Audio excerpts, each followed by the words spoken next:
Alright, I think we're live, according to OBS, but we'll find out. It's Saturday, and man, the internet sucked last night.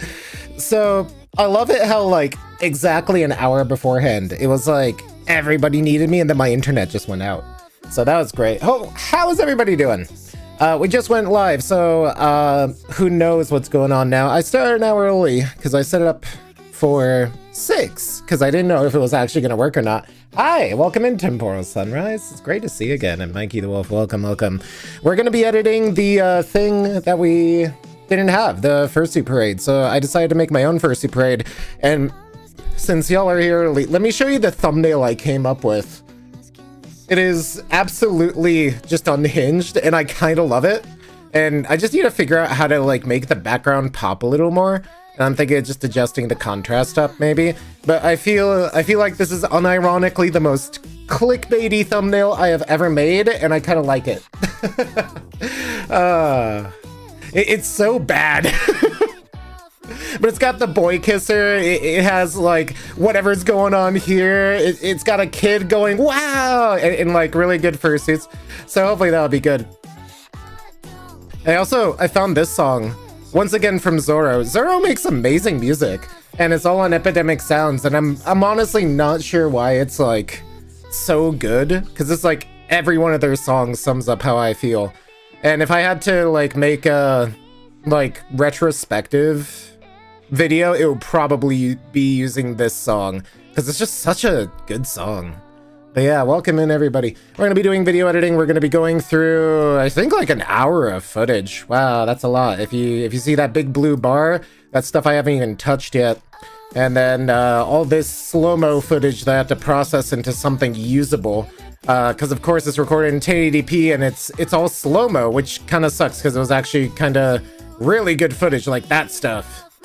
And honestly, I think the 1080 footage actually kind of almost looks better than the 4K footage. But then again, on a 4K reference monitor, everything looks bad. It's kind of crazy how that works. I need to figure out how to make the Osmo Pocket actually look good. So we're actually going to change the time scale to this. It was like, trying to think, it was speed. Like 800% made this look normal again. Oh wow, that's those are like slivers now. So like you can actually see it now. It actually looks remotely normal and even like cinematic slow-mo, which it would be funny if that's how it works. But I'm not sure if that's how it works. Ooh, 18. That means their OC can drink legally now. Oh wait, no, that's 21. Their OC can do something else legally. Never mind. But yeah, you remember that boy kisser meme, right? Kite stream, yeah, welcome in. But boy, kind of sucks about yesterday, because I was planning to do some stuff yesterday, and then I ended up not doing any of it because the internet went out. But I went to bed slightly early, so that was kind of nice. Woke up for the first time at a reasonable time, so that was kind of nice. You know, as one does. But yeah. I have no idea what this song is. It just picked out a random one from Epidemic Sound, but it's not bad. It's definitely a vibe. One of many vibes. Anyway, I'm gonna toss this onto my random playlist really quick. Alright, so we got like a couple of really good shots, but for whatever reason, they're shot in like super slow-mo, so they won't have any audio, which honestly kind of sucks, because I think I had a bit or two in there. But we're going to figure out how to make this work, because the Monster Hunter armor definitely should probably be in the first fourth of the video just to keep people watching. And we'll kind of take a look at this as we get through it. But we have a lot of video editing. I want to get this video out for Sunday. I wanted to do this for Friday, like Fursuit Friday, but I legitimately did not have the possibility to actually edit it out. And then there's ignition there. So let's kind of take a look at what we have in the slow-mo and use it up so we don't have to worry about it later. It's kind of weird how times 800 or like 800% speed, so that's times 8, kind of turns this footage into usable. It just doesn't have any sound, which kind of sucks. And that I believe I got in like normal speed, and that's yeah, that's still slow-mo. I'm just kind of organizing stuff right now, so that's not where it's gonna live, but we kind of have to start somewhere. But yeah, welcome. You love my fursuit? Oh, well, thank you. Hopefully you'll like the full suit too when it comes out. Eventually. Oh man, hopefully I can fit in my full suit. Who knows? We'll see how it works out anyway. You know, your family recently returned from a funeral. Oh, well, I'm sorry to hear that. Hopefully the future will be kinder to us all, and you'll be doing better. You're gonna watch a new At Work episode, so hopefully you have fun with that. But yeah, welcome. We're just gonna be doing video editing, and we're gonna be vibing. So this one is probably gonna be a long stream, so if you gotta dip out or come back later, don't worry, I'm probably gonna be doing stuff. So I've already kind of started working on this, and I already have kind of a rough outline planned, but I may actually swap some stuff out to fit some other stuff in. But I think I got a good intro going, and I think I like have some good stuff going on here. And I might actually shove in 1 or 2 things before I translate this out, because that's pretty cool, but at the same time I have like this drop here that just makes sense. So we have all of this boy kisser stuff, lots of boy kisser, and then we go back outside. So this is actually like the perfect point to bring in those scuffed slow-mo things, because even without audio, I'm also going to have to like interpolate this into 4K, which is going to look weird. So let's just set to frame size. Honestly, I almost like this more, but the LUT is probably going to make this weird. We might have to cut out the LUT, but honestly, HLG into like Ari isn't that weird. And then we have the enlightened philosopher here. Like this is the part that I really wanted to get in like somewhere here, so we're gonna have to cut out the LUT and reapply it elsewhere. Like this is also just a good shot. I'm surprised at like how good the autofocus and bokeh is at 1080p, and I might actually just start recording at 1080p, because I have the sneaking suspicion that the bitrate sucks at 4K 60, and 4K 30 might be the limit to actually making this good. And I'm sad I missed the audio on that one, because it is unfortunately it was caught in slow-mo, because the Pocket loves to swap up its settings for no reason. It's a touchscreen, so good luck on that. Oh man, I'm gonna assume that like as I scrub through this, my GPU is like having a stroke, because I even noticed my OBS being like you know, kind of twitchy. So yeah, normally people don't edit 4K footage while running a VTuber program and streaming, so it's gonna be a little chunky, a little, you know, crispy here and there. But yeah, there's going to be Deathwolf. You're going to be seeing a Chinese lion dance. That's exciting. There was a Chinese lion dance at work last year, and I really enjoyed it. I feel like I need to go see one for the Lunar New Year so I can get rid of all the bad vibes. And, you know, I always joke that I need to see a priest because I feel like I'm cursed. Maybe what I need is a Chinese lion dance. So, put it simply, today was kind of hard. Aw, well, hopefully enjoying the company of community here with furries will make it a little fluffier and softer. But yes, it'll probably be a big change going from partial to digitigrade recording the con. Yeah, so I've actually been thinking about that a lot lately, and which is why I got the like the funny live stream setup, because I was thinking if I could just like drop it down and use it like a sentry, then I can go be a big fluffy animal and you know, fool around and do stupid stuff.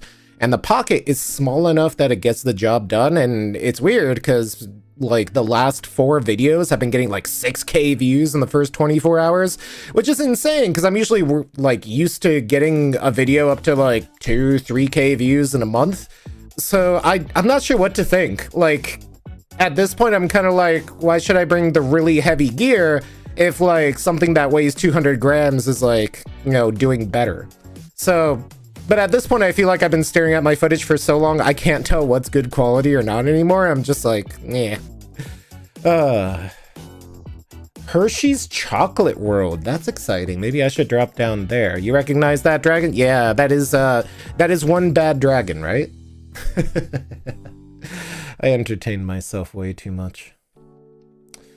But yeah. Video editing. We did start a little early, about 45 minutes early, because I got the stream up and I was already editing. I was like, I'll just hit start. Call it a day. I got a bunch of energy drinks. I got a bunch of soda. We're going to try finishing this 1 hour long video thingy. And we're going to see how it goes. So we got this Monster Hunter, really cool Monster Hunter armor. And we also have the Death Wolf here. So I'm trying to figure out how we're going to arrange this. And honestly, I feel like Boy Kisser into Death Wolf into, you know, cool guy there might be the actual play, because we also have funny octopus guy, which is also pretty cool. So I think we'll actually move these around and just go into like a silent kind of vibe only. I could get like some filler sound. I really need to like start doing the trend of recording room tone. Just for moments where I literally just do not have what's it called, sound, and I need to do something with it. If you're not familiar with the concept of room tone, it's a bit of a meme, but it effectively just means having like B-roll crowd sound for the room in case you just need to fill sound. And I know it's kind of a funny joke, room tone. Man, I absolutely hate when like there's like a good scene and then it just screws up because of a camera malfunction or like, you know, fat finger. Oh god, I just deleted that entire thing. But yeah, that's unfortunately a big part of doing videos, is you'll definitely screw up more than once in ways you'll not even imagine and not even know until it happens, and you'll be like, oh wow, I didn't think it could screw up that way. Like the camera accidentally sets itself to like ×15 slow-mo and then cuts out all of the sound possible, which is definitely a new one for me, because my other cameras don't do like 15 times slow-mo. It's honestly kind of wacky. And it's kind of disappointing because I'm sure there's a lot of funny animal noises going on in like these. But let's cut out this funny you know, slow-mo stuff so we can focus on the other parts of the video. And I think we'll cut that there and kind of go from there. How's everybody doing? It's you, Strawberry. Hey, welcome in. How are you doing? Hopefully you enjoyed the AFC Con videos. You love my videos? Thank you so much, Jade. Welcome in. It's interesting to see raw footage. Yeah, it's one of those things where I usually do a quick grade, but I'm trying to slap on a LUT and call it a day, which is causing me more problems than it's worth because I underexposed all the footage, so it looked kind of wonky. And I have people who are like, well, you know, if you just attached a light to your rig, it wouldn't be so dark. And I'm like, I'll have you know, I screwed up myself. It wasn't my gear at all. It was incompetence on my part. It's definitely a look. I don't know why they recommended underexposing it, but it is what it is. Nice hiss.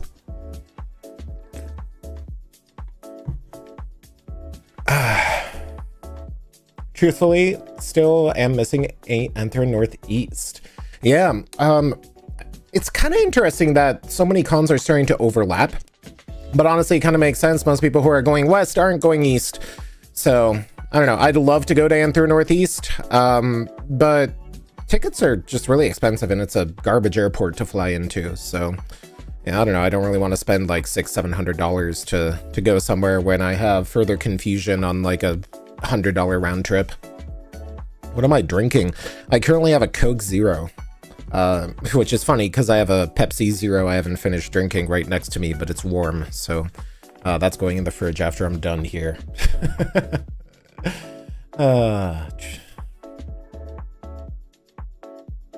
One thing you like about dragon fursuits is the ability to blow smoke vapor. Yes, like that's one of the coolest things I could imagine too. And it's something I want to do with my suit because I have like a, you know, a Kiseru pipe. And I was thinking of, let me see if I can find a picture of a pipe I wanted to make. Let's see. It's like a Mongolian pipe. Or like Tibetan pipe or something, and it's like orbular and really cool. I think it was Tibetan. And pipe, spherical. Maybe I can find it. Oh, that's a cool pipe, but that's not the one I'm looking for. Let me try finding. I will find it, chat, because I was using it as a reference for a project that I was gonna do that might be a cool prop. But it's one of those things where it's like, oh man, that would be a really cool idea or a really cool project, but it just never works out. It's not, Now I can't find it anywhere. If I just type in Kiseru. No, that's just the normal ones. I thought it was like Mongolian or Tibetan or something like that.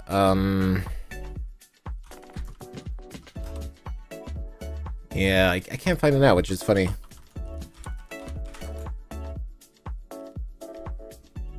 They used to be everywhere on AliExpress, and I guess nobody was buying them, and now they're not even on Google Images. Yeah.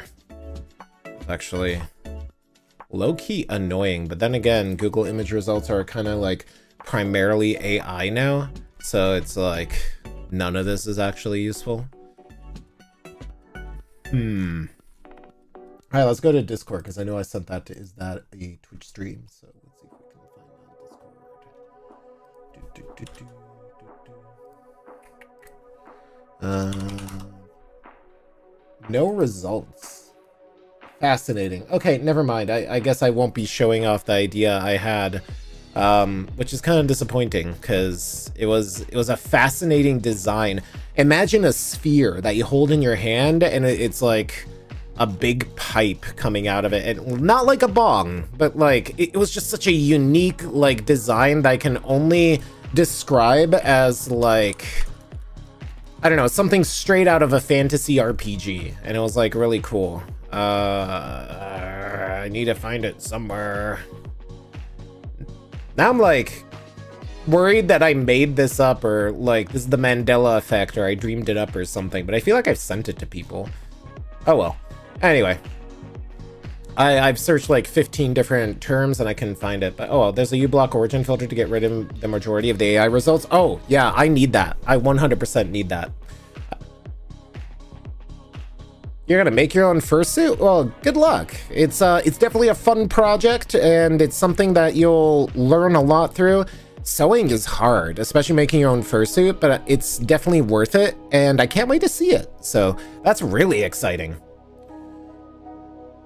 Would I do a Chinese line dance? Honestly, in a different life, I probably would try to learn that kind of stuff, or like join one of those troops or something, because it's apparently like a community kind of outreach sort of after school thing. And like, honestly, it is impressive how much physical strength and skill you have to nail the choreography and do all the bits to it. I'm personally impressed by it, and it's a lot of work from what I can see. But, you know, I did Taekwondo as a kid. Does that count? I've never canceled the Fursuit parade at all the times I was at FC. Yeah, this was a last minute thing. Supposedly there was a security concern and they brought in like the big gateway scanners from Disneyland and all those other places. And luckily nothing happened. So we're surprisingly, you know, pretty safe. And honestly, the gateway scanners weren't that annoying. I wouldn't mind if they came back. Honestly, it was a great experience at FC, and like, hey, if it keeps people safe, that's good. Definitely worth making your own fursuit, especially with how expensive pre-made customs fursuits are nowadays. Took you 3 years to make one. Yeah, it's that sounds about right for a fursuit. It's a lot of work, it's a lot of skill, it's a lot of stuff you have to do. I'm a little sniffly. Saved a lot of money. Oh yeah, tell me about it. With fursuits nowadays starting to go up to, you know, 5 figures, it's kind of crazy how much money for a fursuit can be, but honestly, it's probably just keeping pace with inflation. And your dollar isn't worth as much as it used to be, unfortunately. Do you think there is a future for fursuit parades? This is a hard question to answer, because parades are a very inclusive thing. A lot of people are in parades that, you know, don't have a fursuit or have just a Dinomask or have just a costume. Look at Anthrocon. That fursuit parade was, what, almost 2 hours, more than 2 hours, plus the lineup time, which is another hour more. Like, at a certain point, fursuit parades are starting to become exclusionary because of how much time it takes to actually set up and do stuff. Especially if you're in a kimono fursuit. A lot of kimono fursuiters just don't go to the parades because they literally cannot stay in fursuit for 3 hours. But to answer your question, I think there is a space for fursuit parades. I think the logistics have to change because, you know, show up and make a parade kind of will work if you have like under 1,000 fursuits up to a certain point. And smaller cons, you know, will have a parade as long as they have a good route. Anthrocon, I think, is starting to like limit parade participation. We don't know what that's going to be like, but they're still figuring it out. I was talking to someone who was doing like actual parades, like Thanksgiving Day parades, like the Macy's stuff, parades in Britain, where they're a lot more common than they were in the US now. How they do it is that they have a timing system. So like you get a ticket that says your parade slot is between 1:15 and 1:30. Do not come before then, come then. And like the parade is like 8 hours long. So you'd have entire performance groups show up at this area and like on their send off in their slot, if you're not in that slot, you get skipped. And like, the problem is night markets have kind of tried that system with a ticket timing system, but I think that didn't work because there's a finite amount of space in a night market and people will stay in a night market. On a parade, if you're just sending people off in time slots, that's probably going to be a more logistically feasible thing than gathering everybody in a gigantic room and calling it a day. I would say fursuit photos are more at a risk than fursuit parades because you can only fit so many people in a room and you can only like get so much on a wide angle lens before you have to start compositing. And like talking to a lot of photographers, I feel like doing the fursuit photo is harder than me just recording the parade, you know? I have the easy job. Huge respect to people who do stills photography, because I think it's it takes a lot more skill to do photos than it does to do run and gun video. But yeah, I would say the fursuit photo is probably on its way to be out unless they start doing multiple photos and multiple overflows, which they'll probably have to do a ticket system anyway to keep it logical.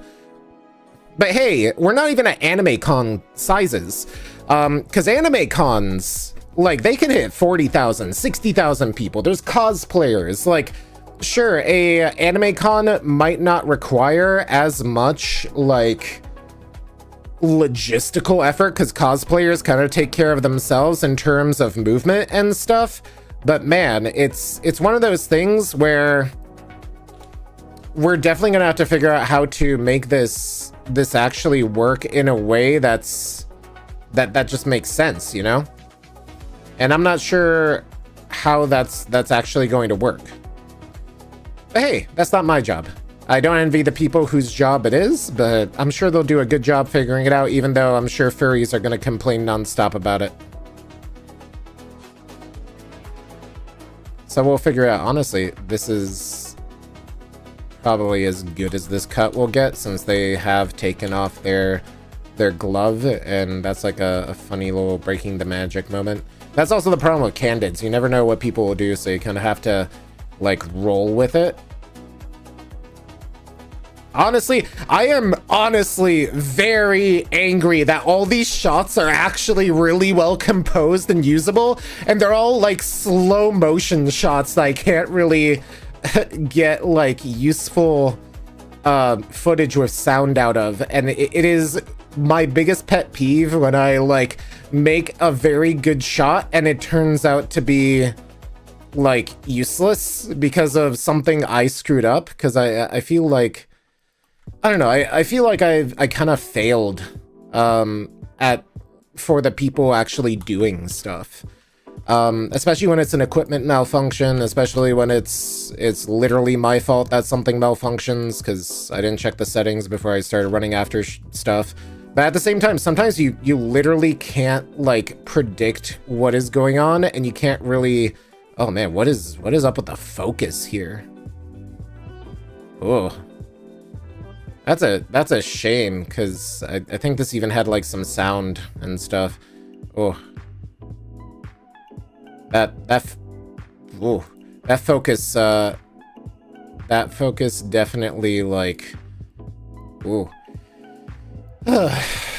That's honestly disappointing because that would have actually been a wonderful shot to kind of lead into this because we got the silly lion dance here, and then we're going like straight into like more lions, and they're fruit flavored lions, you know. Fruity lions, who would have guessed? And that guy kind of bumps into him. So we can kind of cut this early, and it's a little out of scope. Let's keep it rolling. So we're editing clips that don't have sound right now because they're sped up slow motion clips, unfortunately, because of a camera, you know, failure. I call it a camera failure, but I just didn't notice that it somehow swapped over to, you know, super slow-mo. I'm not entirely sure why, but, you know, that's usually how these things go, is that you have no idea why something happens until it does. And it's usually too late to figure out why. We just don't notice it, really. Like, the DJI Pocket screen is super small, so if you accidentally, like, hit something when it's on your chest, or it, like, activates itself because of the touchscreen, well, then you kind of miss out. Is the sound from the live stream VOD usable? That's a good question. I didn't think about that. I'd be more like, do I really want to go and dig up the VOD to capture that sound? It might be. That's not a bad idea. It might be. I'd have to download the 6-hour VOD though. Let me. Okay, hold up. Let's see how big the VOD is. Let me go into my YouTube control panel, and that's a good idea. Let's check it out. Further Confusion would probably be my one con you'd want to visit next year. Yeah, I would say Further Confusion's amazing. I mean, check out Anthrocon. I love Anthrocon, although Anthrocon is you're kind of late if you want to go to Anthrocon. What animal am I? I'm a pipe fox. I'm a noodly weaselly fox thingy. And I'm very cool. Why did they cancel the Fursuit parade? There was a security threat, and they brought in these Disney Gateway like scanner thingies, like metal detectors. And it came at a last minute, so they decided to cancel the Fursuit parade and only do a photo out of an abundance of caution. I guess because a parade would have been, you know, risky. But hey, the Fursuit parade went well, the con went well. You know, it's good that they did that. How am I doing? I'm doing great. How are you? But yeah.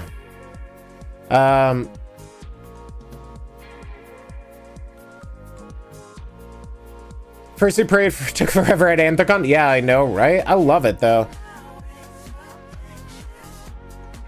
You already went to AC? I meant like one con from the West Coast. Oh yeah, I would recommend if you're down for smaller cons, Another FurCon was really good for its first year.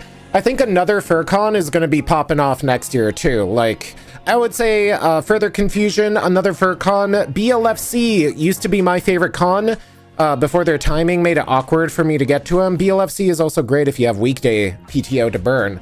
What other West Coast cons would be like worth commuting for like an East Coast person? Like one. Those are probably like the biggest West Coast cons. Like there is Las Vegas Fur Con, but that's more of a party con. There's Anthro Weekend Utah, but that's a very family friendly con, not a lot of parties. It all depends on what you are into, but I think the most versatile cons would be Another Fur Con and Further Confusion on the West Coast and you know, California. Ugh, brain. You like my videos? Oh, thank you so much. You really loved Las Vegas FurCon? Yeah, Las Vegas FurCon was really good. I liked it as well. Oh, I'm one of the guys who upload the stuff from Anther Northwest. Yeah, so I actually have an entire video series I'll be uploading about Anther Northwest. It's not ready just yet, because we're working on further confusion, because I'm kind of, you know, striking while the anvil is hot. I had a business trip right after Anther Northwest, so I didn't really get a chance to really hit that upload window. So we're going to be working on this first. I will show off one thing, because somebody asked what kind of creature am I? And I got some new art by somebody. Let me find it.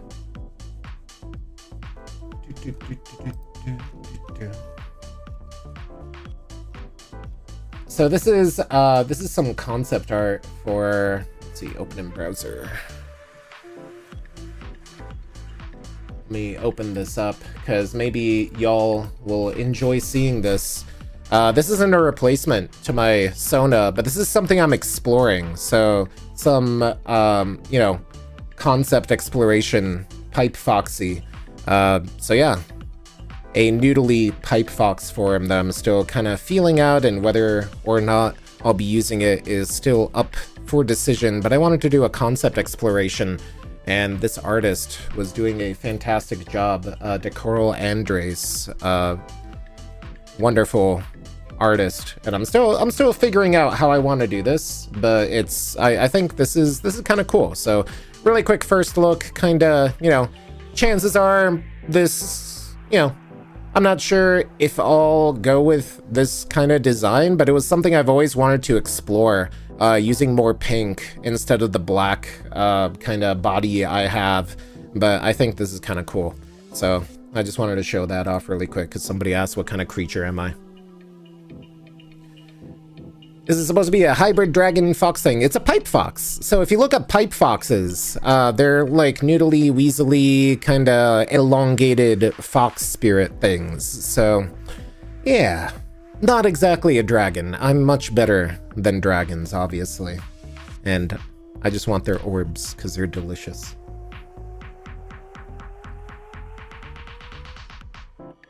Kite 2.0, not quite Kite 2.0. That's also in the works, but I don't have anything to brag about for Kite 2.0. That's kind of like a concept exploration. So like when you do concepts for like design, you often ask several artists to give you their take on what something would be, and then you kind of figure out what direction you want to go. So this artist did a fantastic job, and I really, really like their art. And I was like, hey, could you, you know, do a reference design exploration for me? And that's what they came up with, and it was honestly beautiful. Who knows? Maybe we'll do something. If anybody knows a 3D modeler who can make like a VR chat noodle dragon thingy, let me know. Well, we might do something with that. I don't know. Where are the avatars? It is a mystery, unfortunately, because I can't run all these programs while I'm editing this footage, unfortunately. But maybe they'll be back another day. But yes, you love the color choices I picked for my Fursona.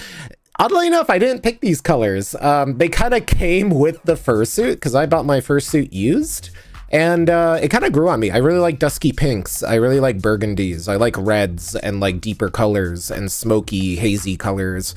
So, you know, it kind of grew on me.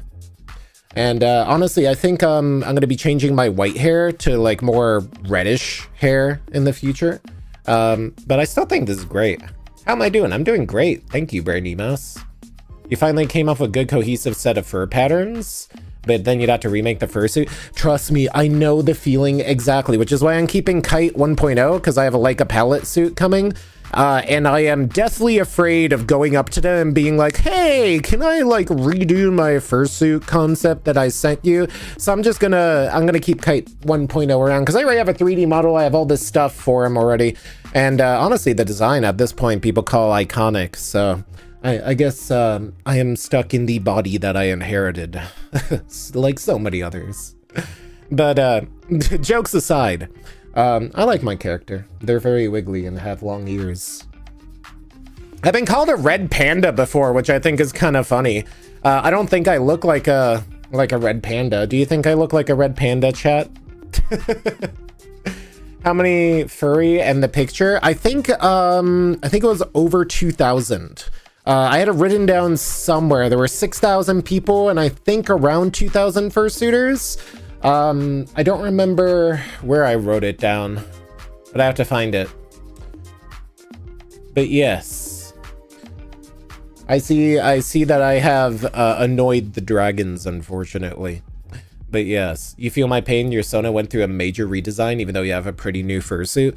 Yeah, like this character originally, like the intent for this character really changed because during the pandemic, VTubers were really popping off, and it was kind of just supposed to be like a prototypical project for VTubing. And man, was I over my head in content creation. I feel like if I knew what I knew now when I started content creation and VTubing, things would be way different. And you know, this is something that you kind of have to learn through trial and error. If you're into content creation, you want to do content creation, you kind of just have to do it. There's no amount of theory will replace even one stream's worth of practice. Like, that's kind of the silly thing about content creation, is you really have to just do it. So if anybody wants to, you know, stream or do content creation, just do it.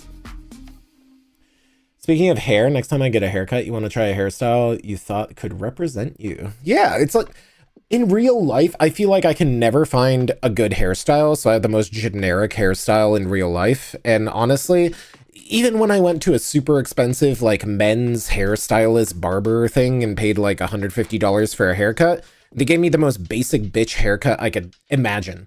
And I don't know if that's my problem, because I said, hey, give me the best haircut that I would look good in.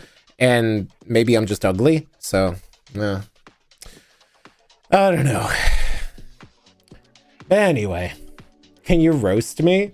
I don't think I would want to roast you. There's so much negative vibes in the world. Why should I add more? If anything, I would roast you based off the fact that you want to get roasted. So you should definitely work on your self-esteem there, right? How's that for a roast? Jokes aside. Really, I mean, I don't feel like, you know, there's a point to roasting people, especially people's personas, since it's supposed to be an ego proxy, and we put a lot of effort into figuring out what our ideal selves are and how we want to present ourselves to the world. And roasting people's personas seems like a really backwards thing, because, you know, you're basically, you know, causing ego damage by attacking somebody else's design, when it's supposed to be something that represents you and something that you enjoy yourself. So, you know, what's the point, right? You've seen a couple of beautiful red panda fursuit. Oh, trust me, I used to love red panda, like, characters and outfits, and like I would totally date a red panda because they're like super cute. And I totally did not have a thing for pandarians as a kid. God, that sounds so funny now that World of Warcraft is like, what, older than most people who are on the planet. But yeah, the red Pandaren model, female Pandaren model, why did they have to give it so much cake? I see all of you like going to search it now. But yeah, definitely helped out there. But yeah, nowadays I'm kind of like, I don't know if I would want a red panda character, because every red panda I meet is very unique and interesting in a way where I'm kind of just like, oh, okay. Like, I always joke that species stereotypes are a thing, and like, depending on what your species is, I can probably figure out what you're into in terms of spicy stuff and like why you picked a character. Because, sure, it's not always true, but there's probably a reason why we choose to represent ourselves as certain archetypes in one way or another. And I think that's like one of the things that is very fascinating when you get to choose your own body and choose your own shape and choose your own reflection of yourself, rather than having to deal with what you have, whether it's in a video game or in real life. I feel like you can definitely tell a lot by looking at somebody's MMO character, or looking at somebody's fursuit, or looking at somebody's D&D character. Especially D&D character. I feel like D&D characters, unless somebody is super experienced, your first D&D character is probably going to be a reflection of either your ideal self or like have as much baggage and trauma as you usually do. So that, I think that's fascinating. Duke, I love ferrets too. Thank you so much for the support, Drake Mares. I love ferrets. I think ferrets are really cool. I like stoats. I think they're very wiggly. I like tube creatures. They're very elongated. And honestly, if I had to like redo everything, I'd probably get like a stoat or a marten as a character. That would probably be at the top of my list. 10 years ago, it would probably be fox and red panda in that like order. And then it swapped to like lions. I really liked lions for a while. I still do. Maybe I should make a lion character.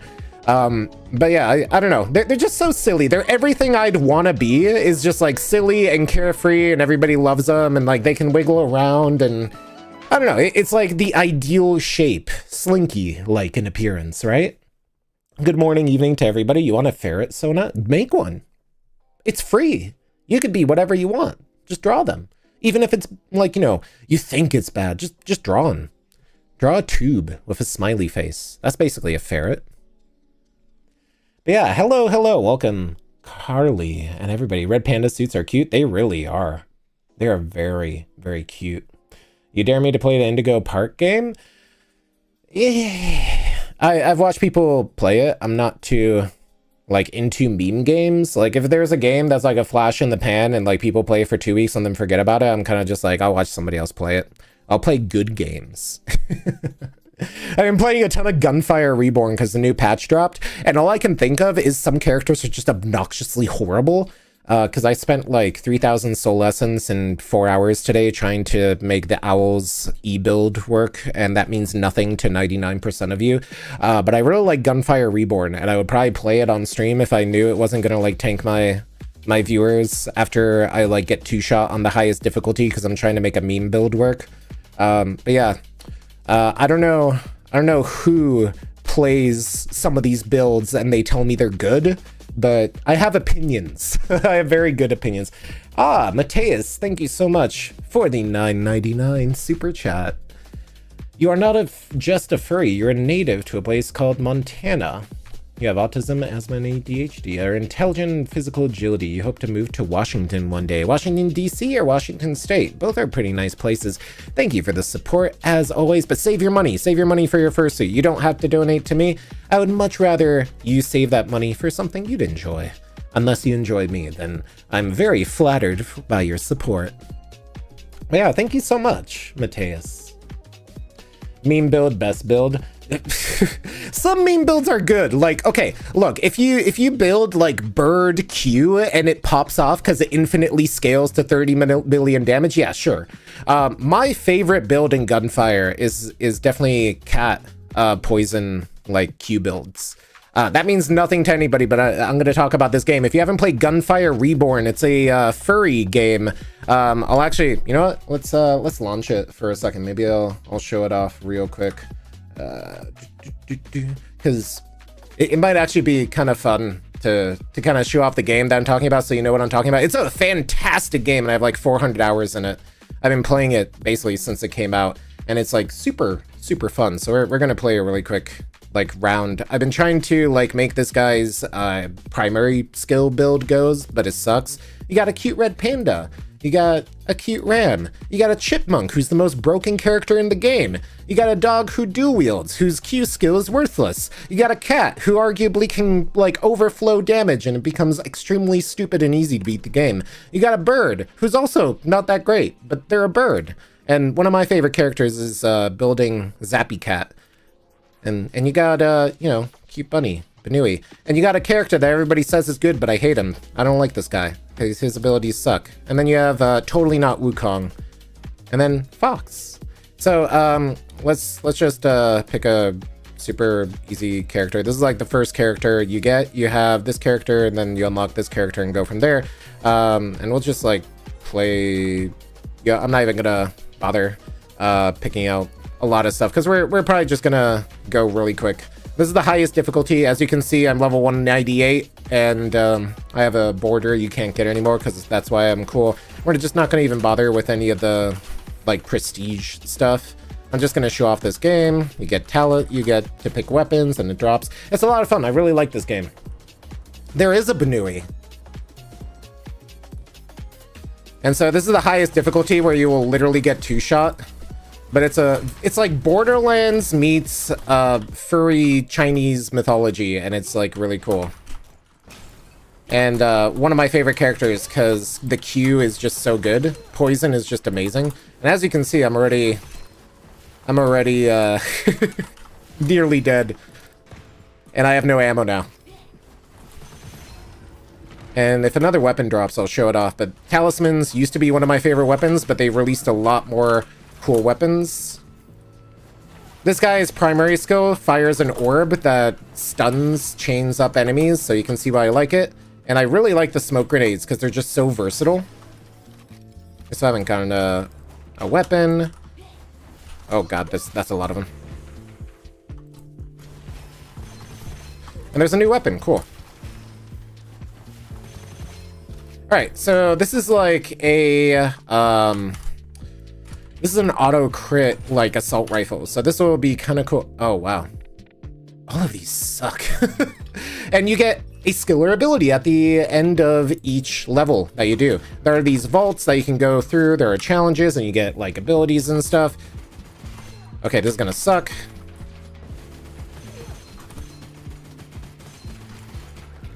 I don't like this. I really don't like this. Alright, I'm switching back to a good weapon. Even though that one's like a +1 weapon, some weapons are just strictly better than others because they scale differently or have different abilities. Like this guy is Q to elemental damage, so it's just straight up better.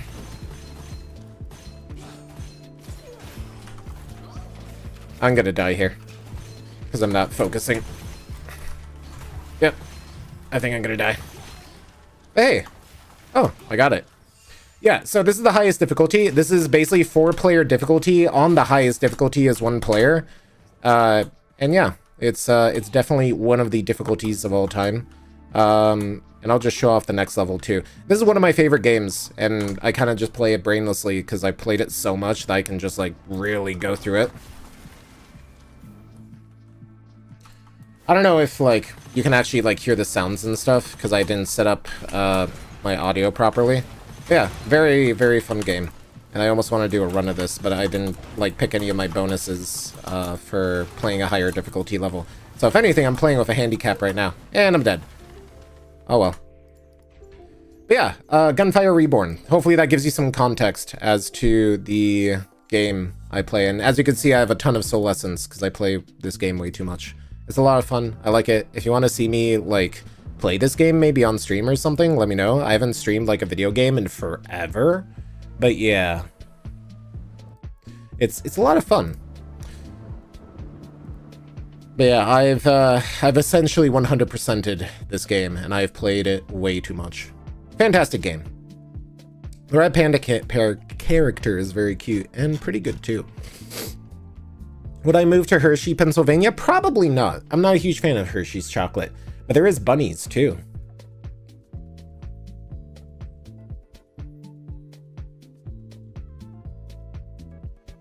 Edit your showcase? What do you mean, edit my showcase? Oh, the video. Yeah, sorry. I like playing video games. Like, I don't know. Gunfire Reborn is one of those things I would definitely just stream outright and just, you know, just have fun with. You need to get this game. Yeah, it goes on sale pretty often. It has a lot of DLC because it's been out for like 10 years. It's a lot of fun. I was hoping you could show, I was hoping to show this in the comments. You wrote a poem. Oh, well, it's always good to have a creative outlet for stuff. It's kind of like Overwatch. I would say it's more like Borderlands, because every weapon has like randomized stats, and there's like upgrades and like stuff like that. But it is single player, but you can play it multiplayer with a gang of 4 people. And it's a lot of fun once you get to the real game, which I call Reincarnation 1, which is technically the start of the highest difficulty ranks. Because then you have all the options available, and it gets really wacky.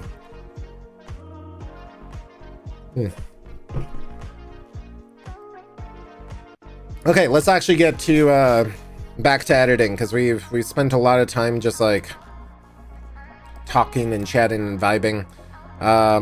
This guy with the hot sauce is hilarious. I love him. All right, so we're almost done with like the foreshortened footage that we kind of have here. Can we cut this in a better way? Because we're like in a zoom in. Maybe we can like get this twirl here. I always love seeing them because they're very lively and they have a very awesome fursuit. Kind of performance suit based almost.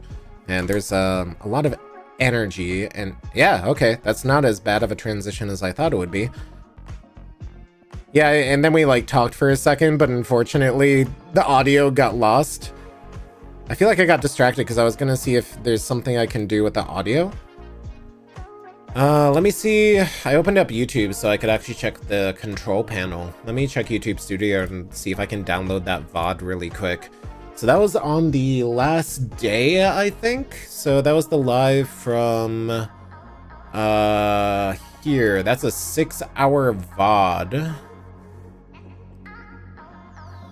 I'm just gonna humor myself and see how long this would download. 5 gigs, that's actually not bad. All right, maybe I can actually recover that audio. Okay, we'll leave that to download in the background. Hopefully it's not gonna screw up the like, you know, the feed, but I guess we'll figure it out if that'll actually work. Shout from the Philippines, ooh, that's fun. You love playing video games too? That is cool. I love video games. They're a lot of fun.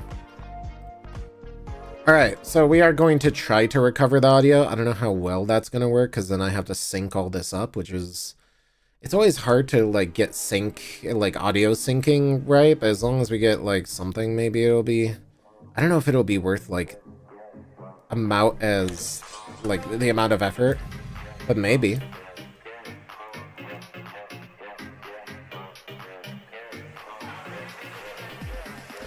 Alright. Honestly, I feel like we have this, and then we can probably swap this around. I need to get like more funk music like this. I've recently like really started enjoying like weird electronic music. Let's see, so we want to get this like close up and then swap this around, I think. And like get this... very close, and then we can do something with that. I'm trying to think, where was a wave? Maybe we swap this around actually. What else do we have here? Or maybe even like we have a lot of close-ups, so I kind of have to figure out how to link this together.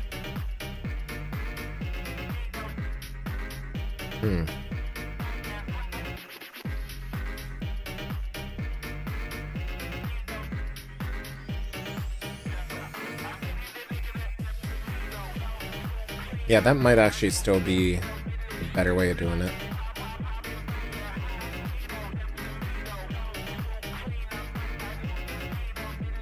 And then just like cut to this mid-wave. That might actually work pretty well.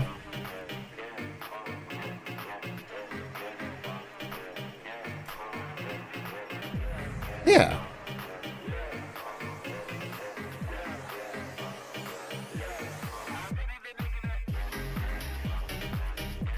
And then we have like this sort of like lean over, which might actually look good. We are doing the dailies method, so we're kind of not looking for super crazy transitions between clips. Dailies method is like a rapid editing technique when you have so much like footage that you can't edit it all yourself. So you kind of do what you can to do as much as you can in a short amount of time. And so it's not like, I would say, the highest quality editing method because you're not judging every single individual frame and seeing how to link them together. So definitely not for music videos or short clips.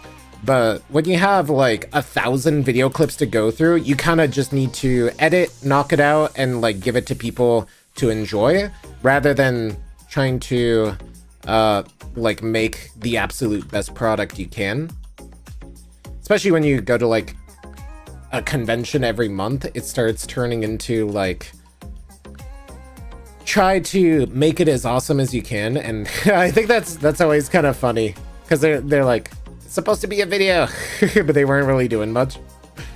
And honestly, I feel like I can kind of cut it to here because then you don't have like the uncertainty, which is kind of sad because I love Night Dragon's like steppy stuff there, but I think we're gonna cut it right there and do that pull out right there and kind of, yeah, like that's pretty fine. Sometimes video editing really is just, hey, get it good enough and so people can enjoy it. And that's kind of been my philosophy since the start, is get as much as you can and get it out as fast as you can in a way where it's super awesome. Oh, I guess we got a Twitch Twitch follow, which is kind of funny. The slow-mo footage is probably all grouped together. Yep, it is, because it was a camera like malfunction. I am downloading the video file, but then I'd actually have to match each clip to the thing, so it's gonna be a little difficult. We haven't really figured out how to make sense of this yet. I'm kind of just like, I'm not even like editing to the music, so honestly I'm kind of doing this backwards. I really should have done this a different way now that I think about it, because I kind of did this backwards, but hopefully it'll work out. Worst case, we'll kind of figure it out. It's around the 5-minute mark, so it shouldn't really affect anything, because after that we kind of just, we're gonna dailies method everything out through here, because all of this is just like all the rest of the day fursuit stuff. Like there might be a highlight or two in here somewhere. Oh right, the that's a highlight. I should definitely pull that out.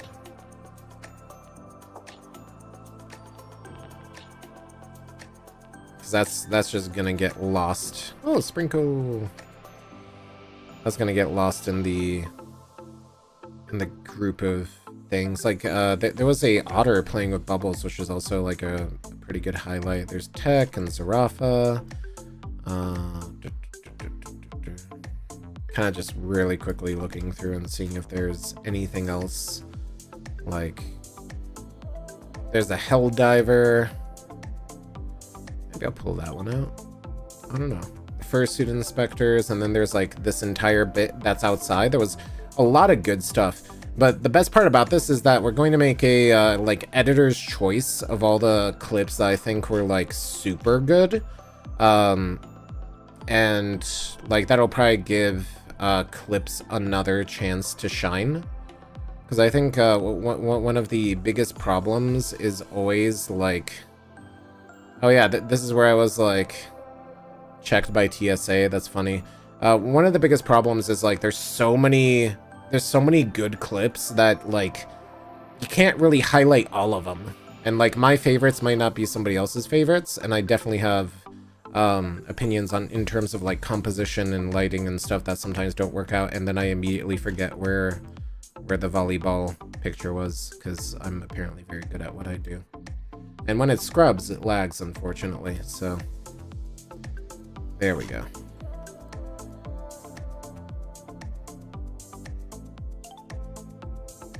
There is Bone Grave in there. You saw one fursuit you want to meet so badly, the light blue plush? Yeah. There's a lot of, there were just so many fursuits. I think there were like over 2,000 in the photo itself. I think I ended up getting like 500 clips, so if you think about it, I think at the reasonable most, I probably got like, I don't know, maybe a fourth if I was lucky, because there were just so many people, and it's nearly impossible to get them all. So I definitely want to put this somewhere early here, maybe even after the boy kisser part. Yeah, boy kisser somewhere here, probably. Like maybe like right here, right after that, because there's like people there, and maybe use that as a break. Might actually work better. Problem is my organization is like all over the place right now, so like moving stuff is very difficult. So like if I move it over, I have to make sure I don't accidentally, yeah, orphan something. It's kind of the semi-annoying thing because I can't really copy this effectively now. Unless I like do this, then I'd have to like move it down and kind of finagle it like this into place. I mean, it might work. All right, so let's kind of move these around so we can kind of figure out what we want to do with this. Because I think the shot with like all the volleyball player like humans is pretty good. And that's not a bad shot. So we want to move this over. Then move these in because they're just funny, silly shots. And if we move that in, we can kind of figure out what to do from there, maybe. I'd like to make this bigger. Apparently it's not going to let me. Okay, that's about as big as it gets, I guess.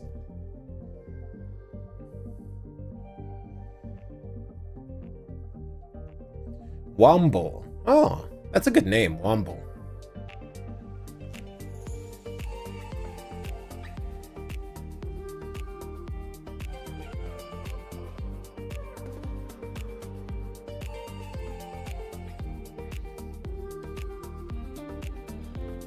That's actually like an amazing shot.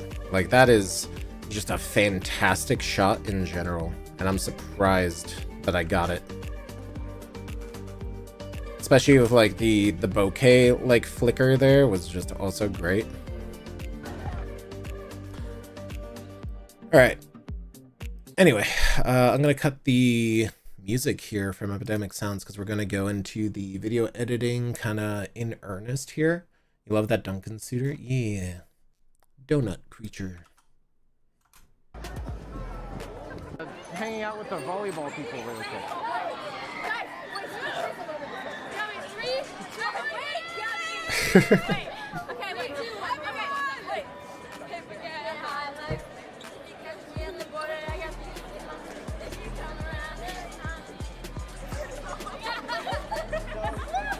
That's definitely a highlight. Oh, that's a great shot.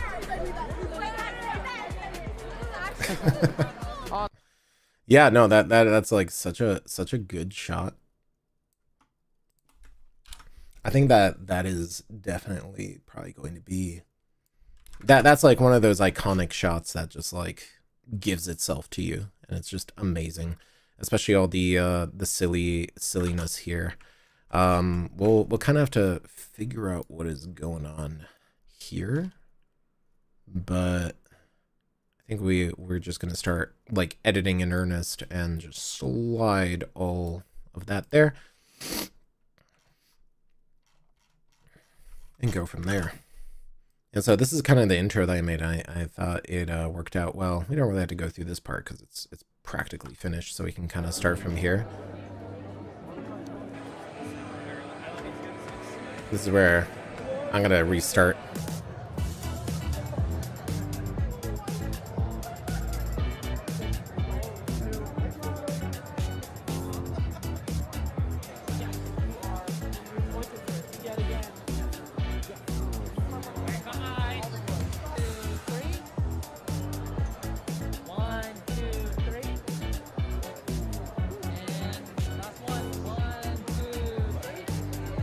I love how they just photobomb like that. What? The boy kisser flag on the back.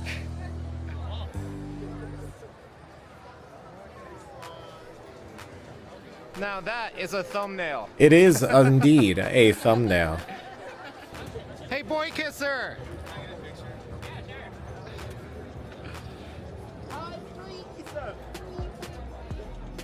I love how even like the coach over there was like, I want a photo.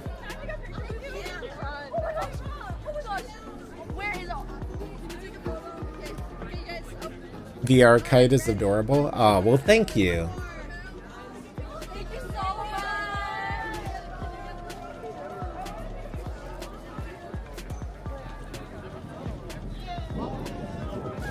Oh man, you can really hear the rain, or the wind. So let's actually cut this a little short before they like completely turn away. and then move that like there. Yeah, everybody loves pets. It's a little rough editing this footage because you kind of have to apply this LUT, and it really, like, even though I have like one of the best PC setups you can get at this moment, it still chugs. Like transcoding a stream while also previewing it, while running a VR model, while doing all this other stuff. It is definitely something that 90% of people wouldn't be able to do. And it even then lags my computer, so you can see how great this is. But yeah. Hanging out with the volleyball people really quick.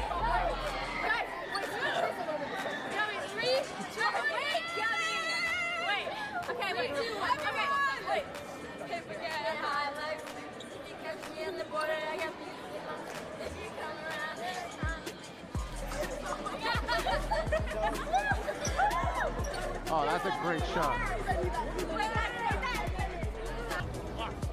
Oh, 1 second. The artist sent me a whip, so I'm gonna look at that real quick.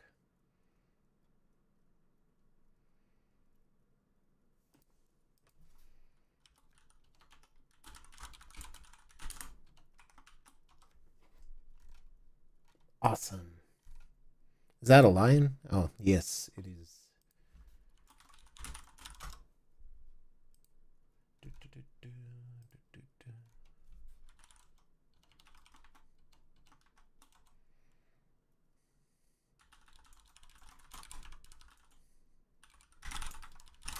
Sorry, I'm replying to Rafflefox, who is talking to me about Gunfire Owl primary builds, because, God, that character is such garbage on the highest difficulty level.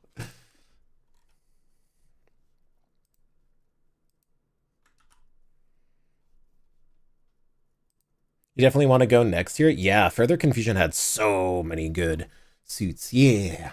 So they just finished. Oh, out of memory. Uh-oh.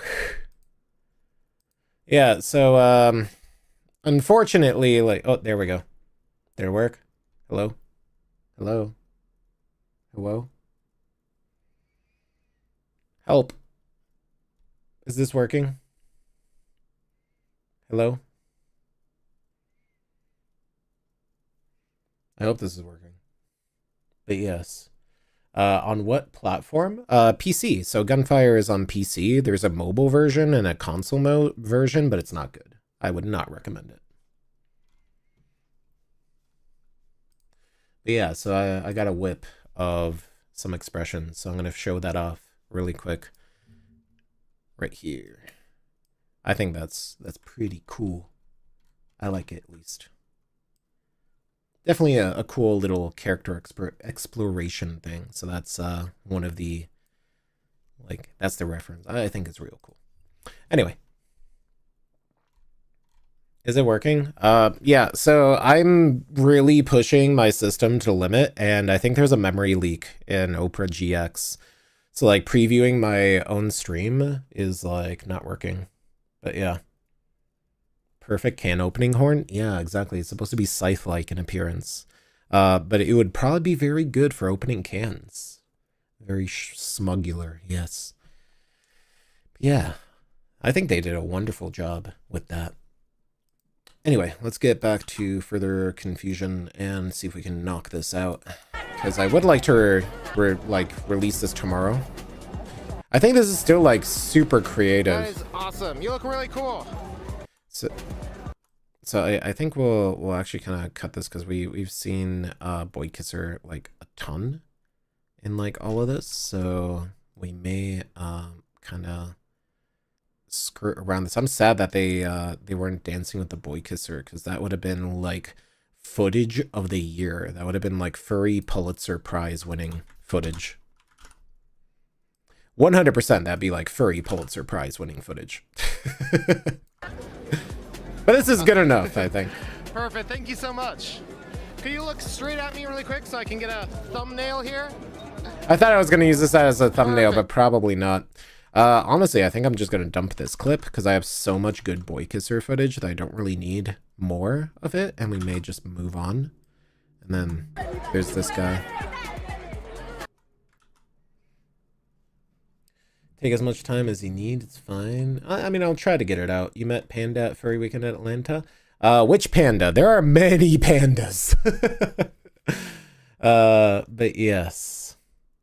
You want to draw that now? Please, go ahead. Definitely, I'd be totally okay with that. You're finally working on your suit. That's exciting. Hopefully you'll have a nice time with that. Can't wait to see it.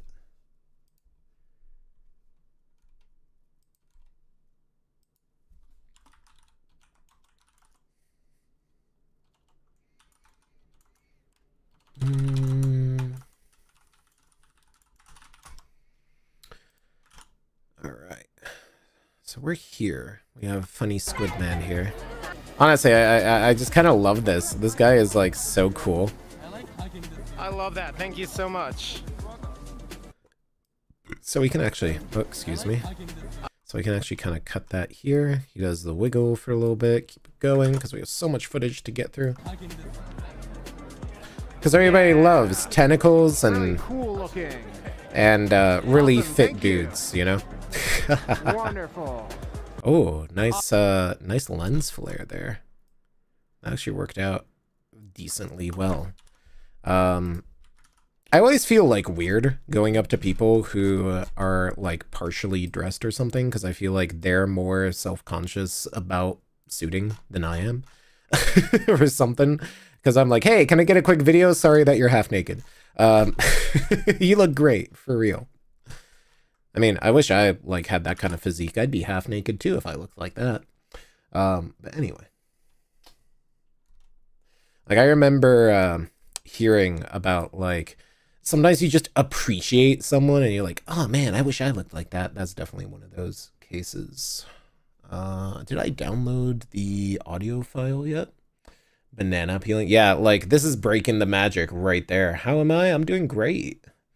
You actually got to meet Cream Colored Dutchie at Anthro Northeast. Ooh, that's fun. Panda, the Dutch Angel Dragon. I think I met them once before, but I've also met like 15,000 furries, so my brain only has so much random access memory before it overflows.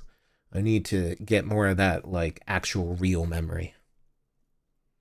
That does give off a nice pool fursuit shot. Yeah, like if you look up this guy's Twitter, like that's his gimmick, is like he just poses like with half of his fursuit off. And like that appeals to normies and furries, and kind of wish I could pull that off. I'd probably have 100,000 subscribers by now. This looks like a live of a live. It kind of is.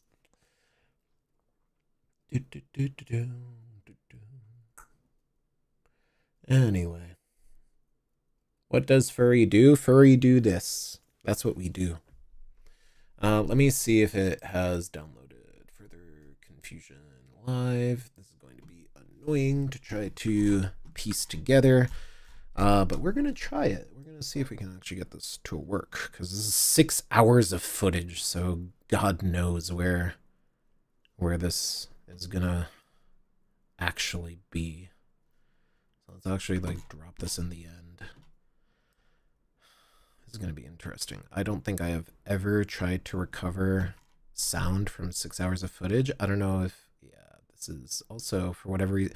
Oh, this is in 1080p because my my live stream was recording in 1080p.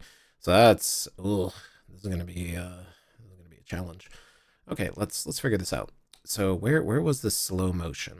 Where was the slow motion? So it was outside somewhere here probably. This was, it's after that. And that's where we were like fooling around.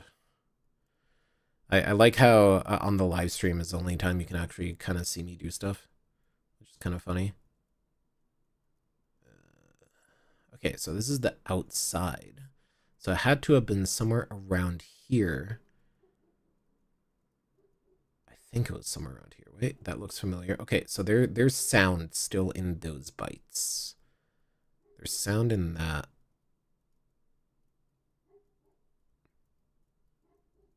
Have to like really dig through this, so it has to be around somewhere. Here was when we went to Dealer's Den, where we went on a horrible adventure where I couldn't find anything, and then once I found it, they were sold out. I feel like this is the second time I went to that store and they were sold out of any colors I wanted, And I think I'm kind of, I think this is it. I think this is the area we need to scrub through. I think this is the last time I'm going to try to get a color from them, because I can never get any colors that I like, and they're always sold out, and they don't take customs. So it is one of those things where I'm like, oh well. Yeah, this is definitely the area. There's Ignition, and I think that was probably the end of it. There's Joji Bear. Yeah, okay. So it is right around here. Now we still have to scrub through and try to get all of them. Because there's that. Well, no, there's the dragons, but that's not Ignition with the dragons. Because there's that fursuit. So we have those two, but I don't think they had any audio that was like worth recovering. Like this would be so much easier if this had like a time code or something. I think this was. Wow. Oh, that's gonna look great. Thank you so much. Yeah.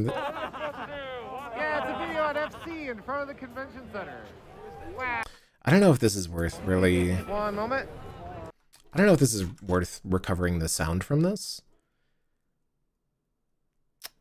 We may just leave it alone, because trying to sync this is going to take me longer than it will probably take me to edit the video, because I don't have a time code on this. It's one of those things where it's like sometimes you just have to. Oh wait. Okay, so we found the. Oh yeah, that was my bad dragon joke. I see Night Dragon over there, so I'm gonna head. Night Dragon and Ignition, yeah. People. Is that the Night Dragon? Yeah, I didn't start recording until later. Let me get a video of all the dragons together here. Honestly, the audio quality isn't even bad. Yeah, or whatever dragons make. I think that's a noise. I think that They're is like indeed a dragon noise. Moving. I see that they're. If I don't wait, so if they don't move, I can't see them. Is that how it works? I don't know if that's how it works. Honestly, maybe I'll try to recover this. This isn't horrible commentary. Oh, well, let's cut it out. We'll decide whether we want to actually put in effort to recover the sound after I like isolate all of the clips that we're looking for, I guess. The screen is so small. Yeah, because it's in 1080p. I have to upscale it. But right now is not the time to do that, because I haven't decided if I actually want to bother with upscaling it, because all of this is out of order. Oh, there's no sound here either. Oh, so for a lot of these, there's no sound because it was muted because of copyrighted music, so it doesn't matter anyway. Well, at least nobody can say that I didn't try. We tried, chat. There was just okay. Never mind. I give up. If you wanna hear the sound, go check out the live. All right, we're getting rid of this. Never mind. Half of these don't even have sound. Okay, whatever. We tried. That's what counts. Sometimes you just have to roll with the punches or editing or whatever. It was a good idea. It was a good idea. So thank you so much, chat, for telling me to check out the live and see if I can recover the sound. But I don't know if that was really worth it. Maybe, I don't know if the soundbite from Night Dragon and the others. So this has no sound. This might have sound, but I don't think it has that much sound. This had sound, but I mean, it's such a short clip that I don't think we're going to get a usable sound bite from it. This definitely didn't have sound. This probably didn't have sound, like actual sound bite, other than like white crowd noise, so that doesn't really matter. This guy was muted. I don't know if this would have sound, but it's also such a short clip that I don't think it would have it.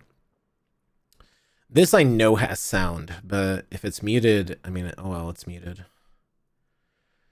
I think we just call it a day, because I think I also cut out the part where they're not moving, so that soundbite is no longer relevant. Dang. Oh well, I'll be better next time. This is actually kind of a good, like, boop. That's really cute. I like their, I guess that's a hakama or a haori. Probably a hakama. like the festival jacket. It's very cute. I like it. And then we'll just cut it here, and that'll be the end of this portion of the video. And boom. All right, so we have to figure out what to do with all this. Because then we have Death Wolf here, and we're gonna start editing this. We're only 4 minutes in, and we still have another hour worth of video, so this is gonna be here for a while. Wonder if that small fluff is a kid or a prop. It is a prop. I've seen it attached to their armor in like a baby carrier configuration. They only walk around.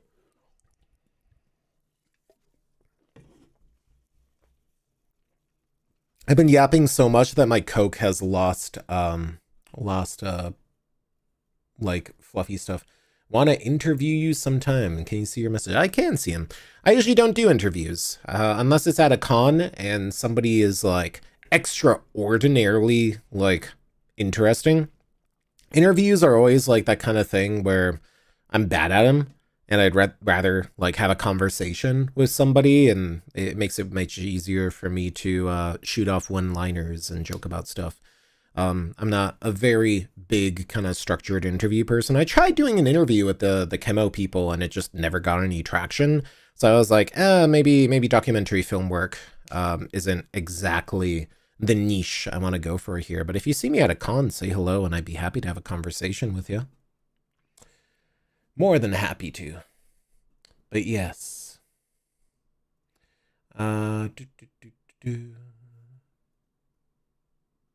You donated that live, $1. Thank you so much for that support, because every dollar counts. But yes, it's the year of the snake. That's why, that's kind of one of the reasons why I was doing that like pipe fox design exploration, because it was quote unquote the year of the snake. And you know, you get fluffy and elongated. I think everybody does. So, you know, that's usually how it works. All right. Let's see how we can make this awesome. better. Thank you. Wonderful. So we actually want to cut this like right on the unsheathing portion, because the like prep sort of stuff that fursuiters do right when you start the video always like is a little distracting and kind of ruins the momentum of clips. So you really want to kind of get them in their first motion. And some people would even call that like in res medias, which is not entirely correct. But yeah, like right there, and then cut it there before they kind of return to neutral, because that's a good hit. And then you have this guy, so we can actually kind of, he kind of like does his conching of the sword right there. So cutting it right there preserves the momentum of the clip, and it's not just them getting into position. Because that's one thing I would even kind of think about is like, if I had more time and I had infinite time, I would start looking for clips that have that same sort of momentum and motion, and start thinking about how they link together. Because momentum, motion of the camera, and just body energy carries a lot of these sort of clips. And even like music videos, like you'll see a lot of people kind of cut in and out based on that. But we're doing the dailies method, and we're kind of doing what we can instead of what is ideal. Because if I spent time making everything perfect, I'd never get anything done. Yeah, they're so cute. Like, that's such a, that's almost like a thumbnail sort of thing. Can I fit this guy in the thumbnail maybe?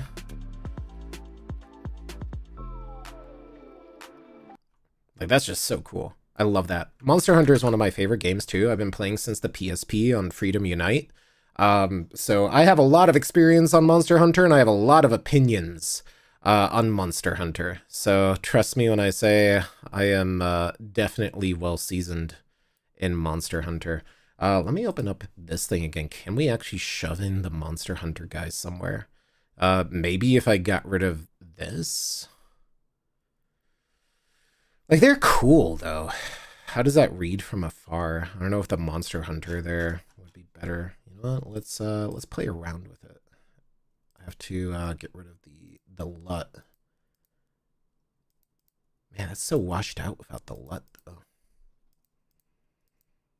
It's actually kind of surprising how much depth the LUT adds, even though it's the incorrect LUT for this specific file type. Because this is this footage is probably shot in 1080 HLG, while the rest of it is shot in D-Log. So that is just completely different. So let's actually kind of move this up and see what that looks like. Okay, I can help you make real good thumbnails. I'd appreciate that, because graphic design is my passion, but that doesn't mean I'm good at it. As a prop, it is a great prop. But yes, you've always wanted to work at Pixar. I kind of wish Disney was nicer, because I feel bad for the people who work at Pixar. But yes, you love Astra's furry interview videos. Hey, send those to me. I want to take a look at them. Because if that format is good, I'll shamelessly steal it and start interviewing furries in that way. Because that is what we call innovation. It's a very creative thumbnail. I don't know if it's very good. I'm very nice to chat with. Oh, well, thank you.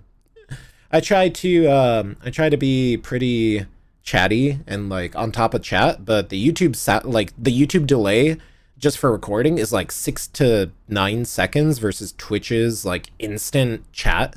So it usually comes off as I'm not looking at chat, where quite literally there is no possibility for me to actually view chat real time. So let's kind of put this here and see what. Just get rid of this a little. Just do a little bit of this. Just see what that looks like here. Just, and then what if we move this guy? We're just testing things out. Somewhere like this. There's a space there. Yeah, actually, you know what? Okay, this is starting to actually look like a good idea, so I should probably do this properly. Instead of just like, let's see. Now you can see what it looks like to edit a thumbnail. Let's kind of put this guy here.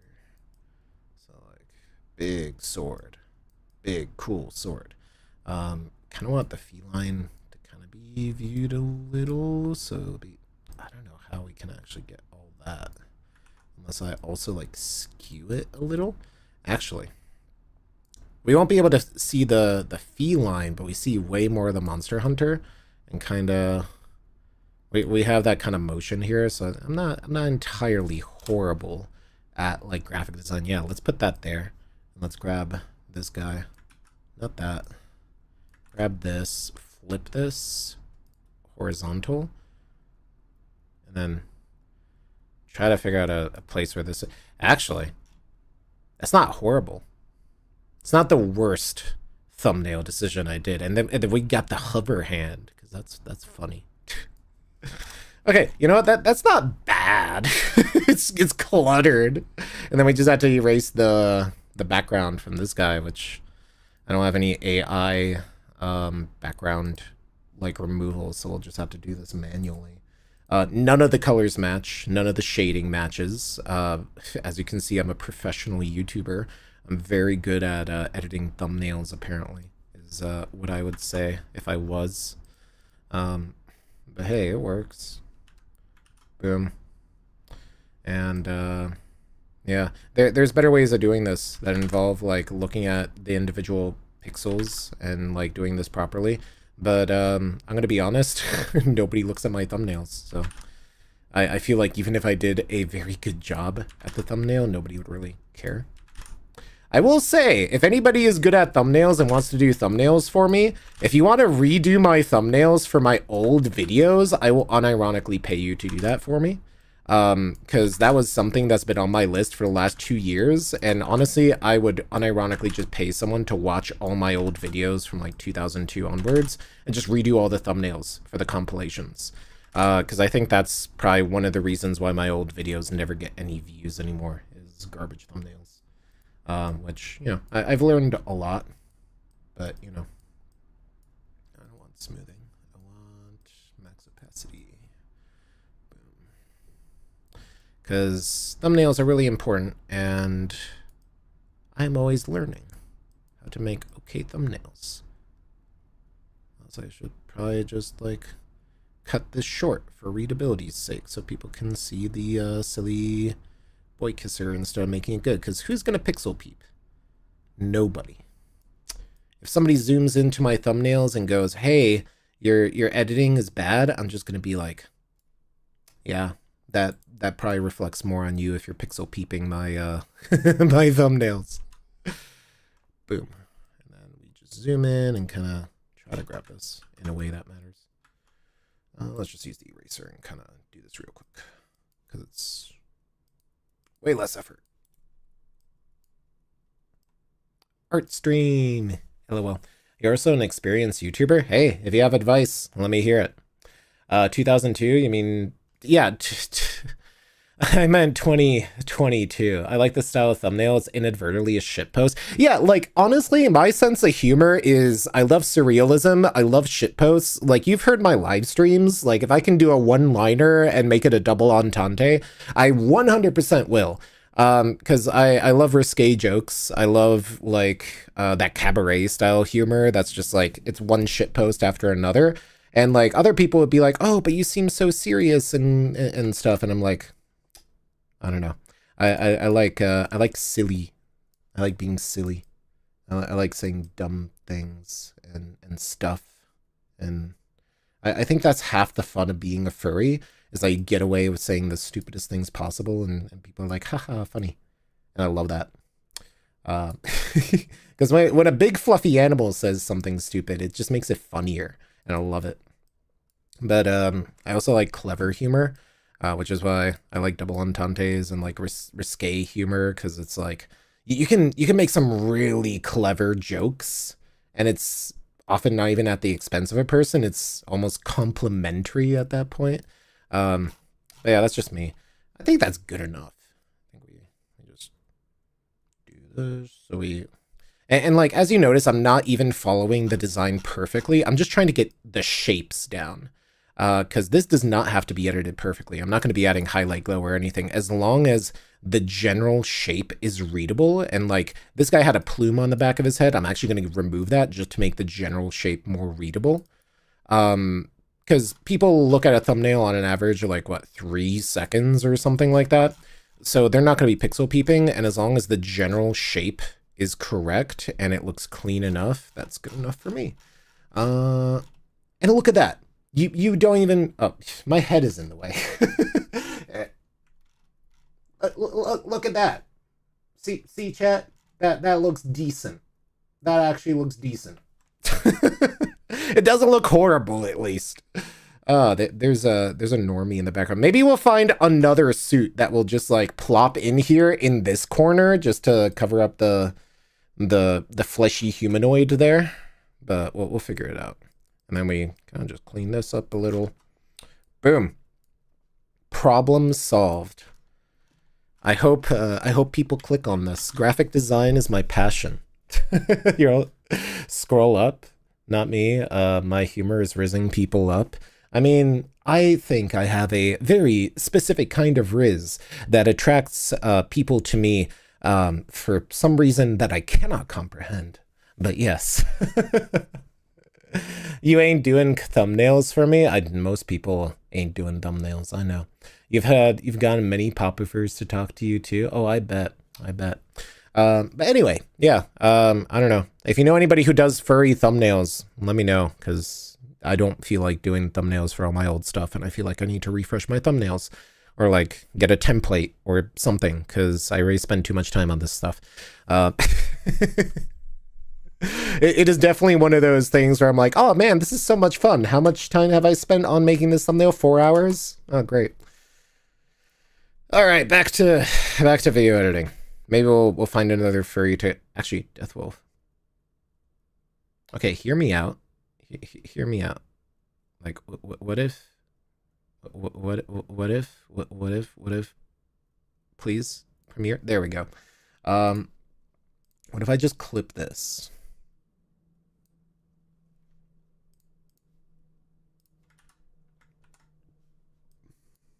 Sorry, this is a thumbnail editing stream right now. I did say I'd be editing. I didn't say what kind of editing I'd be doing, you know? And then we drop this lower so we can kind of get an idea of what's going on here. Can we fit this in here in a way that it doesn't look absolutely horrible? This is so bad. No one's gonna see that. The sword is kind of in the way. I thought I was gonna be clever and do something cool, but I don't think it fits here. I don't think anyone is gonna notice Deathwolf. We need like just a headshot. That's funny. I don't think that's gonna work. I feel like this is way too busy now. I think we call it a day on that. We'll find something else to put there. I think we've reached the reasonable like shitpost limit on this thumbnail. So sad I didn't see the person who was doing the Monster Hunter cosplay. Yeah, like that was probably the best normie cosplay I've seen. It is amazing. Are you a teacher? Because that apple is red. Wait, what? I don't get it. Like I would just be like staring at you and be like, what apple? The Vine Sauce response.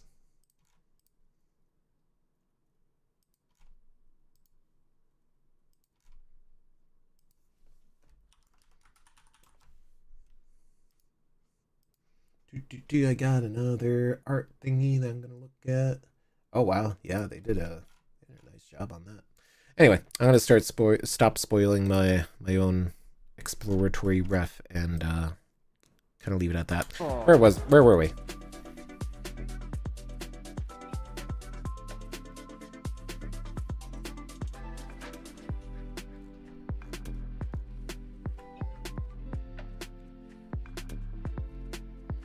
Okay, yeah, that works out. Honestly, I think we're gonna leave the LUT on. The colors are a little oversaturated, but it's not horribly oversaturated, and it still looks okay. This footage is definitely not my best work, but it works, and I think that's what matters more, and it looks better than just the pure HLG washed out footage, and I am not color grading HLG because I'm lazy. I'm not gonna say I'm lazy, but I just don't feel like color grading HLG. Takes a while.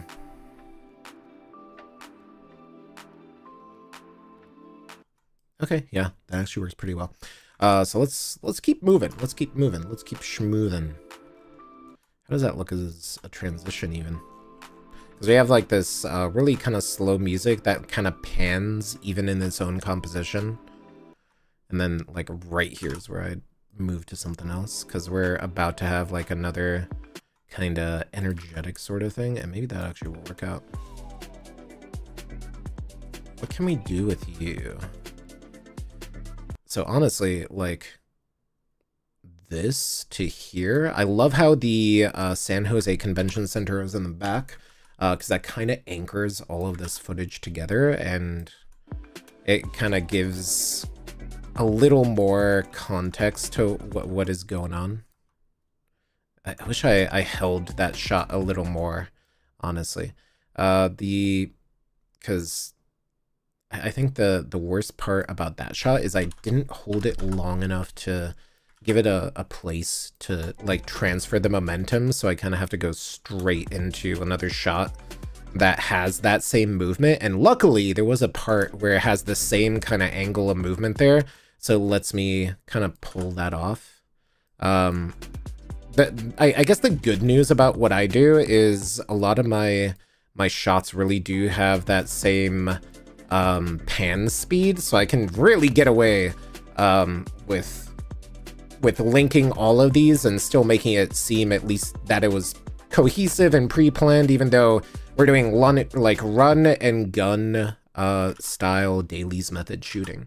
Which sometimes isn't the most cohesive, and it's more for documentary work so that you can give context between the jumps, but it is what it is. The vid looks good. Oh, thank you. It smells like carrots over here. Oh, well, Carrots are tasty. Broccoli is also tasty. What did the snowman to say to other snowman? Probably chill out or something like that, I'm gonna assume. I'm doing Adobe Premiere. Yeah. Honestly, if I get one of the DaVinci like magic keyboard things, like the edit decks, I'll switch to DaVinci Resolve. But hey, I got a copy of Premiere I borrowed from my Russian friend that I never met, and it works better than anything else. And I refuse to use Apple editing software because Final Cut Pro was kind of miserable to use on the iPad I got. So I was like, I'm going to stick with this because it works. And I can live stream it and it's not horrible. And all my LUTs and like transitions and everything else that I use are for Premiere anyway.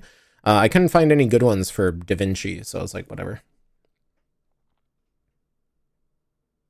You don't have to donate money. It's okay. Don't donate money. Save your money. It is okay, but thank you so much. Save your mom's money. Please do. But yes, welcome. And thank you for your greetings from upstate New York.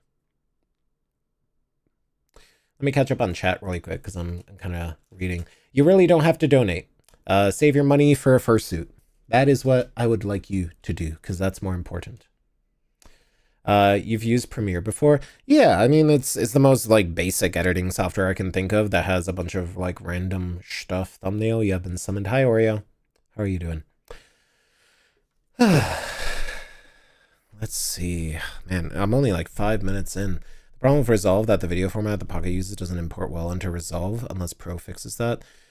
That's something weird that I've kind of noticed. I am wondering if the reason why my footage doesn't look 10-bit is because of Resolve, or whether if it's because of Premiere.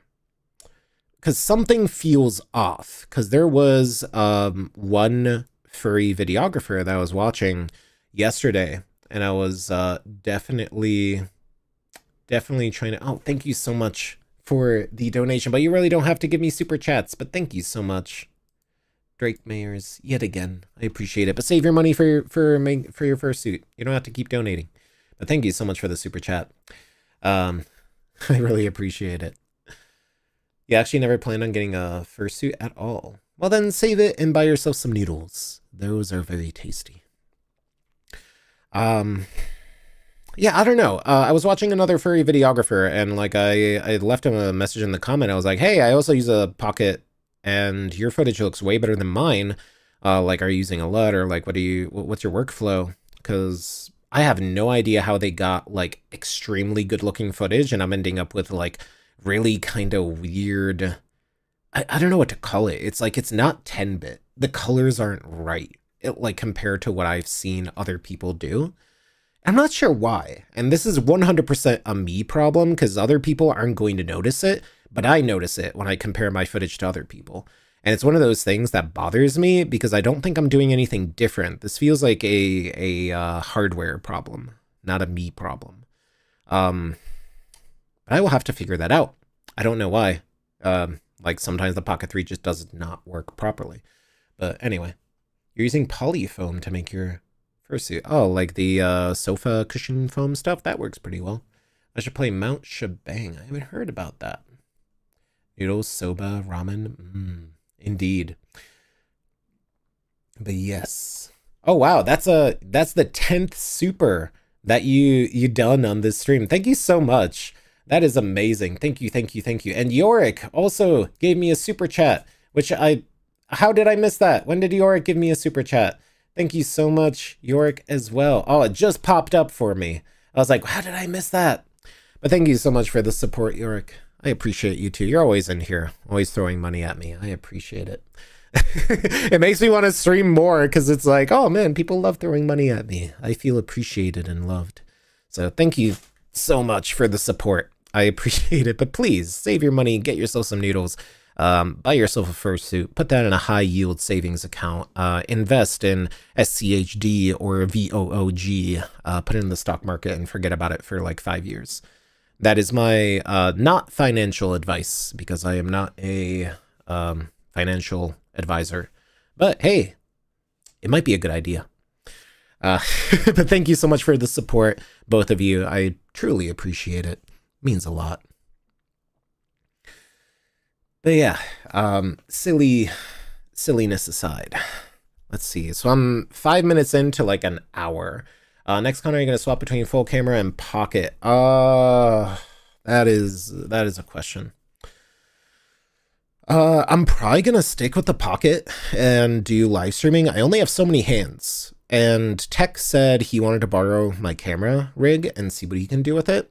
So I'm probably gonna lend him the RS3 and the ZV E10 with my 15mm on it. And I'm gonna stick with the pocket because honestly, like I keep saying it, it doesn't matter like what your tools are if you know how to use them.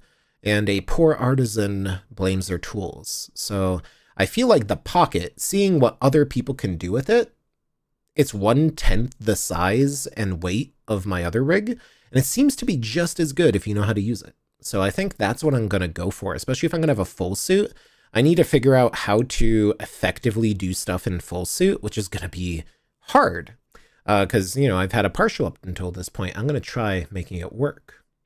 But video editing is probably going to be very difficult. I mean, video taking is going to be very difficult in a full suit, so I need to figure this out now and why my footage is not satisfying me in the way it should. But hey, as long as I'm capturing memories, I guess it's okay. I still like my normal camera setup. I really do want to get a better camera, but that's like $5,000 and I don't have that money. I actually had to go get dental work done, and that's going to eat up a paycheck. So any donations are probably going to be going to fixing my teeth, honestly. It's funny how that works, you know? It's like, oh man, I'm saving money. It's great. And then it's like, oh, by the way, you have to pay several $1,000s to get a tooth repaired. And I'm like, oh, great. Anyway, make sure you have the heat-resistant Under Armour. Yes, so that's actually, I usually wear that underneath my, like, actual fashionable clothing. So I have a balaclava. I wear, like, heat-wicking pants and a shirt and all that. So that's actually already part of my usual con loadout. And you can actually sometimes see it if my, like, shirt rides up. I usually have a black underlayer or something like that.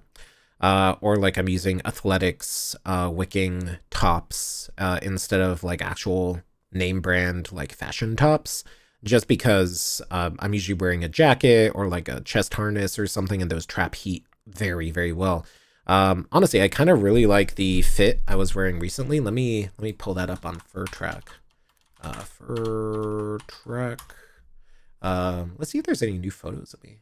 Maybe find a couple of photos of me from the con. So this is a cool photo I found. I kind of like it. So this was my like more I guess it's not working.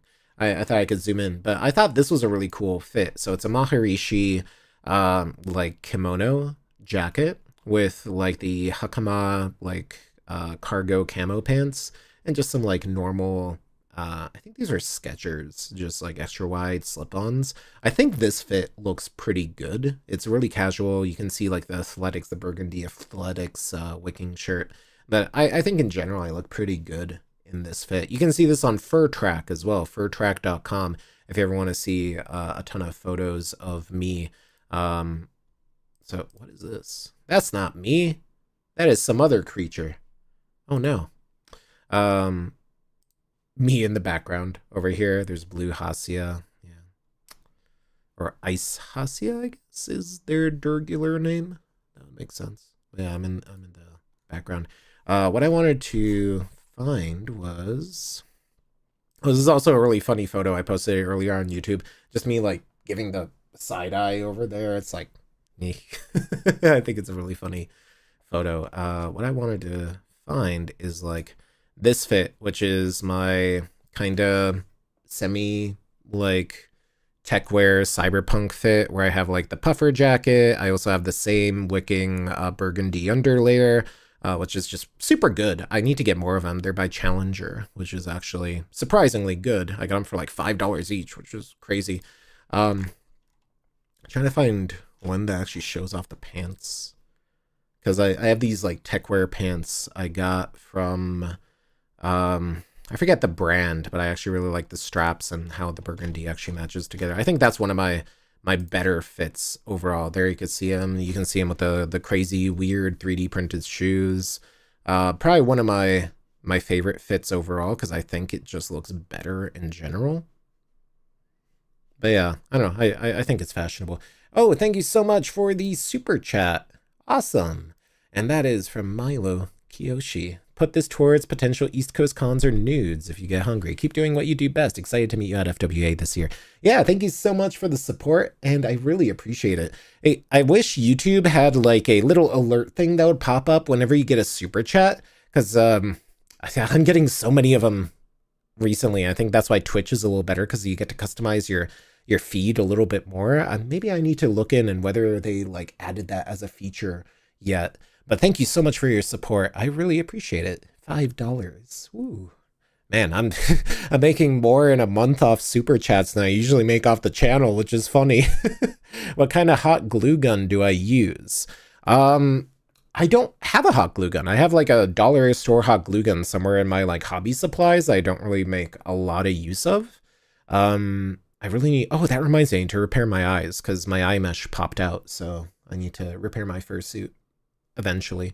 But yeah, I don't really use a hot glue gun. I just use like a dollar store hot glue gun because they all kind of do the same thing. They heat up a glue stick and then they squirt it out. So I bet that there's some differences between really good hot glue guns and really cheap hot glue guns, but sometimes I just need a one-time use thing. +1 to Fur Track. Such a cool website. Classic kite style. Ooh, Sanoon is here. Sanoon streams at midnight Eastern, 9 p.m. PST on Twitch. You should go check them out. Tannery Sanoon. They're a friend of the channel. Very cool. You should go check them out on Twitch because I usually don't stream on Twitch that often. Use a Sir Bonder Mini. I don't know what that is, but I assume that's a brand of hot glue gun. I don't really use a hot glue gun that often though. What are your thoughts on your tripod camera you set up so you can record yourself recording somebody else? It seems cool in your recent video. It was mixed reviews, I would say. It was functional. Let me pull it up. Where is this? So this was at Anthro Northwest, so you can actually see me in like more of a casual like this is my usual setup of a big camera and a cell phone attached to it, and like it was really heavy. This is like 7 kilos or something. This setup is way lighter, so you can see that it's basically a battery handle attached to a gimbal attached to a cell phone, and this is maybe 2-3 kilograms, so way lighter, but still, you know, stressful because you're basically holding around a 10-pound weight with you everywhere. This worked kind of well, but I kept having instances where people with low visibility, like fursuiters, would keep knocking it over because you'd like drop it down and it's not exactly stable because most of the weight is up here at the top. The center of gravity is not at the bottom, so it was not very stable. If something knocks it over or the gimbal moves too fast, it will knock itself over.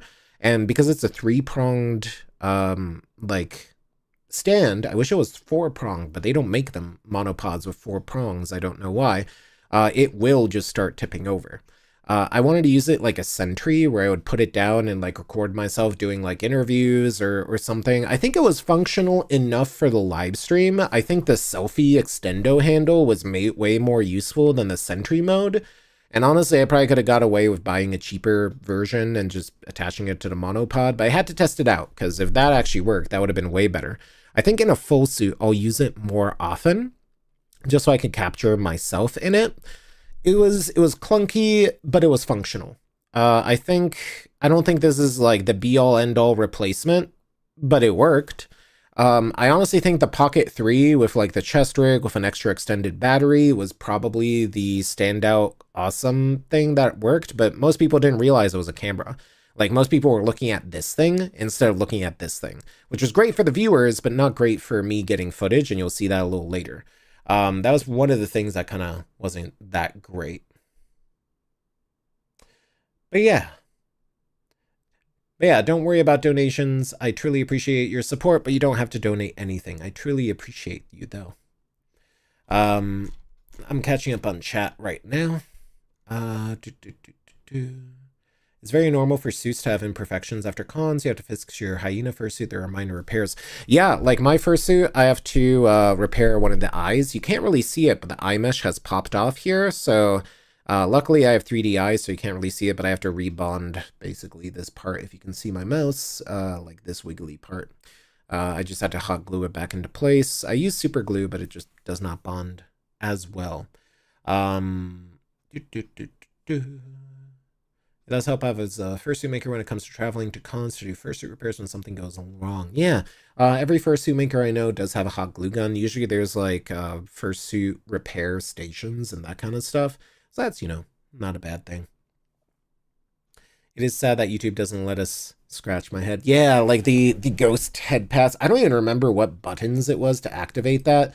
Let's see if I can remember any of these button presses. I don't remember. I think I had, let me open up the settings. I don't know if that'll actually put it up. General settings. Well, nobody can see this. Where are my hotkeys? I'm curious. I'm going to see if I remember any of my hotkeys.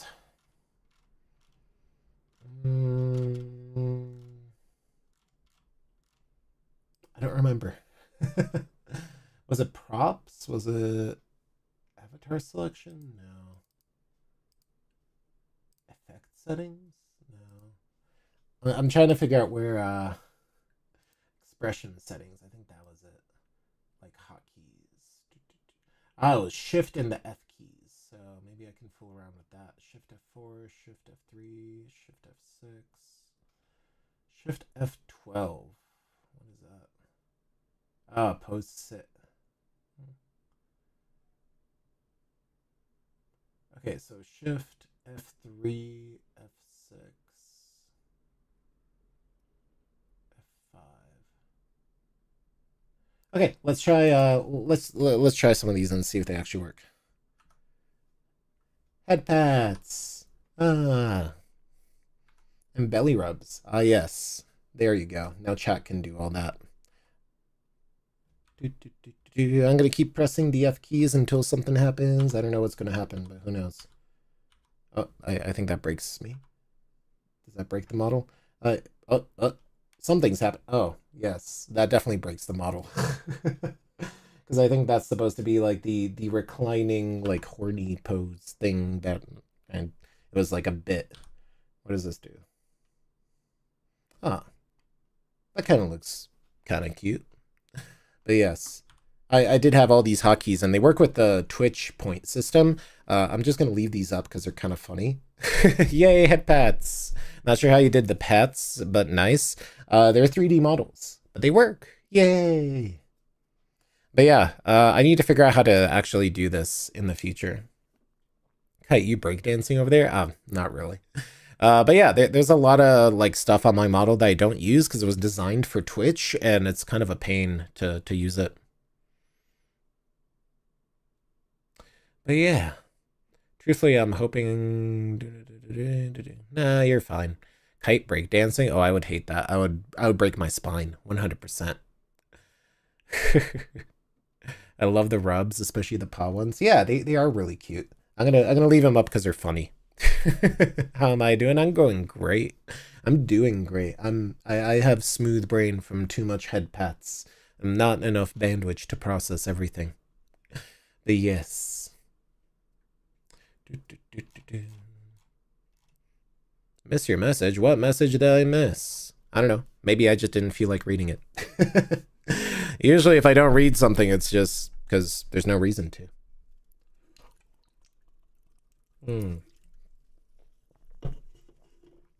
Everyone loves head pats, though. Speaking of dancing, have I learned any dances yet? Oh, absolutely not. I am horrible at dancing. Anyway, that's enough of that. Back to video editing with that's not supposed to happen, but oh well. I guess you can see all of me now. I mean, that's kind of cool. Pobs and my giant tail. 3D model moment. Oh well, there we go. Although now my hands are like right there. What if I activate some of these other funny things?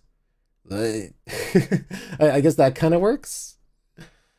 I mean, actually, that's not a bad pose. I might actually just keep it on that pose. What about this one? Oh, apparently my spine rearranges until I pose like this. That kind of works, right? Honestly, that's a nice pose. I might actually just keep it on this pose instead. My spine is still messed up from moving all those switches. Oh, I bet. That's definitely not that good. I have no idea what my body is doing when I look away, but I hope it's TOS. Beans? Yes, there were beans indeed. Seeing the ghost stuff reminds me of that one movie they left from 1993. Oh, it is a mystery. But yes, I'm gonna leave this pose up because it's a surprisingly funny little big floofy squirrel tail. Not so much a squirrel tail as it was supposed to be like a big floofy like I don't know what to even call it. Like it's just a big long dirgular almost tail. But yeah. So glad I have cold pizza. The perfect thing to edit while you eat. Eat while you edit. Now my tail is up straight. Not exactly up straight. My tail is actually big. I can actually show it off. It's long because it's super elongated. If you've seen my ref, like it's not so much a squirrel tail as it is just a really, really long, like other kind of tail. Let's see if I can move myself in a slightly more respectable position. All right. I think that'll work.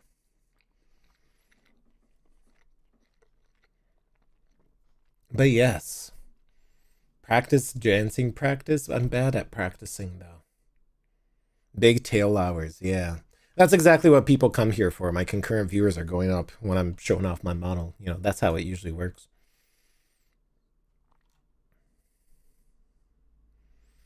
But yeah.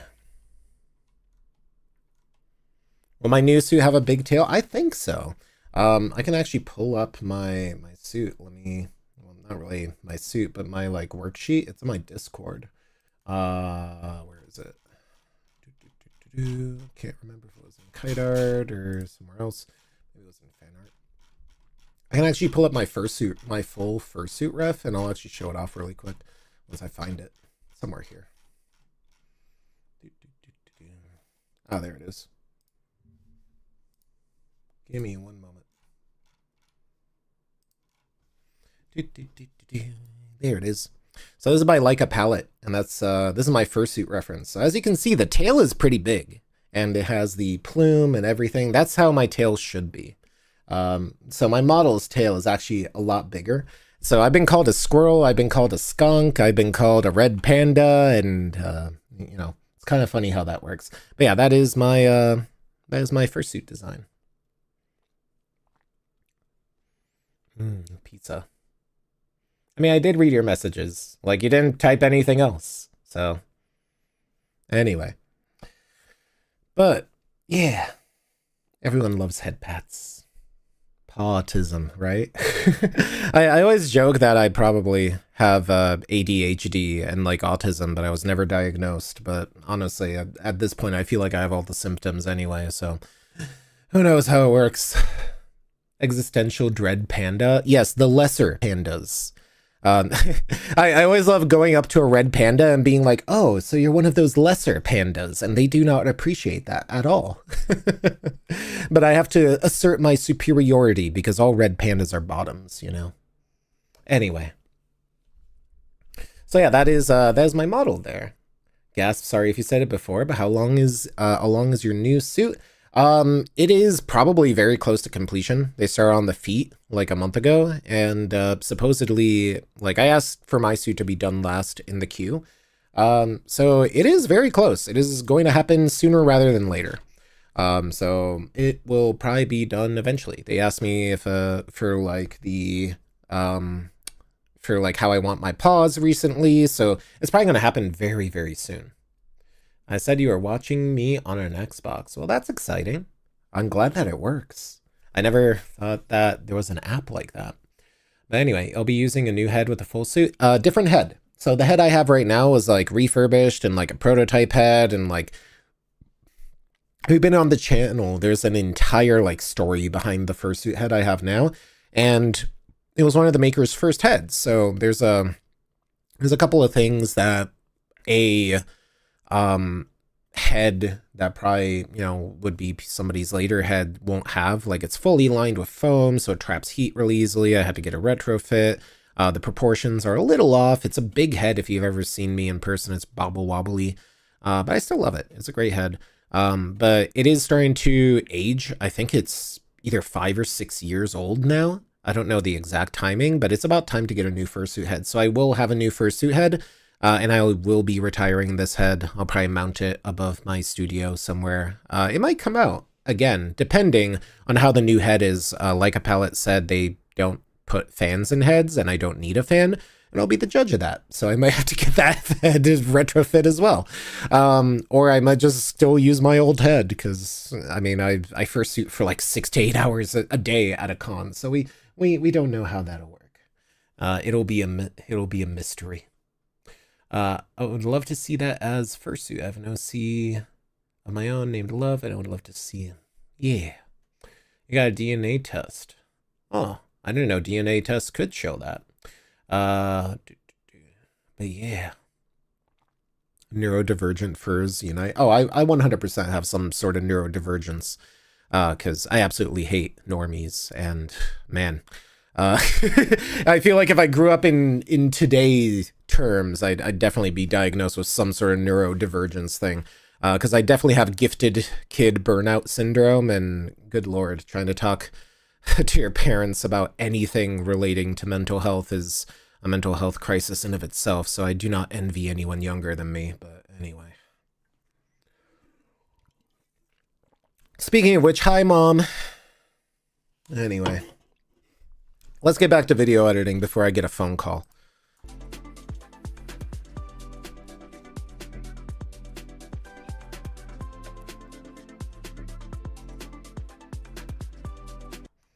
Actually, that kind of works. I mean, kind of have a musical sting, and like that kind of motion. I really like to avoid fursuiters doing that kind of shrug motion, because it really kind of, I'm not gonna say breaks the magic, but I think it kind of ruins the appearance of confidence. And a lot of people are like, I don't know what to do, and like they do a thing and then they shrug, and I'm like, no, you're doing great. Just keep doing the thing. Look confident while you're doing something dumb, and everybody will love it. Like, you don't even have to be super confident. All you have to do is like just wiggle. Like, if you never know what to do and you have a camera in your face, like, put your hand, like, paws up to your face and, like, do that sort of, like, Marilyn Monroe pose, or just wiggle. Just act silly. Like, the best part about being a giant animal person is you'll never look dumb if you just start wiggling randomly.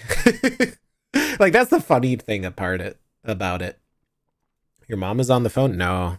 Even if they would, I wouldn't be answering it. I think my request is blue head fursuit. You don't know what kind of species. Well, there are so many species that I'm sure that you can pick out one that represents you. But yeah, I think I cut that properly. Let's see what that looks like. We might have to adjust some of this footage because it's a little contrasty because of the LUT, but I think it's better than if it didn't have the LUT.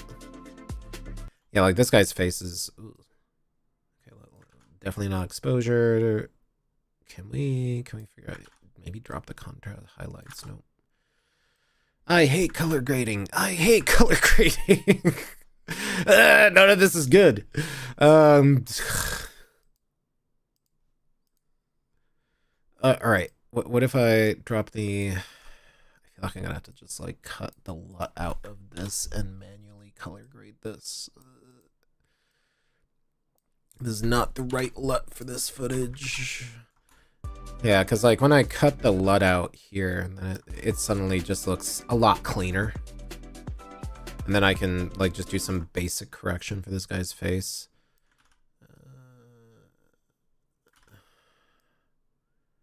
Honestly, I don't feel like really screwing around with this. Maybe I can bring back some of the shadows, but I really don't need to. This is why I hate color grading. I'm like, what if I hit auto? what happens? Nothing happens if I hit auto. It's like, it does not matter how I color grade this thing. Because I could try colorizing it, but at the same time, I'm kind of like, I don't particularly care. If I hit auto, like, the grades are so slight that nothing actually changes. Which is kind of funny how that works. But we are going to cut out the LUT on the human because the reds are just too weird, or rather the pinks of the skin are a little weird. So let's not do that. You don't have let's see. Hi, Kite. Are you going to put me in the video you're editing? Probably. I mean, I generally 99% of the time add everybody I take a video of. So you'll probably show up in a video eventually. So yes. New kite stream, call with mom. I would absolutely never do that. That is, oh man.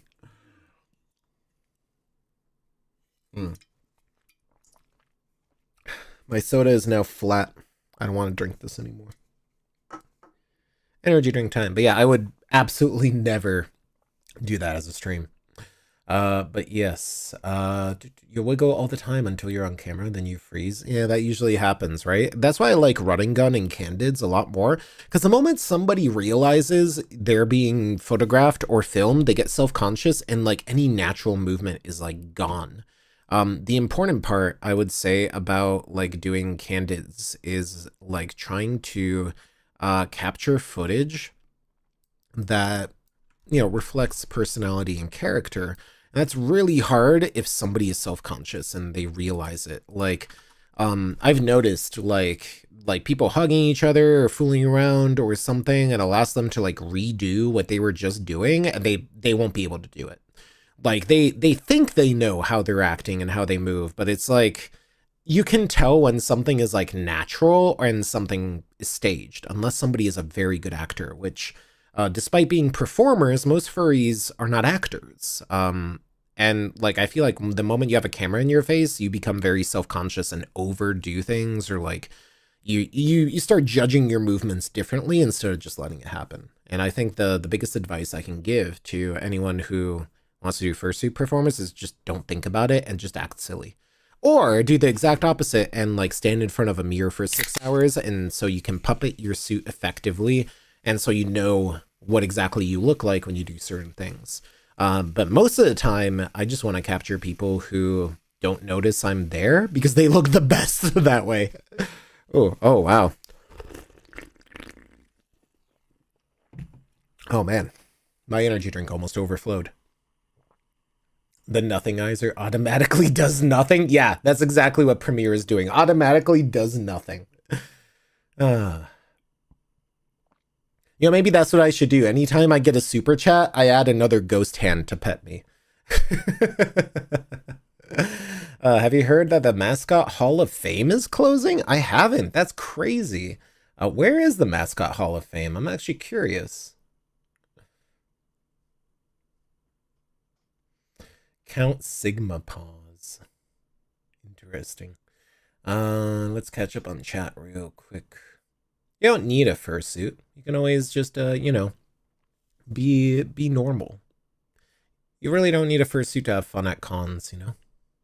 Sigma Paws was a professional fursuit actor. Oh, that's interesting.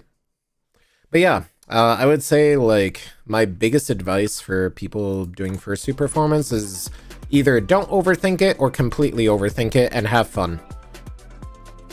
Also, ignore me. If I'm trying to get candids, like, just completely ignore me.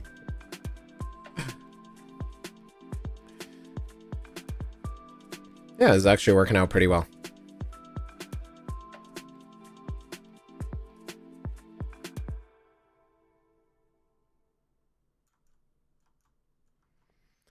And honestly, we can cut it right there. What do we have at the tail end here? Yes, Night Dragon and that. These guys show up later. I might actually cut this because I think this is where I realized it was in slow motion. It was going to be a wasted shot. They show up later, so we're going to cut that. Like, that would have been a way better ending, but we're actually going to save that for the next segment because the music part has cut out here. And we have, oh, good lord, I have barely gotten any work done. We have been yapping too much, chat. I'm having too much of a good time talking with y'all. And that is your fault, because you're being very distracting and enjoyable to talk with. I'm joking. It's very nice talking with y'all. You don't have a fursuit. You bring wacky costumes and wigs and stuff. Look, that's a fantastic way of doing it. Like the people in the giant Among Us outfits, or like people who are in clown outfits, or like even the person in the background right here. I don't know if you can see them, but they're like the puppy Apple PC computer head fursuit. Like that is a super unique way of, you know, being a furry and standing out, because they're definitely one of the most unique people at the con, despite not being in a traditional fursuit. Or I guess somebody like Pedro before they completely self-destructed and crashed out. Like dressing up as a Disney character and being silly, everybody loved them until they didn't, because apparently, you know, how that goes. So really, one of the things you can do to like just make sure you're having fun at a con is have fun. Like you can dress up or, you know, talk to people, and your con is what you make of it. And I feel like if you leave yourself behind and just be yourself, that's so weird to say, like leave yourself behind and be yourself, but you know, there's so many different layers to personalities that sometimes putting on a costume makes us act more like our real selves than we do if we're in plain clothes, which is kind of funny.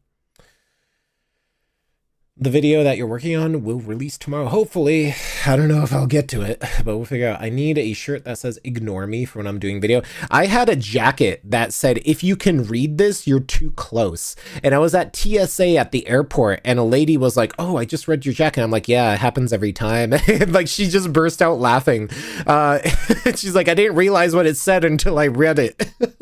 It's such a funny jacket, because I thought it would be too antisocial and like passive aggressive, but I kind of actually like that jacket. It just says, if you can read this, this is too close. I wore it on Thursday, and I don't think anybody actually read it, because everybody knows dogs can't read, so you know, it wasn't as effective as I thought it would be. You tapped into your Mizutsune bit at Megaplex and hit out homemade soap. I would totally get some Mizutsune soap. Reminds me of when the Monster Hunter pop-ups, the pop-up restaurants in Japan. Let me see if I can find a picture of this, because my roommate at the time went to Japan, and they're like, oh, there was a Monster Hunter pop-up, and you could get this Mizutsune drink. And let me see if I can find a Mizutsune drink Japan pop-up. Let's see if we can find that.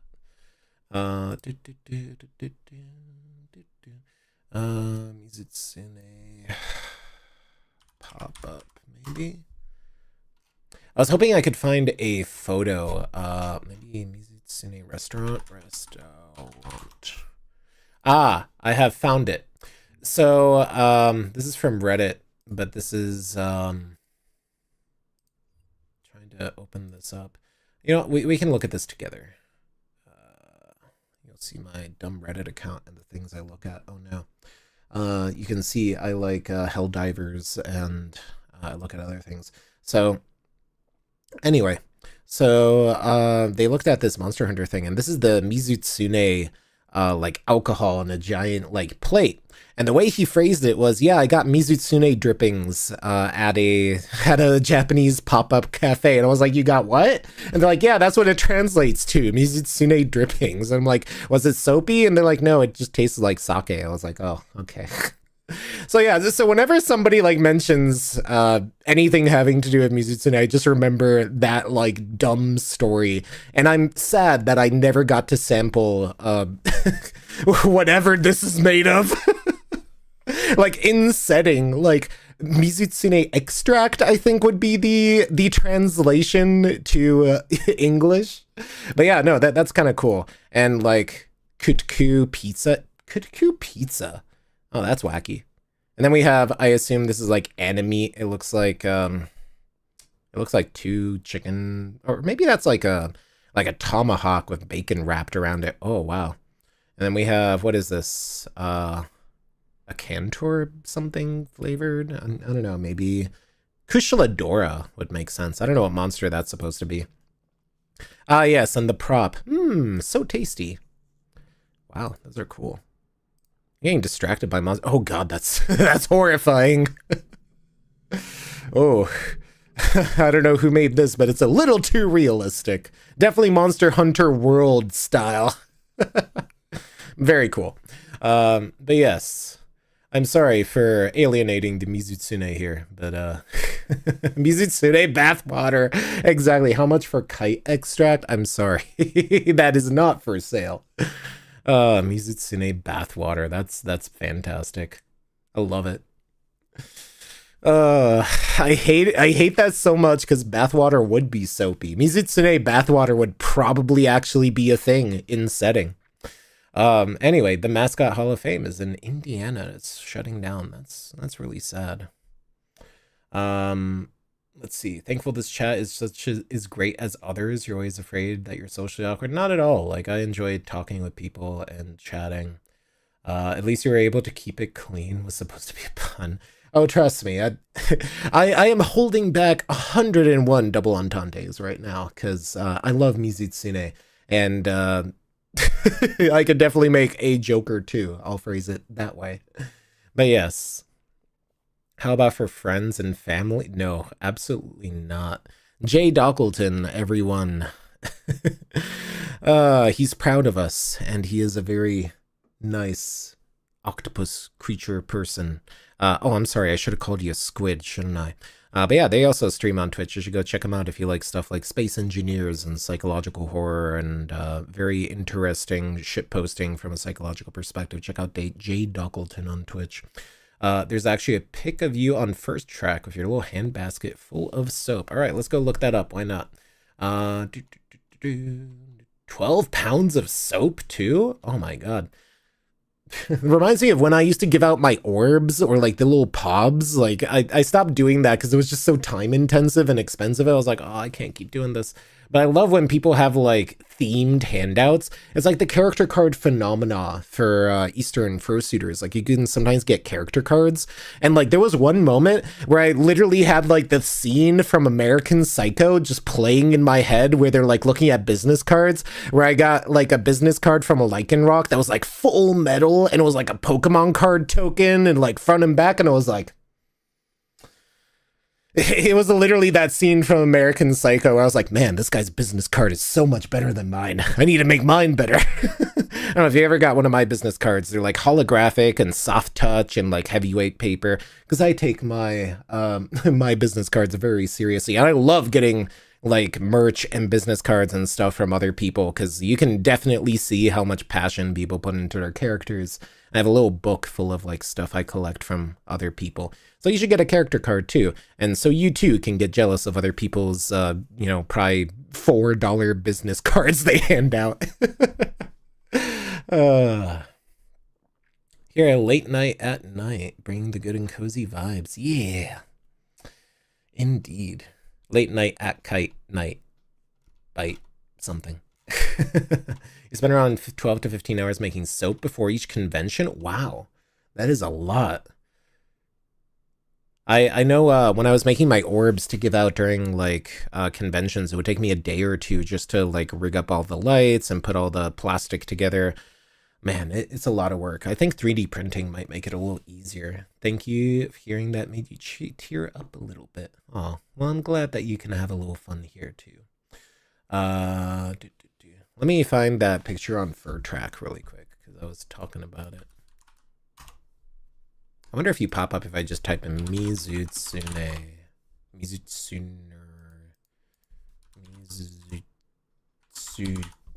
species. Merlo Mizutsune popped up immediately. 7 posts, but nothing. No posts, so I guess you're not on Fur Track. Mizutsune. If I look up character, okay, there we go. That is the creature we encountered earlier. Oh, they have an orb. I'm going to have to steal that from you next con. Orb. Where's the soap? That is the soap. I'm assuming that's the basket of soap that you were having. I also had a basket like that when I was giving stuff up. Oh, you were at Megaplex? I didn't see you. So we apparently have passed like ships through a bathtub soapy water and never met each other. Ships through a fog. No. Anyway, Creatures. So I'm guessing this was FC because I can see the convention center in the background. That was also probably FC because that looks like the lobby. Jesus.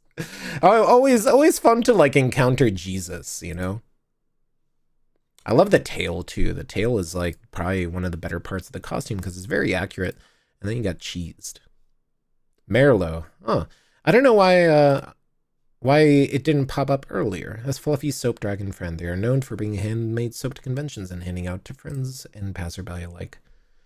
I love them. I would definitely get your soap and I don't know if I'd use it in a bath, but probably use it in a shower. I wonder what flavor it is. Soap flavor.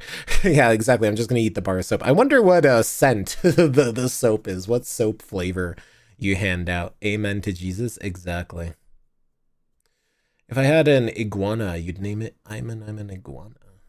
I'm an iguana. Ah, I get it. Also, hello. Welcome, Mr. and or Mrs. Moonrunes. I cannot pronounce your name, but hello. Kite Club sustains itself by making soap. I don't think so. That sounds like a cult. The tail weighs literally 12 pounds, and I thought my like gear was disproportionately heavy. Like that sounds rough. I didn't realize you could put a description on Fur Track. I know my description isn't like up to complete date, so I'm gonna have to figure out something to do with that. But yes. Anyway, let's get back to editing this so I can... I was hoping I could do like 10 minutes, but I feel like we spent the last 2 hours just kind of vibing, which is nice. But we do need to get this video out. And go. Love it. Thank you so much. Well, let's see what we can do with this. Unfortunately, like, that would have been like actually a good start here, but unfortunately my own commentary ruins myself. I unfortunately precede myself sometimes. This is color graded with the LUT too? It's kind of weird. Go. Maybe we can do something like that. Let's see what this looks like. And kind of go from there. Vibe streams are good? I know, right? But yes. You had 6 soap scents for FC this year. Red was apple, orange was grapefruit. Oh, I like grapefruit. Purple is lavender. I don't know why, but lavender always gives me a headache. I used to love lavender as a kid, but now it just gives me a headache instead. Green was rosemary. That probably is very nice. Blue is vanilla. I probably want grapefruit. Yeah. I like grapefruit in general, flavor and scent. That would probably be really nice. But yes. Well, enjoy playing Fortnite. I mean, I don't really have to reply to that. Because if you're going to leave, you can just leave. And have a great night. But yeah, enjoy Fortnite. I don't know why. Lavender always gives me a headache. Thank you so much. And I'm not a very big fan of lavender scent. For whatever reason. Like, I know all the, like, eepy, sleepy stuff is, like, lavender scented or flavored, and it always just gives me a headache. It's always so strong, and I don't know why. Lavender always gives me a headache. We're just gonna start really rapidly editing this, and hopefully the LUT will take care of most of the color grading. I'll probably go back and do a really light grade, but if auto isn't doing anything... That's awesome. Thank you. I don't think there's much... Too close. Try again. That is kind of silly, though. Unfortunately, like, sometimes that happens where you're just like, we kind of have to, like, retake something. And that is probably, like, the perfect place to put it, because... And honestly, like, right there is probably a better transition, maybe? Ah, yes. Out of memory again. I don't know why this thing always is out of memory. It's kind of weird. But hopefully this is still working. If you're planning to go to FWA this year, you can save a grapefruit soup. Grapefruit soap. Grapefruit soup would also be good. Yes, I would love some grapefruit soap. I will be at FWA, so I'll see you there. You hey, furries. Oh, well that's too bad. I hope you have a better life because that's kind of pathetic that you'd come in here and waste your free time on something you hate. I really hope that somehow you discover something you enjoy and spend your life doing that instead of doing all these things that make you sad. So, goodbye. Go into the Shadow Realm.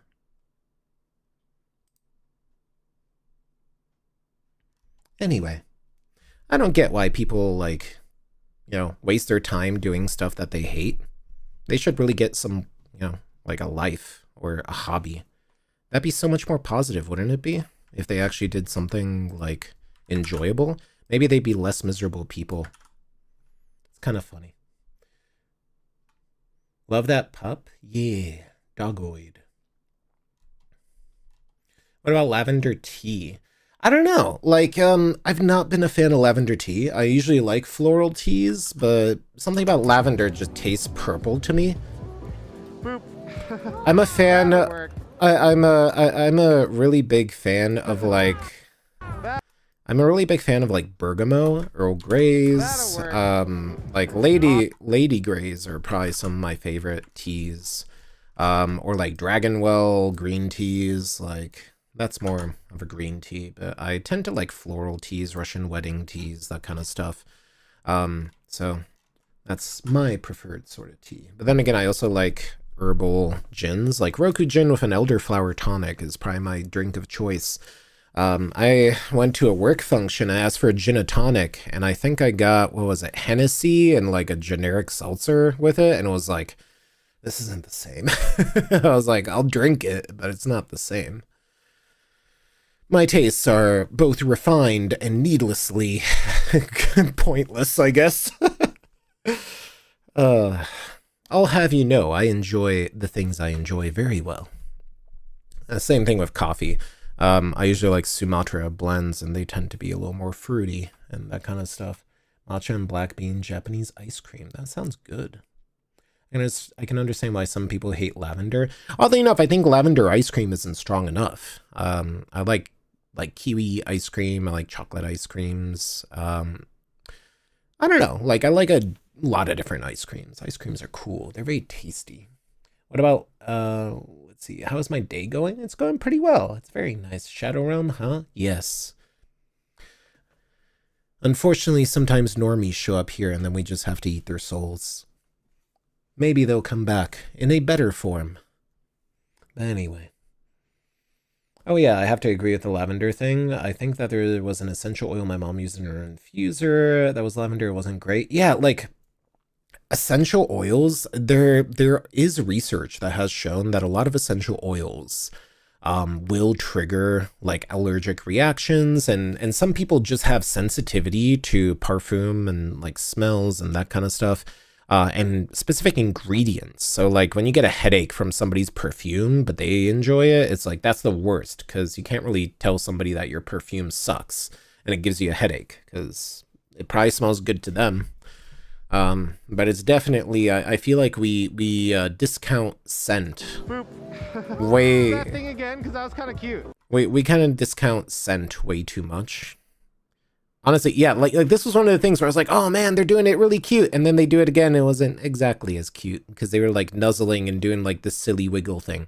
Cute. But still pretty cute.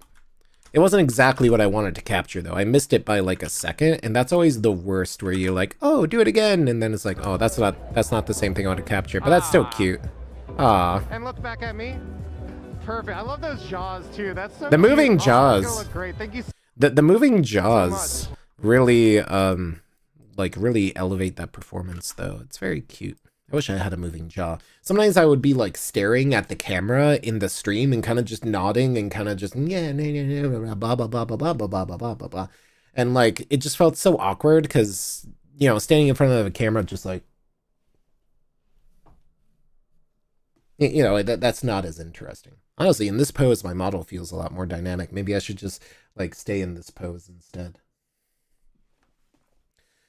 Tanuki Kawaii. I think that was a red panda, actually. Ninja Cremini. I wonder how that works. I've seen it a lot of times, but I don't know if I'd actually want to use one.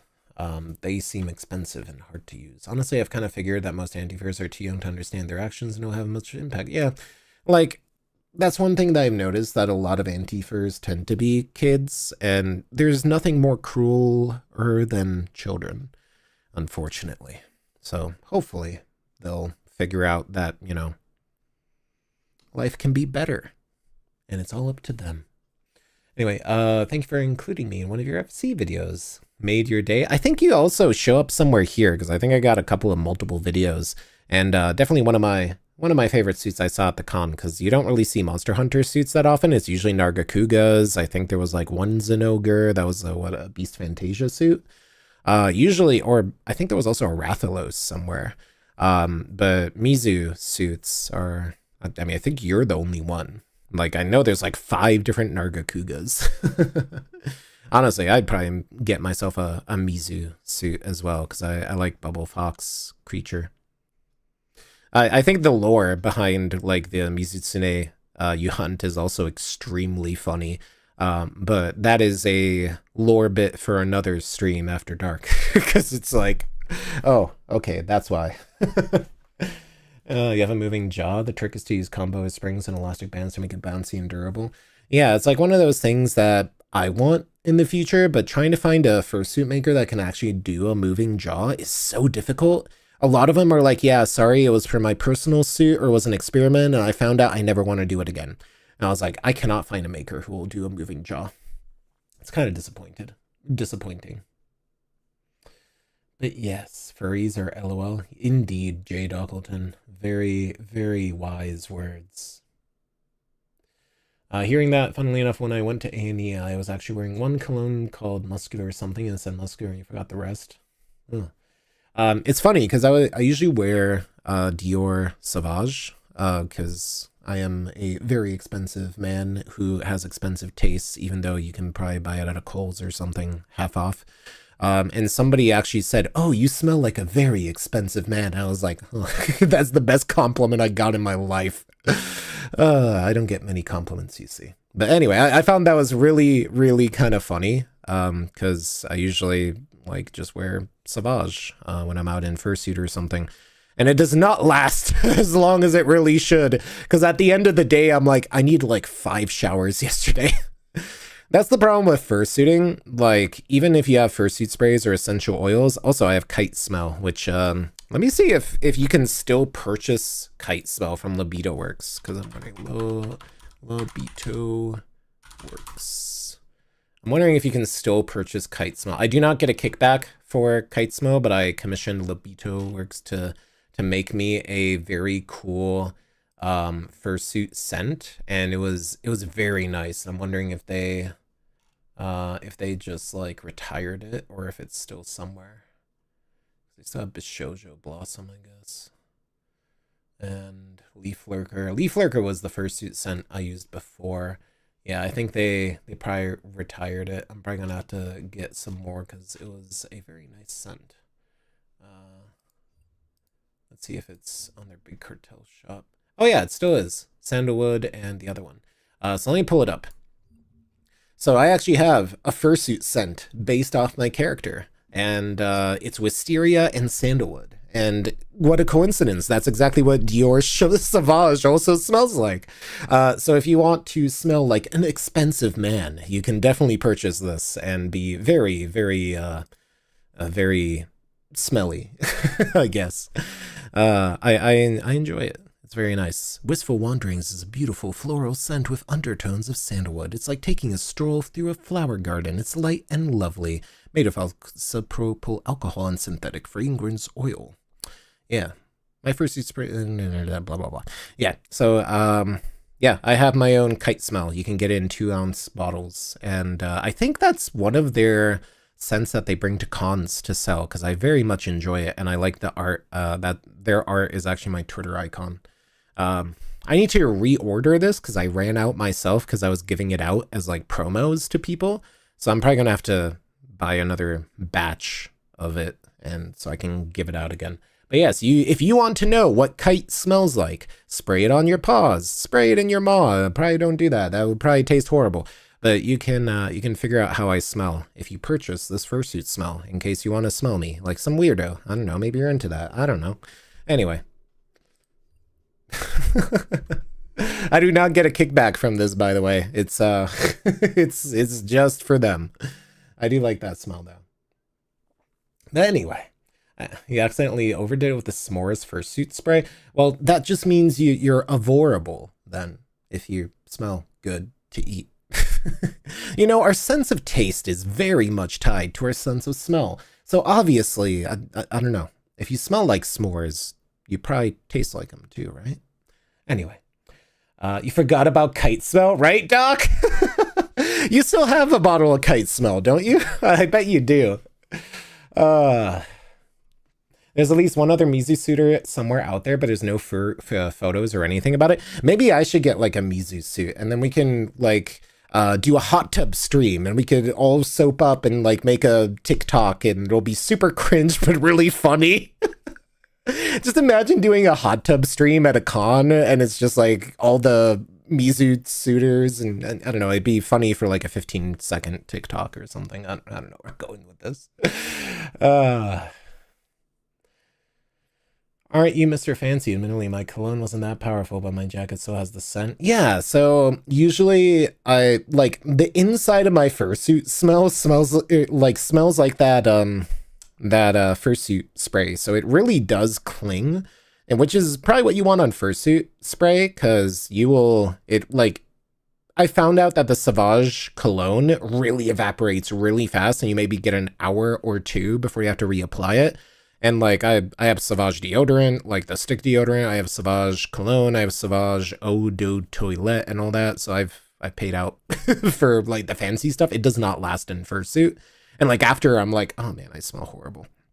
So I really should get the kite smell again and use it on my fursuit. Because when I put on my fursuit head, that's the first thing I smell is sandalwood, smoky like tones, and wisteria, and it's just such a wonderful smell. I love the smell of wisteria, which is kind of funny because I really dislike lavender, but the smell of wisteria is very nice.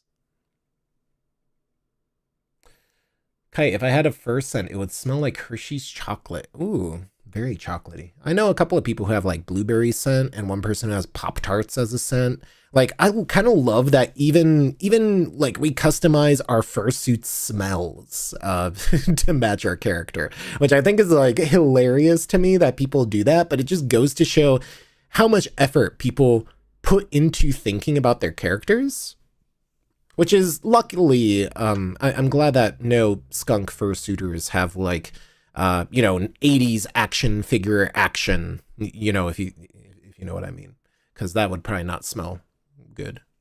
Authentic squirting action. Skunk smell action feature. Ugh. Good Lord, I'm sure somebody has probably prototyped that somewhere. People have done crazier stuff, I bet. You were sorting your sticker stash and you found my noodle bowl sticker. I'm glad. I love that. I think if I ever made a fursuit scent, the best you'd have is mint. There is Mint the Fox, which is the last clip from my last video, and apparently the minty fox person, not Mint the Fox, but like minty fox person thing, I forget their name because brain empty. But they hand out Andes mints in a cooler, and I think that's such a nice touch as like a giveaway because everybody loves Andes mints, and like they're pretty hypoallergenic generally. Just don't give chocolate to dogs, easy.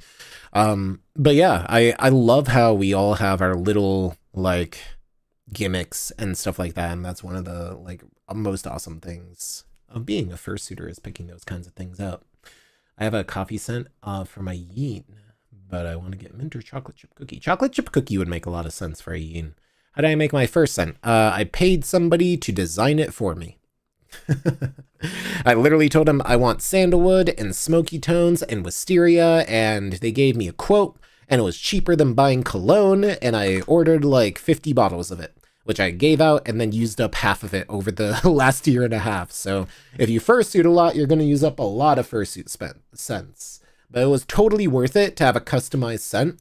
I think Lobito works. If you checked out the website where I put up there, you can commission them to make fursuit scents, like a custom fursuit scent. And if they like it, they add it to their product line. And I think I've been on their product line for like 2 years. So apparently I did a good job picking out my scent. I'll have you know that I have my own line of fragrances. Ugh. I am a very expensive man. as that one person said to me. I think that was legitimately the best compliment I ever got in my life. So funny. Mm.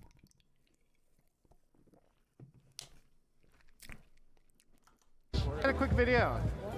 Hey, there's Naomi. But yeah, that unironically, that's probably the best compliment I got in my life. That wasn't sarcasm. I don't get a lot of compliments, as you can tell. Much. Awesome.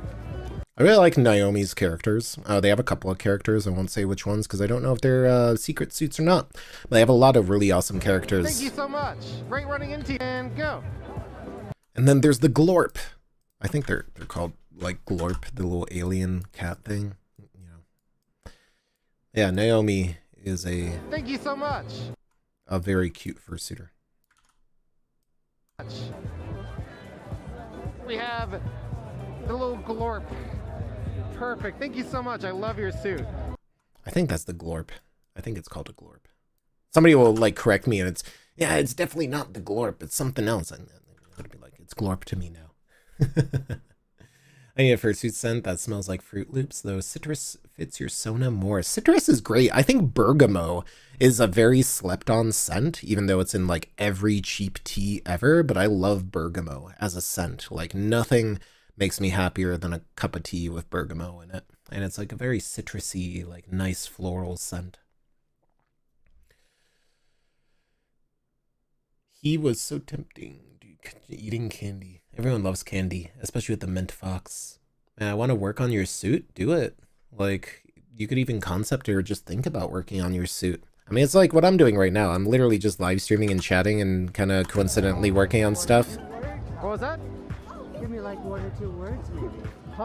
It would be hard because I'm actually probably going to have to cut the audio because of all the music in the background. But if you pose and look cool, that might work. And like, there's a really cool background there, so you can look all dramatic. Yeah, something like that. Yeah, so usually when somebody asks me for like pose or acting direction, I'm like, I have no idea, just look cool.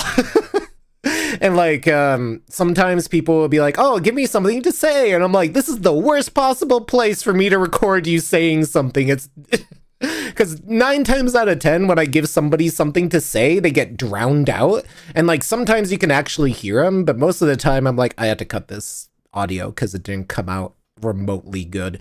So if I ask you to say something and then I don't use it, or like I mute the feed or something, it's usually because it didn't turn out very well, and that's a me problem, not a you problem.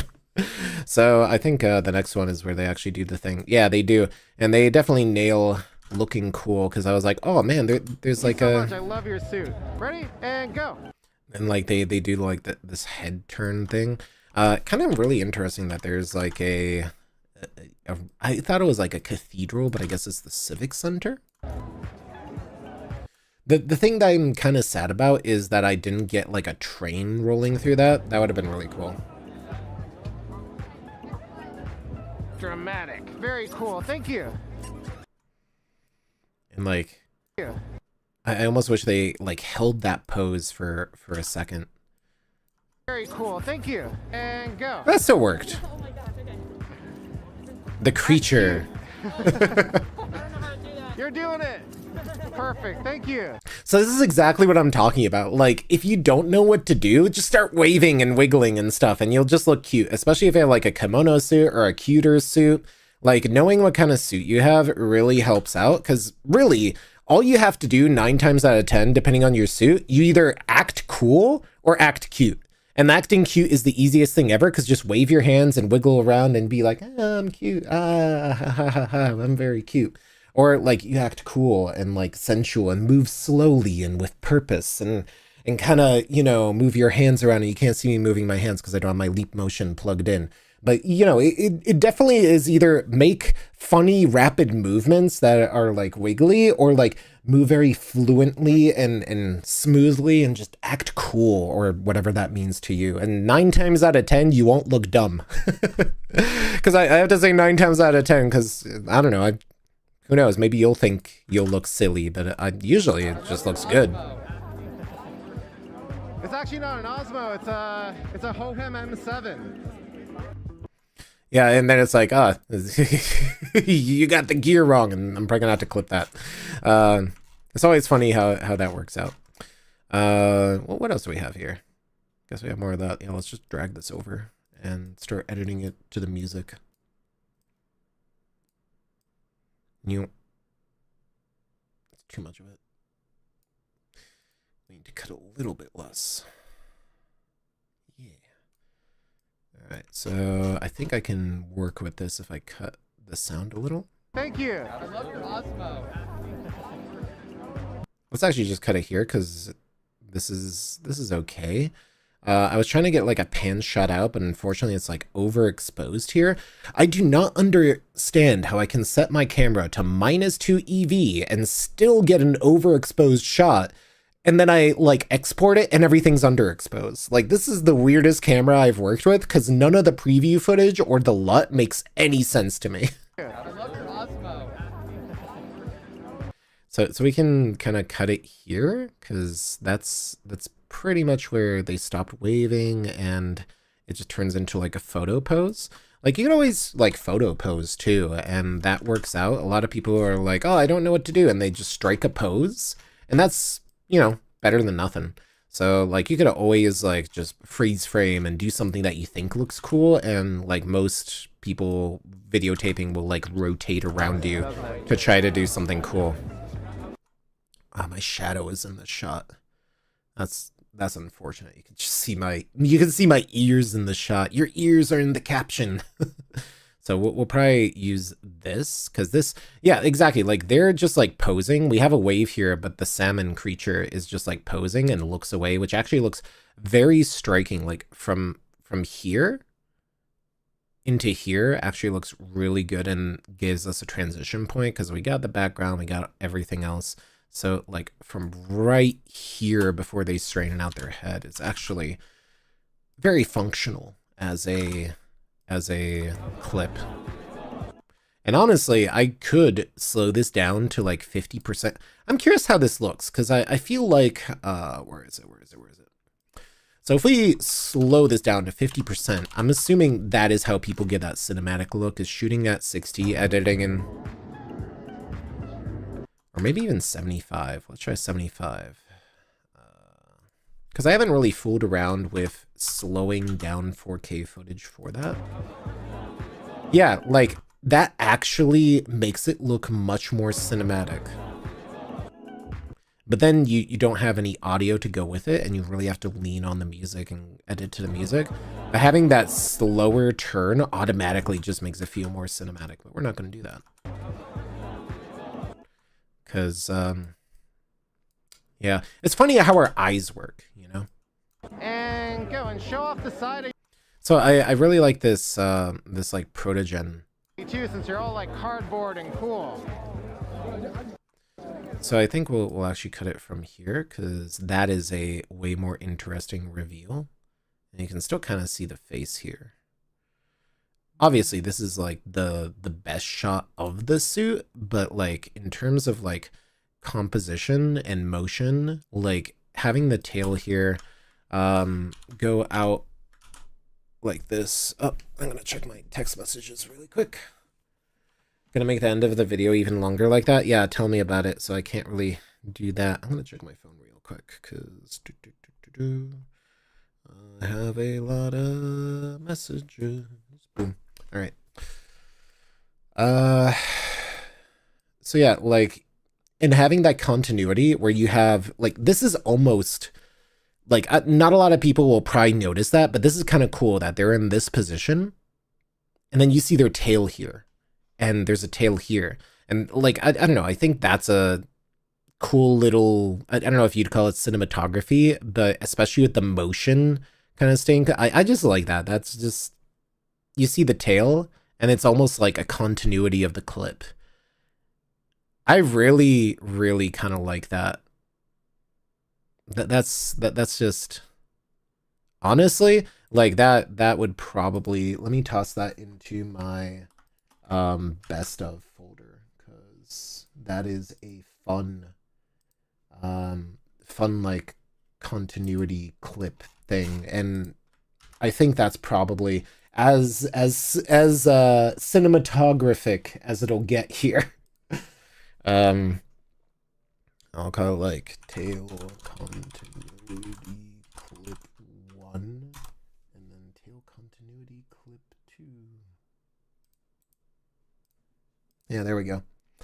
Because I should be collecting like the bests of and stuff, which I haven't been doing because I'm going to go through this one more time and do a quick grade afterwards, probably off stream. Let's see how this looks. Thank you. I love Cosmo. Very awesome. And look back at me. Perfect. Yeah. Kind of wish I had like recorded room tone or white noise or something so I could cut out my stage direction because I think that's a little distracting. But sometimes you just have to say words, unfortunately. That's just what you have to do is say words. Let's actually go into audio transitions and kind of buffer this a little because the audio transition is a little rough. Exponential fade, which it's not going to let me do. Okay, never mind. Can I constant this? No. Okay, never mind. Premiere knows better than I do and will not let me blend these two audio clips, I guess. Very awesome. And look back at me. That's still fine. Perfect. Hi, chat. Hi. Hi, chat. Bye. Hi, chat. Bye, chat. Oh, that's always fun. I always hate when my phone like vibrates because I'm like, is this something I have to worry about now? Hopefully not. I still have a like slice of cold pizza right next to me that I haven't been eating. I really need to do something about that.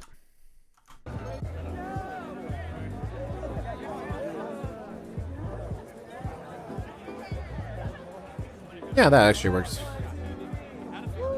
Okay, so there's a bunch of normies here, so we're gonna cut them out. And by normies, I mean people not in fursuits. So I try not to catch people's faces, Awesome. but it's almost like impossible not to do it sometimes. Awesome. And then we'll cut out my wording there. All right. I love that. Thank you so much. You're super cool. Perfect. Thank you They are really cool. so much. You're super cool. Like that is a really good suit as well, and it's a very good use of like zentai and like form-fitting printed fabric. Like that is very unique, and it's probably a very comfortable suit to wear, honestly. But yeah. Big tongue. Lobster. Yay. I'm hoping I recorded the lobster creature on their own because I'm kind of sad that I have recorded this extremely photogenic person. Very photogenic person. But I may have to cut the lobster because I don't want to like keep him in the shot. I think I can get the lobster a little later, so that's not too much of a loss. But I'd like to keep that extremely photogenic person out of the video in case they'd complain about it. I've only used the Gaussian blur tool once. Yeah, it's one of those things where I'm trying to be respectful, but I also don't want to cause myself more work because trying to interpolate Gaussian blur between multiple frames costs time, and it's time that I don't particularly care to waste.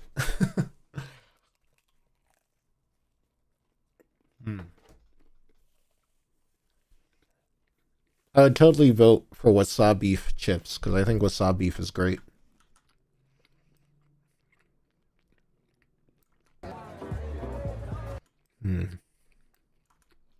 Thank you so much. You're super cool. Awesome. Thank you. Many purple suitors. Oh, yeah, so this is where the purple suitors were meeting up for the purple meet. And we did record the purple meet, which was kind of cool. Like, they always have a yearly purple meet. Let's see, let's cut that out. They have a yearly purple meet where all the purple fursuiters show up and do a photo shoot. So I was like bothering them because it's a bunch of usually rare suits. I don't know why, you don't really see the purple suits out that often. And go. So actually being able to catch them on film is kind of a safari style opportunity, because it does feel like sometimes people just wear a fursuit once and then never wear it again for like an hour or something. So it really turns into a safari kind of mentality that, like, if you miss a shot, you might have missed the shot for the entire convention, you know?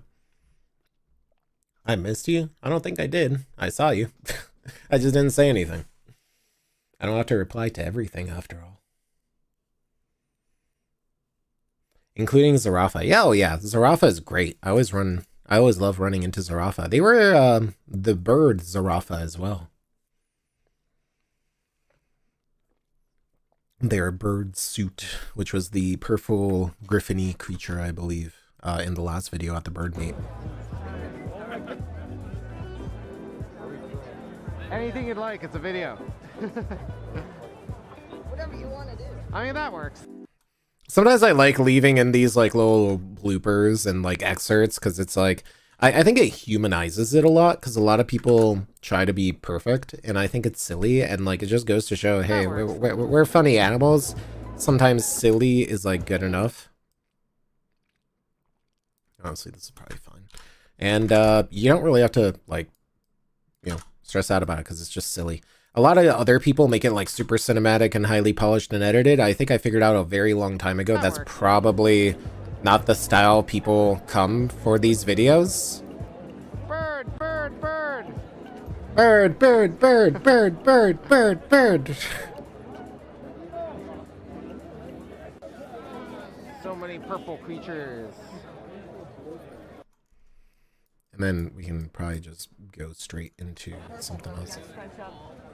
Let's actually find the rest of the purple meat and kind of rearrange this a little. Let's see. Because there's some purple creatures right there, and then we're moving over here, and this might actually give some context into a new scene. I'm going to move this out, and we'll probably put this somewhere here. Oh yes, and we run into a wild pack of snips on the way. So we'll just link that up there. The best part about video editing is that you get to fabricate reality a little. And especially if you're doing the dailies method, not everything has to be perfectly like aligned or timed. Sometimes you can rearrange time and make it more convenient or more interesting than if you just leave it sequential. And I think that's my favorite part of this, is that in a way, you're also kind of recording reality, but also creating a reality as well. And memories are a very interesting thing, because people will remember something, and even if it's not true or it's not exactly how they remember it, sometimes they'll just take it at face value, and that's how it happened. So, very interesting thing. Okay, cool. So that's all the purple meat here. So we can kind of go through this, and then I have some individual purple creatures. That's the last purple creature, and we can kind of drop that in there and then link that in here. We need to find some more music though, so that'll be a little difficult. You saw Telephone to the right in that one shot? I don't think I saw Telephone. I didn't think Telephone was at FC, but it's possible. Always love the color purple. Hilarious reactions. Zarafa's a good bean. Yeah, I love Zarafa. I always love running into Zarafa, and their story is very interesting. If you don't know it, you should ask them about it. There's always going to be purple meat. Zarafa, you're eating lunch. Ooh, I wish I had lunch. Tons of Circles at BLFC. I bet. I don't know why. There weren't a lot of Protogen or Circles at this con. I went to the Protogen meet and I went to the Circle meet, and there were like 5 of each, which was very weird, but oh well. It is interesting the difference between Asian suits versus EU-US suits. Watch a ton of Fursuit parade in Japan. A lot more toned down facial features and more anime inspired and less cartoony.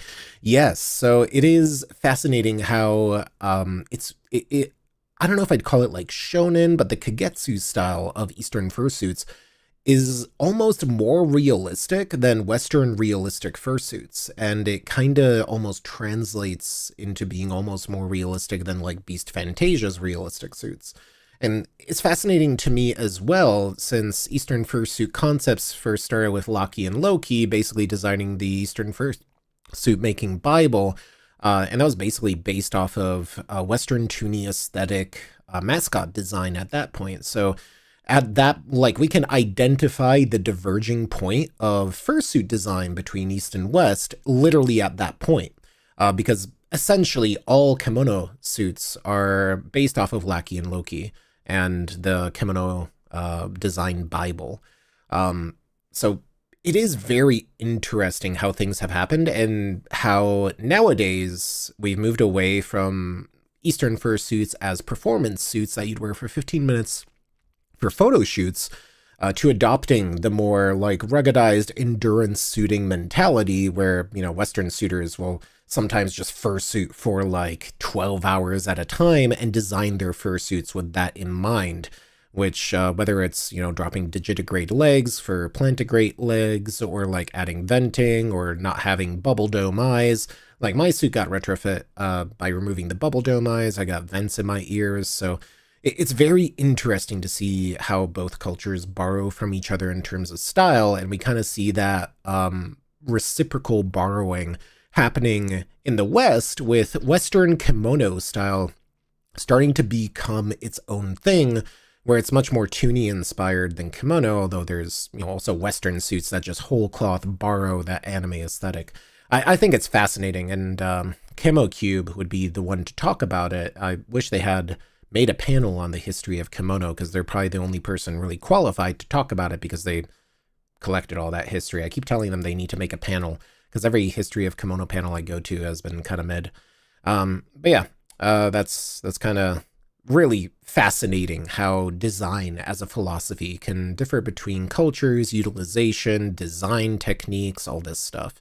But I don't think I'm qualified to talk about it. I just know enough to be dangerous. Kigurumi Kagetsu Doggy Studio are favorite makers. Yeah, I like them too. If I had money, I would commission Kigurumi Kagetsu immediately, because they do moving jaws, and they're beautiful. I would love a moving jaw suit from them if they're listening, which isn't gonna happen, but you know. I have a Leica palette suit coming up, so I can't really complain, because that's also a very prestigious maker that does wonderful suits known for their murder eyes, quote unquote, or at least that's what the Western kimono fandom calls them. And they were one of my favorite makers when I first saw them. Very beautiful fursuits.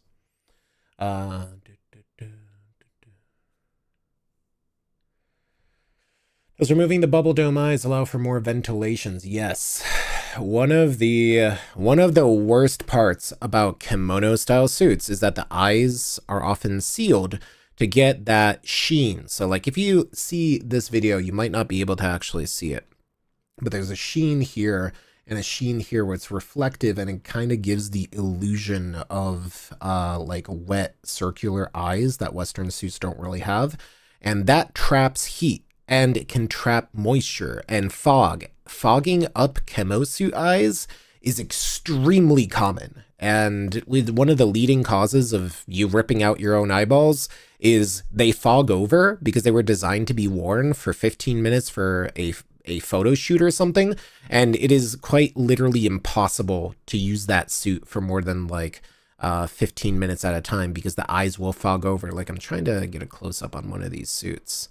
As you can see, like on this suit, it's recessed and has mesh eyes, so a lot of like venting is possible through these. Like my own suits, and Leica palette suits specifically, they used to be known for those mesh domeless eyes. But then you have like Blazy here, who also has domeless eyes and recessed mesh. That's one of the design philosophies that you'll see. Like here, kimono suit, bubble dome eyes, really, really hard to suit in. You have a small like mouth that doesn't transfer a lot of air. There's no circulation. Like you really, there's a saying among camo suiters where it's like you suffer for the cuteness. And you really do. Like these are not endurance suits, and the kimono suiters that I know that are endurance suiters, Well, they're kind of crazy. Because I tried doing that and I ripped out my eyeballs because I could not do it. And I'm in a partial. If my fan dies or my battery dies or like a connection disconnects or something, I can last maybe 5 minutes before I start passing out. At FWA, I got heat exhaustion and missed the entire Friday night because I could not like climb up up any more stairs. One of my friends in a full suit got heat exhaustion just going from their hotel room to the chemo meet and back and missed an entire day. Like, these suits are not for the faint of heart, and you will get heat exhaustion if you do not know your limits or you are not practiced in it. Like, this is exercise. This is endurance training. I would not recommend a kimono suit to anyone who is not heat adapted and ready to literally die because you want to look cute. Like, quite literally, after your first time chemo suiting, you might as well expect that you'll be in bed vomiting for the next 8 hours because you'll probably get heat exhaustion if you do not know the signs and you do not stay hydrated. Very common thing to go through, unfortunately, especially if old generation, old technique chemo suits. Nowadays, it's much better. Western design philosophy on endurance has started kind of being a thing. I would still never get bubble dome eyes unless it was just a photo shoot suit. There is no way. I'm honestly a little worried about my current suit because Leica Palette is like, oh, you don't need fans, it's fine. But I have talked to a bunch of Leica Palette suiters and they say, yeah, it's this. The head is very well designed to mitigate heat stress. So I'm looking forward to checking that out. And worst case, I'll shove a fan in there because, like I said, if my fan dies, I got 5 minutes before I like start dying and 15 minutes and I'm done. Like, there is, without circulation, it's over. But yeah, I would highly recommend against doing bubble dome eyes unless you know exactly what you're getting into and you're ready to suffer.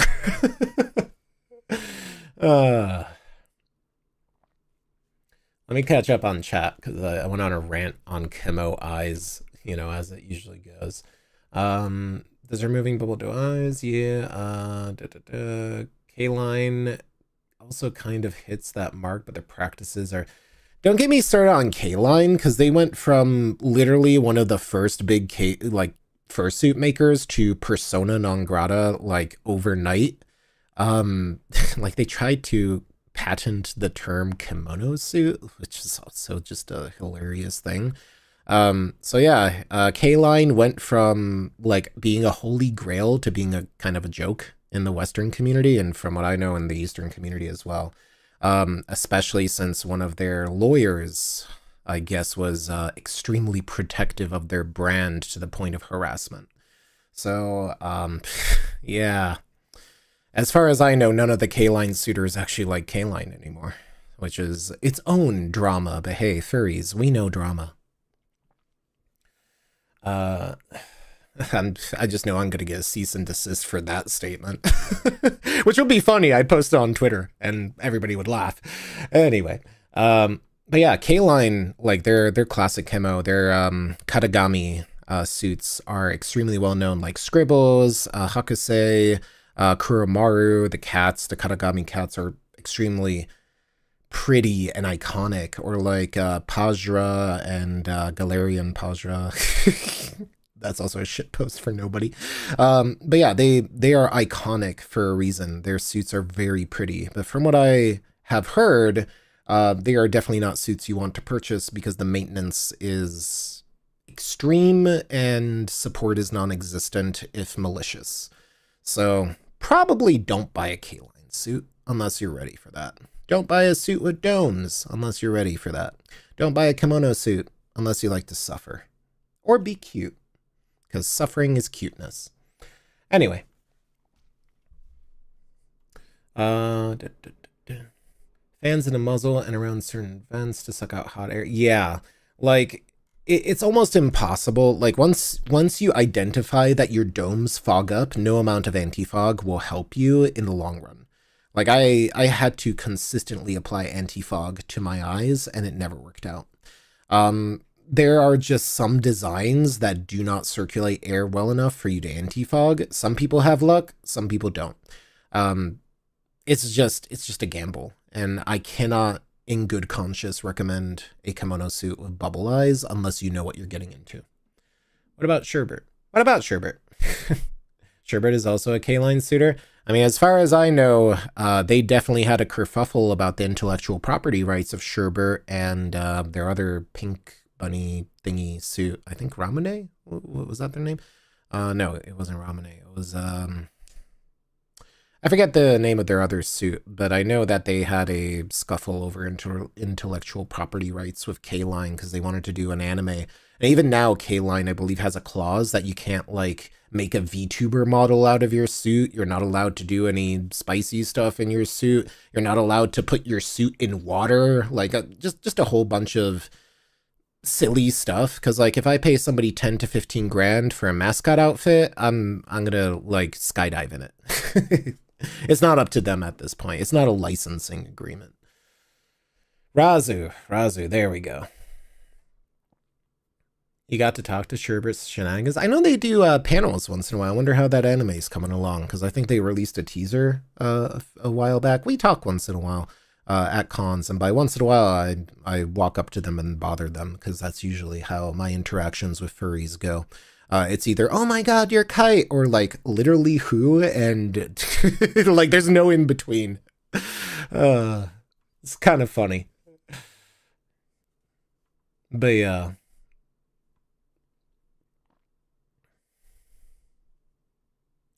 Sherbert is a blue fursuiter. That's true. Did you ever get a bell that rings? I don't think I'm going to. I like my plush bell, and honestly, I think in my redesign, or Kite 2.0, I may actually drop the rope collar and do something else. But that is in the design phase, and we're trying to figure that out. But I'm thinking it'll be more orbular, and I think it's going to be very, very cool. Ramune, times when you want to drink your soda through a mystery marble chamber. Yeah, I remember showing Ramune to my parents, and they're like, "Oh, is the marble to seal the soda so it's fresh?" And it's like, no, it is 100% a gimmick, and it's a fun gimmick because you know you have to drink it a specific way.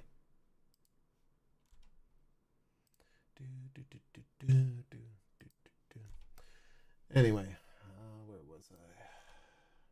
I was going to try to find like a song because we've actually run out of tracks. So it's time to do my favorite part: listen through a bunch of Epidemic Sounds music until we find something good. So you know how it works.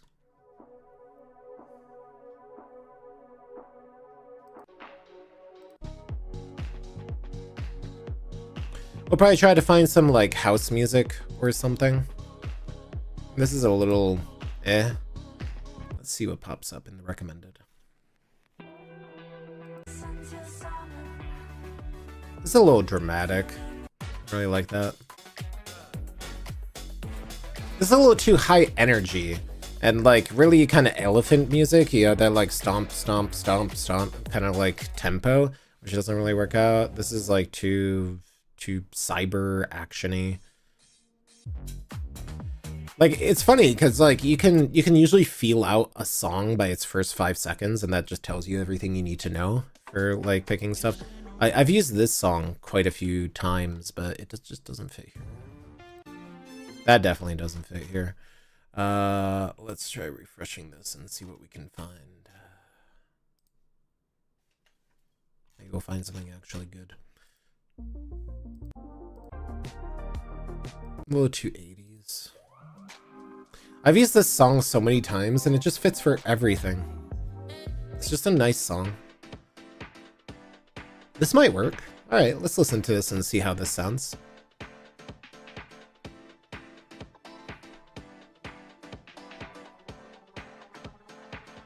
Yeah, Lemon Brat definitely has a certain vibe that people either love or hate, and it definitely is, like, their like, best suits are honestly very good looking. And then, you know, I think they're kind of hit or miss as fursuit makers, but they have some very striking suits. It makes me. Ah, yes, the rope collar is definitely fancy. Bassy, yeah, retro house. I kind of like this. This works, actually.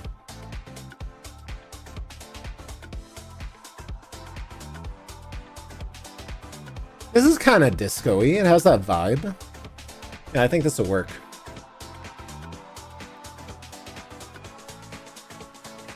Yeah, let's use this. This actually, yeah, this is a vibe.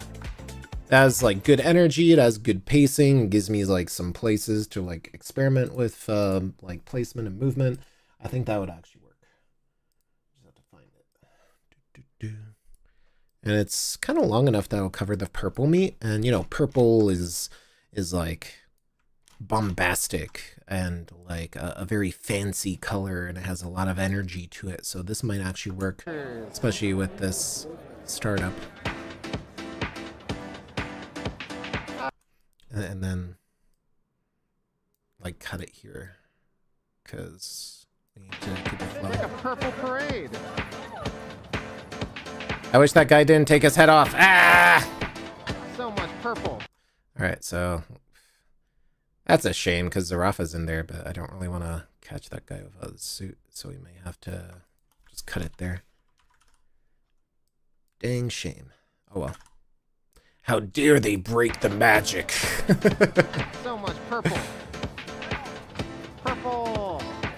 A purple parade of purple fursuiters. Big purple. Perfectly purple. So I think that's a good drop because at that point we don't have any purple, and I start... Actually, this is useful because we can kind of do something like this and like end that twist there. And because we have this... So we have like that, and that might give us enough time to kind of play around with that. Let's see what this looks like. The purple fursuiters. And then we have that drop, and we can go straight into like highlights because we have that, but it's my cell phone is in the shot. Yeah, so this is worthless because my phone is in my shot. As long as that happens. It's not always useful, but honestly, this is a better clip anyway.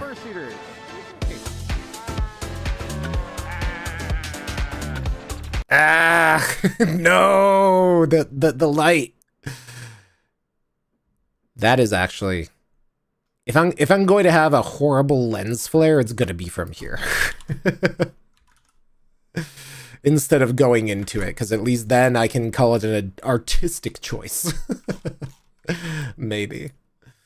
Can I fix that somehow? Let's see if we can grade that. Let's see what the auto grade does. Nothing. Okay, awesome. Thank you, Adobe Premiere. You are my greatest ally. Doesn't do anything.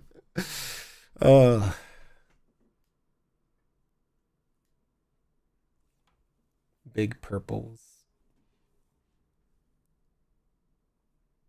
You like being tall, but not at the same time. Despite me turning into a cute and huggable dog every now and then, you just be yourself. You don't act like an animal. I mean, that's part of the fun, you know? You can decide what your character acts like. It's all role play and, you know, whatever your persona is like.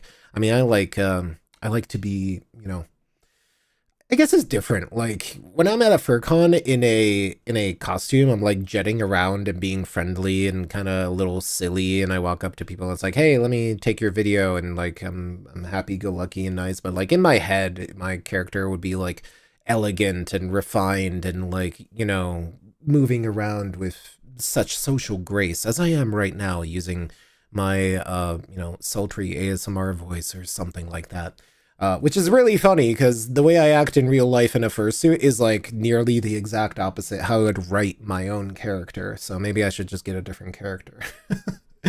and like other people are like, oh, you don't sound like Kite in real life. And to that, I say I don't have, you know, $1.5 grand of audio equipment between us right now. So it is a little different. But yeah, if I had an actual microphone attached to my camera, maybe I would sound better. But it is kind of silly how our perceived personas and the personas that we actually give off and like our ideal representative selves are often very different from the way we actually act, despite, you know, being how we want to be and how we want to be perceived, I guess. Vintage glassy lenses makes from crazy lens flares. Yeah, for real. Like I'm using the Pocket, which is like a 20mm tiny 1-inch sensor. And it definitely does not have the character of my like Sony wide angles with a filter on them. And I very much prefer the Sony cameras in extremes, but the Pocket does baseline footage just as well for 1/10 of the weight. So like shooting into the light here, like the highlights are blown out. I mean, obviously this thing isn't configured correctly in the first place because I don't know why I was shooting at -2 EV of all things. But yeah, it's kind of an unfair comparison. It's like comparing your cell phone camera to like an FX9 or a broadcast camera. Like, sure, like you can, a poor artisan blames their tools, but sometimes better is just better. And like vintage stuff is usually better since we're kind of in the age of planned obsolescence and everything's sucking, unfortunately. Well, hey, it's Tabby. Hi, Tabby. How are you doing? Hopefully you're having a great night. Elephant music? You've never heard that before? Okay, if you've never heard of the concept of elephant music, listen to the top 100 and tell me how many songs have that like doom, doom, doom, doom, doom, doom, like step 1, 2, 1, 2, like tempo. And like once you hear it, you'll never unhear it. And like like my parents called it elephant music because they were so annoyed with all of the music having like a 1, 2, 1, 2 tempo that it was like, yeah, now I can't unhear it. It's elephant music. What if fursuit with military outfit? That's like the second most common like partial thing ever. Like most people, I don't know, the military furries get kind of weird. But yeah, there are a lot of military inspired fits that you could do with a partial. You require elephant music. Speaking of Megaplex, I use clips of your con video in your intro. Yeah, no problem. Hey, as long as it's like furries that aren't 100% taking my footage and like claiming it as their own, like in a compilation, like literally just taking the video, like the entire video and stapling it on. I've had that happen before and I had to be like, cut that shit out. Because if it's your fursuit, do whatever you want with it. If you're like taking some clips for like a documentary or like you need something to fill it and it's like for positive use and for the promotion of the fandom, yeah, sure, go ahead. I don't mind. But like there's a certain amount of like fair use, I guess I'd call it. Because 9 times out of 10, I won't care. I'm glad that you're doing creative stuff. If you just like whole cloth take stuff, I'm going to start being like, well, that's not fair use. You got to do something with it. You got to add your own spin on it. You got to, be creative with it. So usually I just ask people to like, hey, credit me and do something more than just take it. Because like, I've had people just re-upload my entire videos under a different title and thumbnail. And I'm like, no, that's not cool. Like, I've had people take my TikToks and re-upload them as part of a TikTok compilation. No, that's not cool. Like, that's lazy. Put some effort into it. Like, if you take a clip of mine and you do your own stuff and, like, you add a spin to it and, like, it's actually a part of something and not just, like, you just toss it in there, then sure, yeah, no problem. But like, I hate TikTok compilations because that's literally just stealing content and it's the laziest thing ever because people get paid for it. And I think TikTok compilation furry channels, like I've copyright struck them immediately, no negotiation, because honestly, they shouldn't exist because they do not get permission to use that footage and they never give credit and they get paid for it. So it is the laziest form of creativity I can think of. And it doesn't even fall under archival purposes because they're like getting, actual, they get more exposure than like the stuff I do. So yeah, I'm going to be very, very petty about furry compilation channels that like just steal TikToks and other stuff. But yeah, like dancer furs taking their stuff and making compilations, totally okay with that. I love that because that's the kind of stuff where if you do your own fursuit footage and like you want to post that, yeah, that's awesome. I love it. Same thing with like collabing with other videographers who might be like, oh, hey, you got this shot from this angle. Can I use it? Yeah, 100%. Because I can't be in every place at every time. And you know, it's reciprocal. But yeah. Don't steal my TikToks. Yeah, I hate lazy repost channels. Yeah.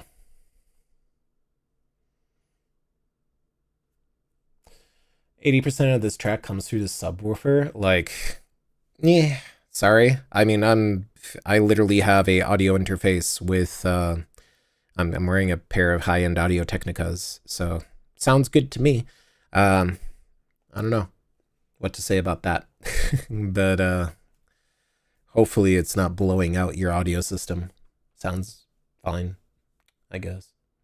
But yeah. Second Life. Yeah. Oh, thanks for dropping by, Tavi. Have a great night. That's Tavi Monk. They DJ in Second Life, and they're very cool. They're very energetic. You probably saw them on the channel quite a few times. They are awesome. You should say hi to them if you see them.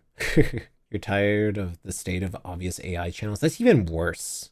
Can we meet sometime? Maybe? I don't know. Usually if I'm at a con, like, I hope people aren't offended, but I'm usually like jetting around everywhere, so I'm more than happy to like say hello and like talk about stuff. But if I run off to catch a shot, please don't be offended if I jet off pretty quickly because I see something that I want to catch. Because sometimes I'll like stand around and talk for like 5 minutes because there's nothing going on. Other times I'm like, hi, bye. And like it really is feast or famine, because like sometimes I'll just stand around and just talk to people for a couple of minutes, and like we'll have a great conversation. Other times I'm like, hi, thanks for watching my content, bye, hope you enjoyed the video, because there's something else going on that I need to see. Like that's always the problem with conventions as work, you know. You don't really have time to spend as much as you'd like with other people. But anyway. Would I audition for Hollywood Squares? Is that like still a thing? I thought that was like an 80s game show. Will you ever see me in person? I don't know. If you're ever at a convention, maybe. Unfortunately, I am not very good at fortune telling. Circus music when you said elephant music? Nah, it's like the tempo. It's like an elephant stepping, like 1, 2, like imagine that, 3, 4, 1, 2, 3, 4. And it's like really these like bombastic, bassy songs are usually like, I don't even call it R&B. I don't know what to call it other than like top 100 songs. And it like, once you recognize the pattern of elephant music, I don't know what else to call it. It's like in every top 100 song that isn't like electronica or dance, and it annoys me to no end. The rare fun times we can just do things without the consphere. Yeah, exactly. Sometimes you just need to go out and enjoy some Korean barbecue. Yeah, catching up on chat.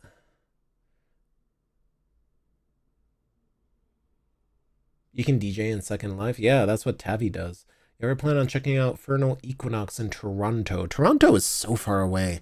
That'll be really hard. I was thinking of doing Further Confusion because the flight was really cheap, but when I added everything up, it would be like $500 total round trip, which isn't that bad. But I would have to fly in on a Friday night, and I'd only have Saturday, and I'd have to fly out on Sunday at noon. So $500 for a one-day con is a very hard sell for me, even though I would love to go to a Canadian con. I would like to eventually if I had better logistics, but I also don't have a main hotel in Canada, and all my Canadian friends drive there and apparently don't believe in hotels, so that's kind of hard for me to do. Go to TFF, that's the plan. I think I'm gonna try to do that. Anyway, I'm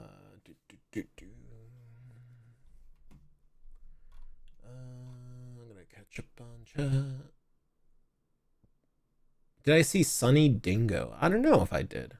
I don't think I did, but they might be somewhere.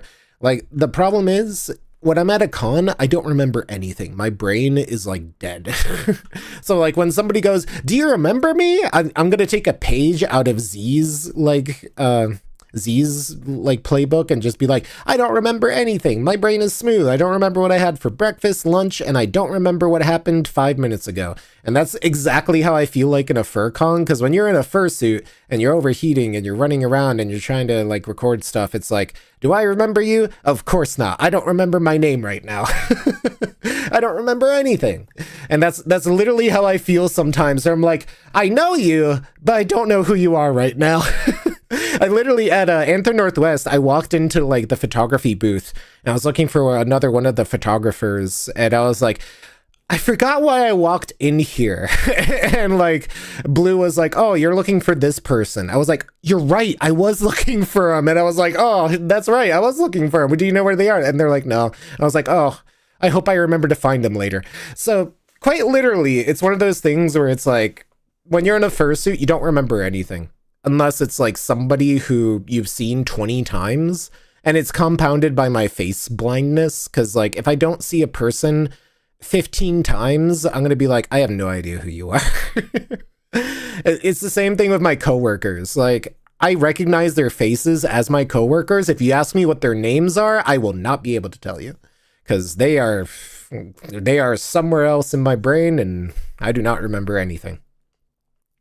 Unless it's a coworker I see every single day at a specific time, which there are some, and I remember their names, or they are vitally important that I remember their names. I'm like, yeah, there's that person on floor 3, and I don't know who they are or what they do, but they have a face, and maybe I'll recognize them. So yes, I side with Z on the I don't remember anything or anyone side.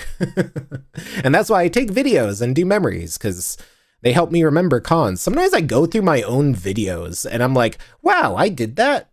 I met that person.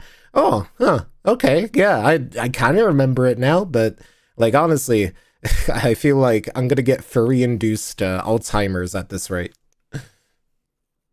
And yet I'm the one who gets your name wrong. Look, here's the thing. We've known each other for 3.5 years now. I know who Sanoon is. Like, you somehow mix me up with 4 different people. It's different at that point. Like, you remember the names, you just can't seem to pin them to the right person. So I guess it's the thought that counts. Since you mentioned it, it is really depressing knowledge that was discontinued. Oh, well. But yes, it's kind of funny how it works. Memory is a weird thing, and I think that's why people take photos and videos so they can actually remember what the heck happens. We actually have to adjust the volume. The purple fursuiters. I'm gonna run past again. Hopefully I don't hit anything. All right. Thank you, everybody, for hanging around. I will post this on my Twitter, my Purple Cat, and whatever's the biggest I think we can cut it there. I think I might actually just like cut it anyway, even though this is a great view of all the purple fursuiters. It's not very effective use of time or storytelling, so we'll probably trim it down. Especially with this music, like, basically. And honestly, I think I'm just gonna cut the volume in general on the shot.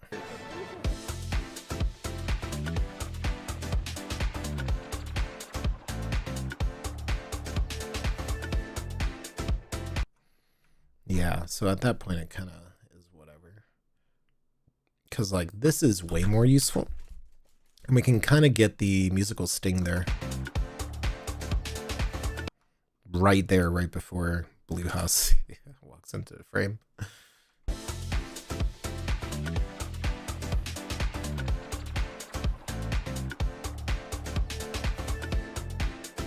Yeah, like that suddenly makes it way better. And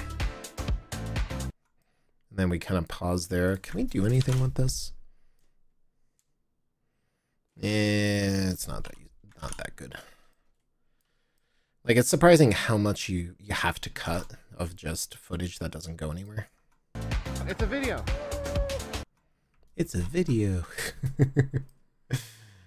Usually how that works.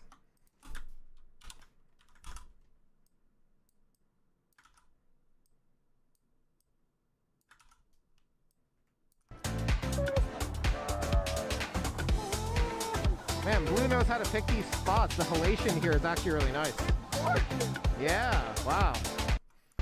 Lighting here is not that great, but we'll try to make it work. Many different purple.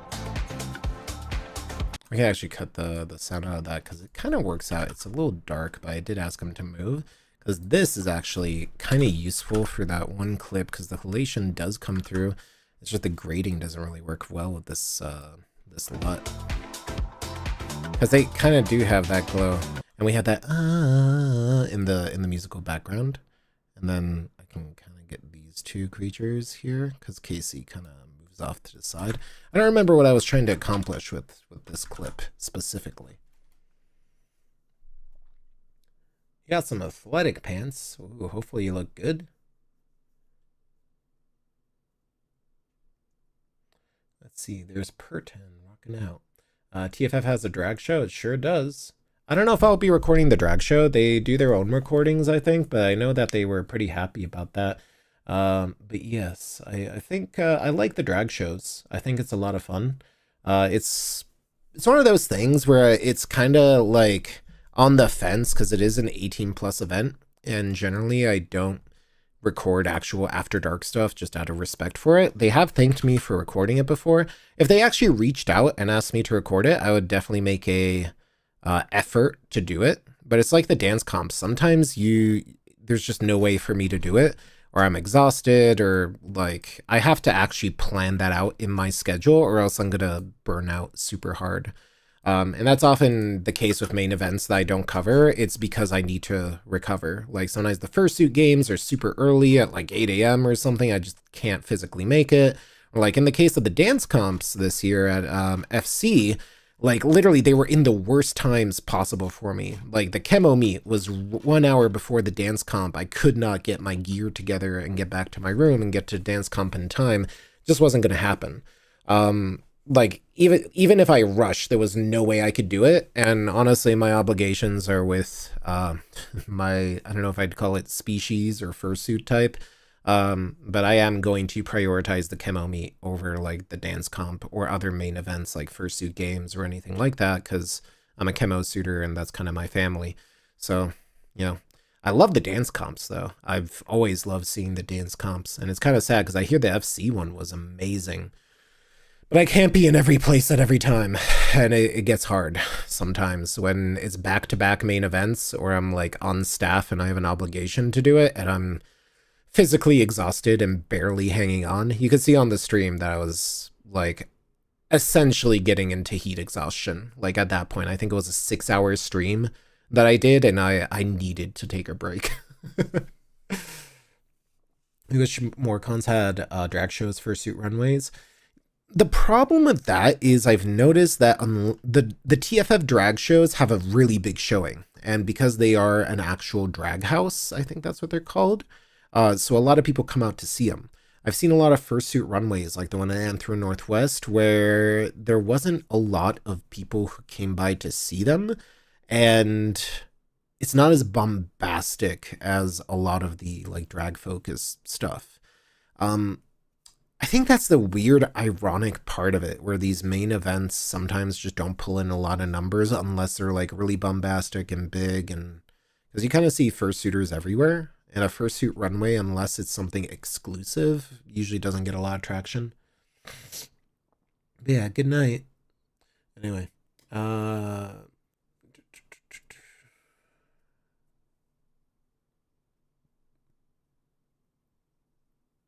checking out chat. But yeah, it is one of those things where you can't be everywhere at a FurCon, and you have to prioritize what events you want to see, what things you want to do. Smaller cons are way easier because you don't have to really prioritize your time as much, but you also want to hang out with friends, and I'm not getting paid for this. Most of the time, I don't even get a comped badge. They're just like, hey, here's a media badge, don't screw up.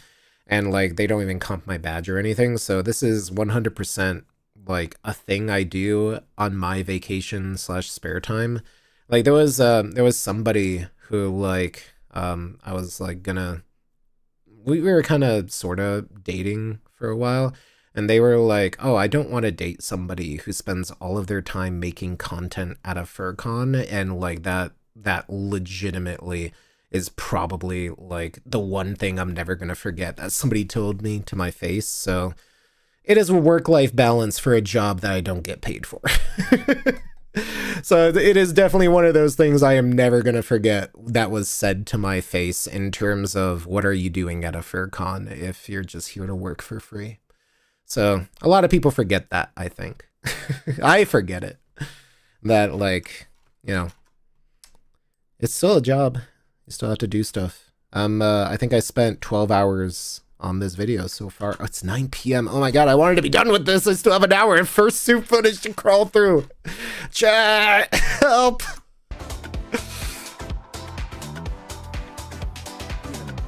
Although now my shadow is in the shop. So one thing I kind of want to point out here, I really like how these horns look lit up, and I feel like this suit regularly wouldn't have this attention to detail where the light is actually like full blast at these horns to show that kind of halation. And I think that's fascinating that they don't have LEDs in these horns, because you wouldn't really catch that otherwise. Wow.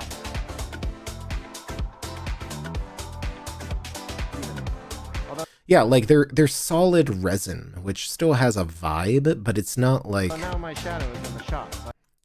I'm gonna cut that sound, because it's me complaining about my my shadow when it really wasn't in the shot in the first place. As you can see, it quickly went off, because sometimes you just don't know how a shot will look until you do it.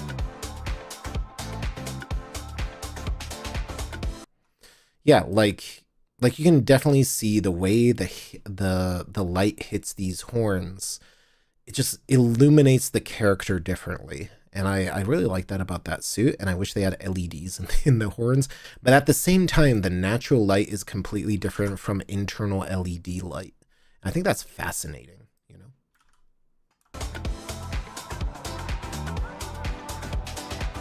Hey, Blazy, look around here. There you are. I always like bothering my friends. Alright, go ahead. Can you... I think, was that... No, that was one of Blue's light stands.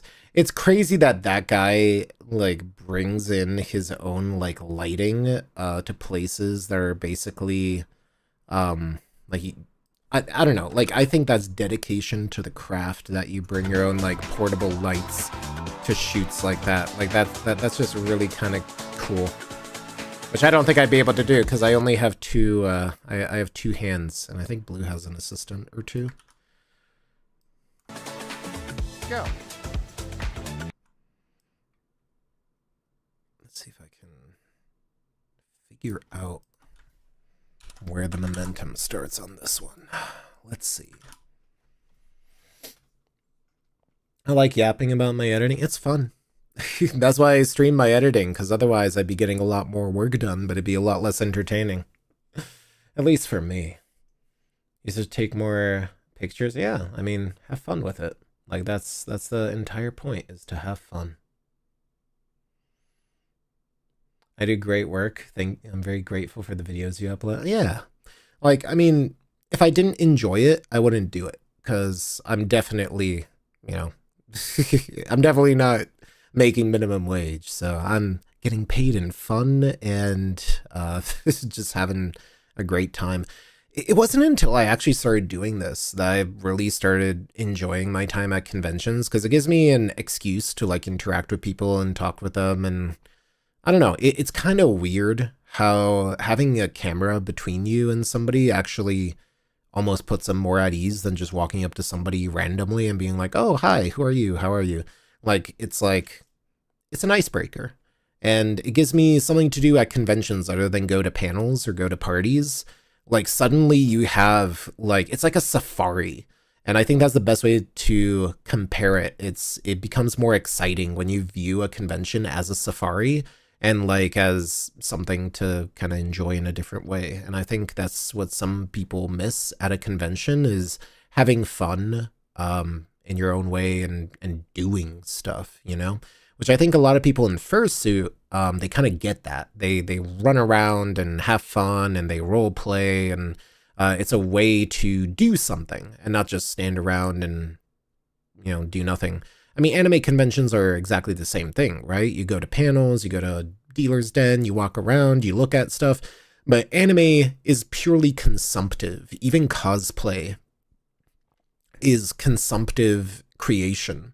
And the furry fandom, I think that's one of the coolest parts, because, you know, it's your creativity on display and your the creativity, and not just like, oh, here is my anime character, which has technical excellence in the costume, but ultimately it is still a consumptive behavior. Or at least that's the way I see it. But yeah, I guess it's a different mode of expression, and I think that's fascinating from both a psychological point of view and kind of from a existential point of view. That the furry fandom is the one fandom where we are united in the act of creativity and, you know, the act of creation, something that is really kind of inviolable and nobody can take away from you. Is that, like, there's no IP that they can take from you or sue you from copyright if you know, unless you're a Pokemon suitor, then, you know, you're one lawsuit away from losing your character. But have you heard about all the VTubers who have been getting sued by Nintendo? I think that's hilarious. But yeah, I appreciate people who are creative and do stuff and have fun with it. And I think that's why I like it more than like anime cons in general. But that's my rant on, you know, creativity and consumption. Gotta film them all. Yeah, exactly. It's like a Pokemon safari. It's like Pokemon Snap. Where am I from? I'm from a lot of places. I'm from the US. I live in a desert. I'm at the nearest place to hell right now, which is one way to put it. The LED eyes are crazy sometimes. A lot of the time they're so bright you can't really see the detail. Yeah, like LEDs, especially when you're trying to capture them, you have to like either use like an ND filter or really kind of figure it out, especially if you have an older camera where you don't have flicker protection on it, or like the refresh rate is matching your camera on some ratio that gets really weird. But yeah, I think LED fursuit eyes are very creative. I tried making my own cell phone eyes, but that project never really got off the ground. I think they're ergonomically clunky because you have screens in front of your viewport and your vision is very limited. I think the effect can be great. But honestly, I feel like they're overkill for most fursuits, and you definitely don't need it. I think a moving jaw is a much more better investment in terms of acting, because a character can also always stare and, like, you know, look at you. And for animals, maybe it's more realistic if they're not blinking all the time, and it kind of has a different vibe. And I know, like, on my Like a Palette suit, I'll have swappable eyelids. So I'll have, like, half lids and, like, closed lids, and I think one other lid type, which I forget. But I think that is a better use of your time to have swappable eyelids and a moving jaw if you really want to do performance versus an LED head. Just have fun. That's the important thing. Send me clips of you at FC. You have nothing? I mean, I'll have to go look through like 800 clips, but yeah, remind me later when I'm done with this and I'll send them over. Hi, Miso. But yeah, I think I got a couple of clips of you at the chemo meet. We didn't like spend a lot of time in suit together. I feel like if you're not in the same hotel room as somebody, it's like you never meet up with each other. But yeah.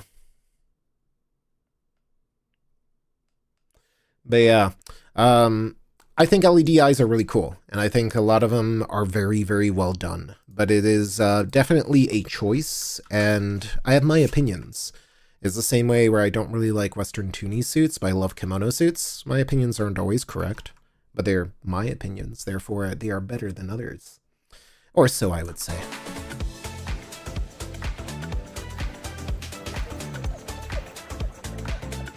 No, that's perfect. You two are amazing. Thank you so much. Are you okay? I love that. I love that little like kiss there. Like that's such a sweet little gesture thing.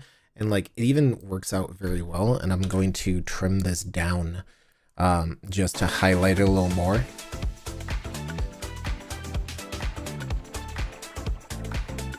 Like, I just love this too, because the moving jaw just makes it look like this dude's just not amused by his partner, wife, concubine person here. I don't know. It's fantasy, right? They could be a concubine, or they could be a queen or a princess. That's probably better than concubine.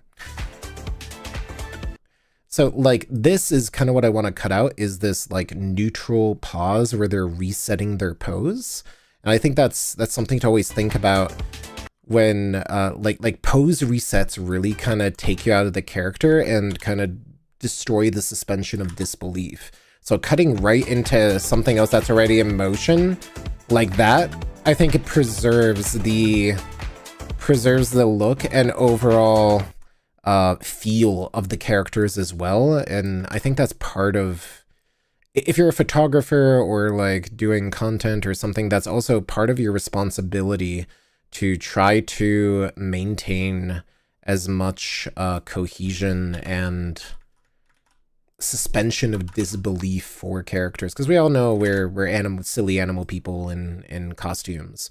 But like I feel like the same thing with cosplay and whatever, being able to maintain the characterization makes it so much more awesome. Especially since they have beautiful costumes and really good mannerisms that work out very well. And just by cutting out that dead time, like we preserve that and accentuate it further. Two of them. This is getting out of hand. There's two of them now.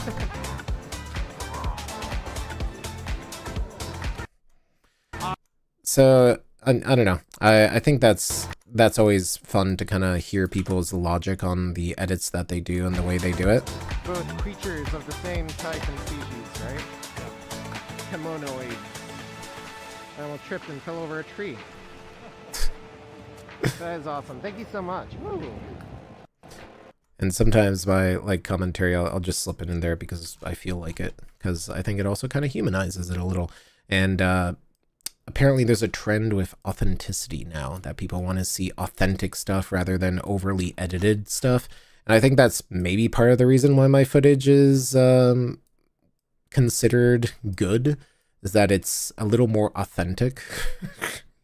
I don't want to call it authentic because sometimes it's like, oh, that's very authentic looking, and it's just a synonym for low quality or something. Oh. An ad. Oh no. Some suitors are just naturally talented on camera. I think it's skilled. I don't think talent necessarily exists. I think skill is the correct thing to say. You mostly just ate food. I mean, yeah, I mean, that's the fun. Like, just enjoy food with friends too. I'm surprised because I did not see y'all in fursuit as much as I thought I would. Like, I almost never saw you in fursuit.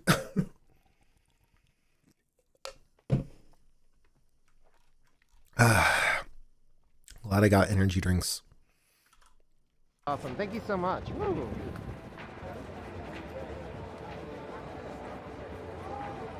That is awesome.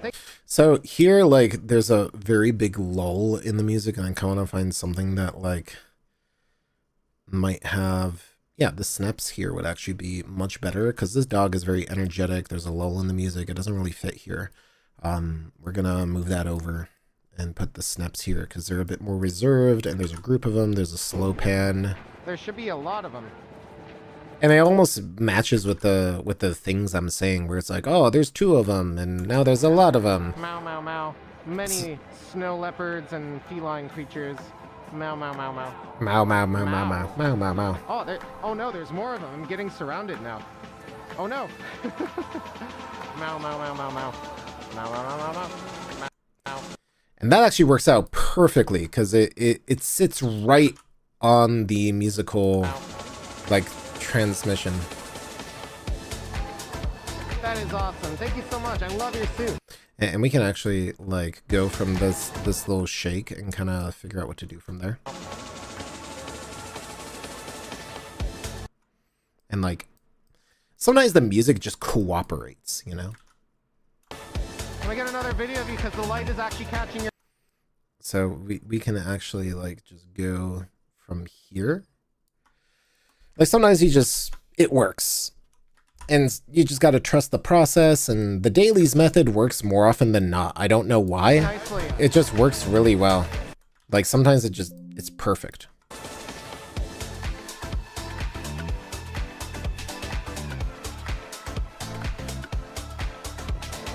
I love the championship belt and like the office look. Make sure you pay your fair share, or I will audit you. Oh my god, that's actually very threatening. I see why you're the world championship at taxes.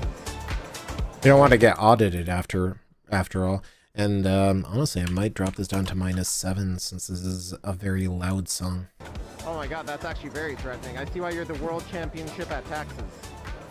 World championship person at taxes. The champ doesn't appreciate tax fees. Yes. And sometimes you just have a little silly skit and you gotta let it in, like floundering it all. That's what we call authenticity, I guess. Maybe. Go. Then we have bird. Bird, bird, bird, bird.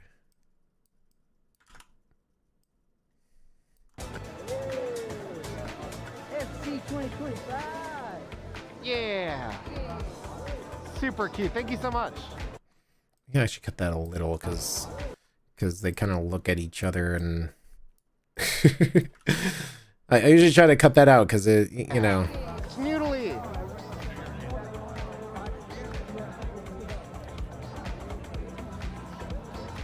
Awesome. Thank you so much. Bye. That kind of works with the inflection in the music there. What do we have here? Okay, so we have that. And then we have that. And then we have this. And that's kind of silly. But then we're inside for this, which is not exactly useful in terms of cohesion for this part. And then we're inside for the rest of it, I think. Except for this one part outside, which is basically its own separate day. We're inside for this, and then we're out for the last portion of the video, which honestly I think has the most good parts. Because there's a lot of really good parts in like the final day. I was surprised at how much awesome footage I got and how lucky I got. And I know most people will not get to 40 minutes to watch all this, but the ending here is probably the best like clips that I've got, which is why I got inspired to do like the editor's choice thing, where I just pick out my favorite shots, and I think it'll turn out to be like a 4, 5, 6 minute video after I like pick out the absolute most awesome shots that I think stand out the most. So it's weird because honestly, like every single one of these shots is good, but some of them I'm just like, these need to be highlighted, and if you only see 100 clips, these are the 100 clips that I'm gonna pick. You met the blue furry with the long noodles? Oh, where? That's exciting. I like that noodle.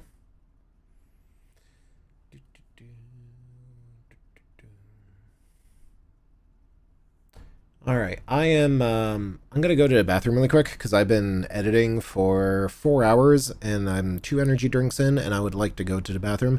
So I'm gonna run this from the beginning so people don't get bored, and you can tell me what you think about it afterwards. So I will be right back, and hopefully I won't look weird with my model. So I'm just gonna hit start, and you can tell me what you think about it because I haven't played this part yet, so you haven't seen this. So I'll be right back.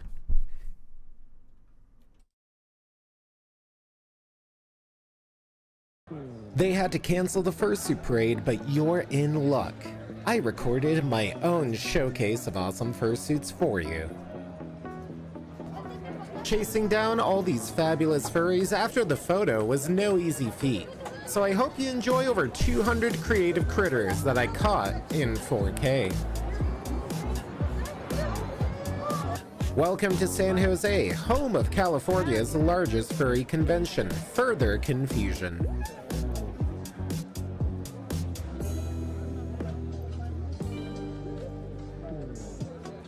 Perfect.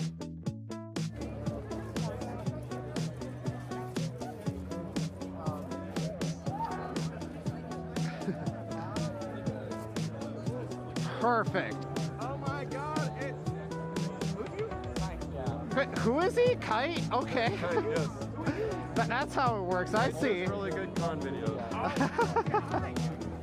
Well, thank you so much. Have a good con. Thank you. What's the lens? Who is he? Well, okay. And hey, if you're enjoying this, check out the actual parade videos on my channel, especially Anthrocons. That's one of my favorites. Oh, and like, comment, subscribe, etc. so people can remember who I am someday. Over 2,100 fursuiters showed up for the photo. If this was a fursuit parade, it would be one of the largest in the world. Stay tuned as I show off my favorite fursuits. Can I get a quick video of your suit? Sure. Awesome. Ready? Love it. Thank you so much. Your suit is super awesome. Oh, that's an opportunity.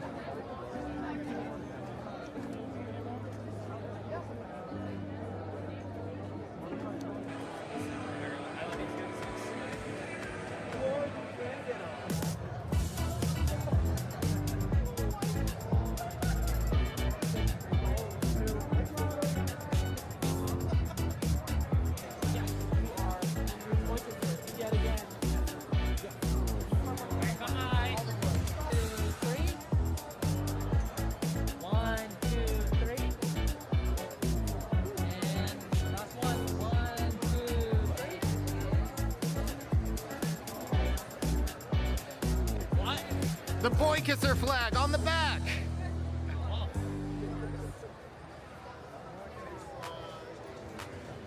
Now that is a thumbnail. Hey, boy kisser.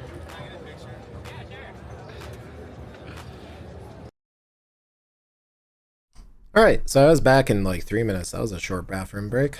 Yeah, let's get back to work. How do you like that intro? I think it's a nice one. You like the voiceover? I'm glad. Hopefully it sounds good. But yes.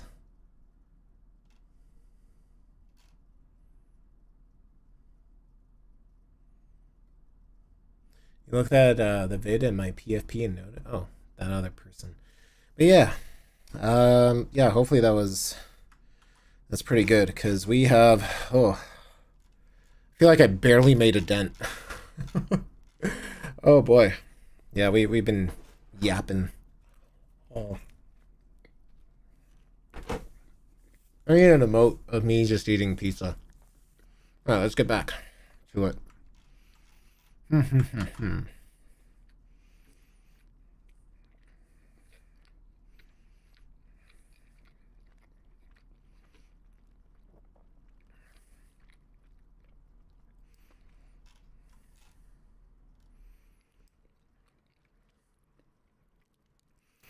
This is also one of the reasons why I don't take fursuit footage from other people.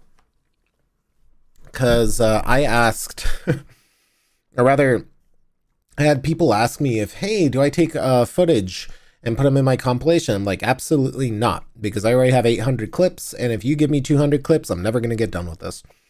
And that was kind of true when I did lead videography for AFC. I made the mistake of asking everybody who was under me to just send me their clips, and I'll do it. And it took me forever to actually finish those videos, because I was like, oh no, I actually have 4 times the workload compared to what I have now. So next year, I'm probably going to ask people to edit their own clips, and I'll upload them to my channel and give credit.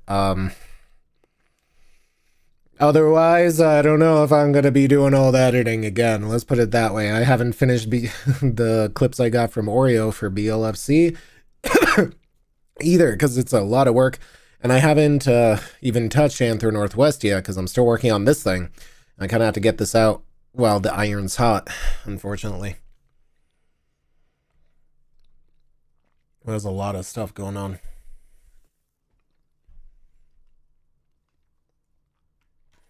All right, where was I?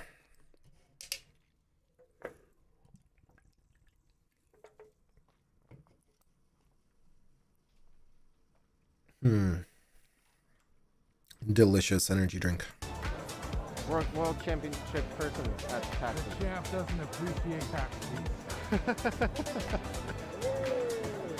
FC 2025. Yeah. Snoodly.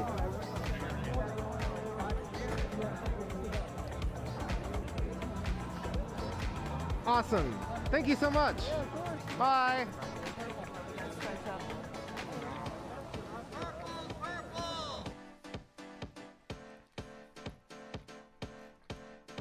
And go. So we might actually cut this music a little short because we're about to enter another segment, which is going to be inside content.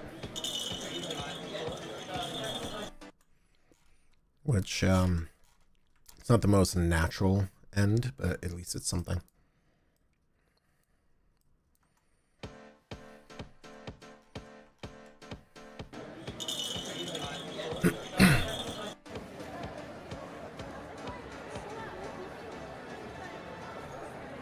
Actually, that kind of works out. Very majestic hot dog creature. I feel like I need that like half frame black to actually make the boop effect go off. At least visually. Good enough.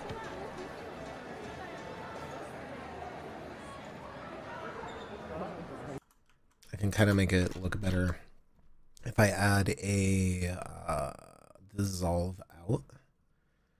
Let's see.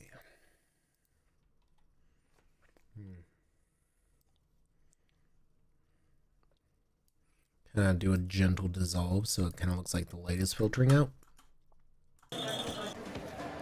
That's a little too short.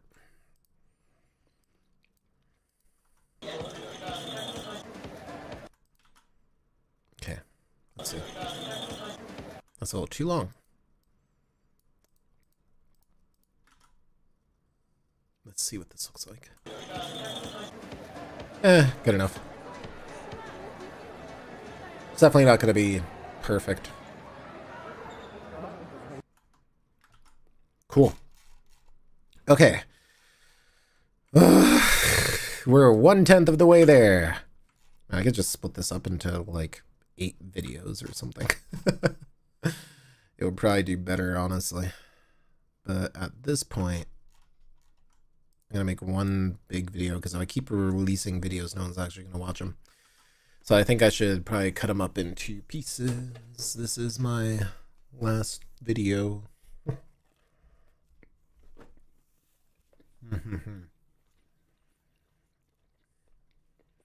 Plus, everyone's camera has the different issues with RAW and log.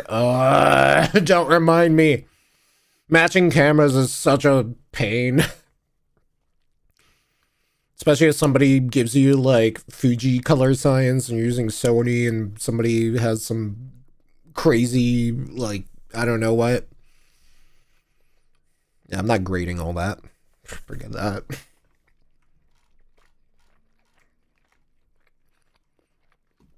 I don't even want to color grade my own footage. Nobody has time for that.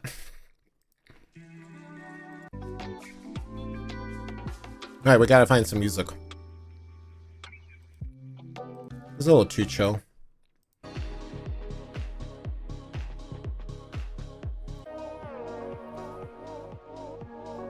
That's not bad.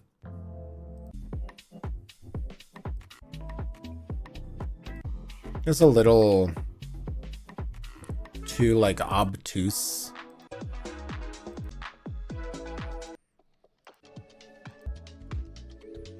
House music just seems like the right vibe. Oh, this is a little too aggressive, though. I've used that in every, like, con at this point.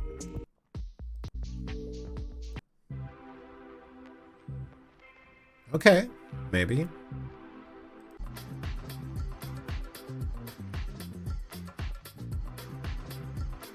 This is weird because it feels like it's 2 songs stapled together. And like the under texture is a little weird for what they're doing with the synths.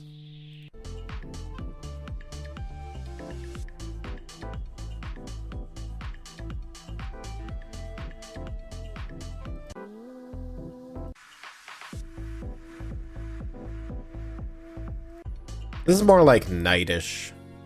I think I already used that.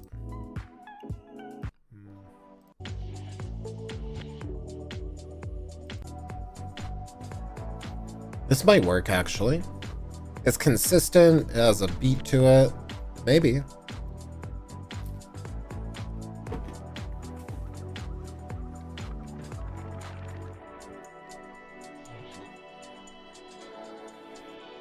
Yeah, I think we could do something with this. It's like soft house, so let's drop it in there and see what we can do with it. I think the stream so far, we work on revised hand paws. Ooh, that's exciting. Hand paws are cool. 1/10 of the way there, dealing with lenswear. I hate that.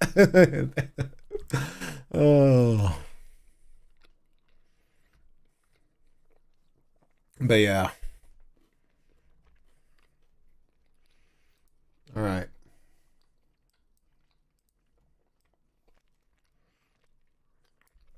Let's drop in that music. Start sequencing things.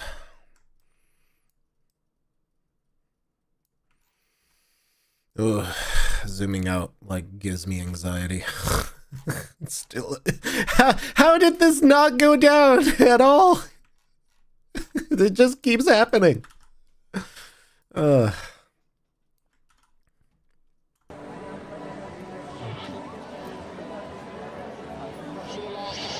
He's blind without his glasses.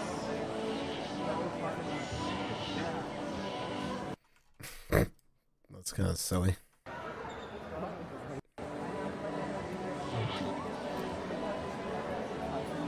Honestly, I feel like I kind of want to just link these two together without a intermission frame. The sound. I feel like I have to start from here. Yeah, like somewhere here, because the music is just, it spools up too long, and then maybe do it like an intermission frame here.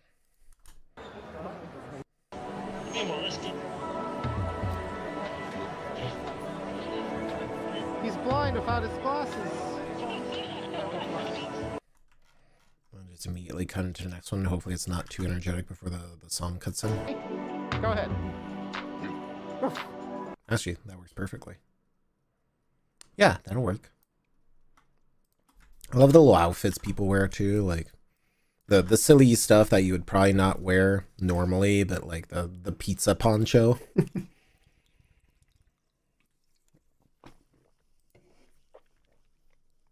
Or like the blankets that look like giant tortilla wraps. I think those are also really cute.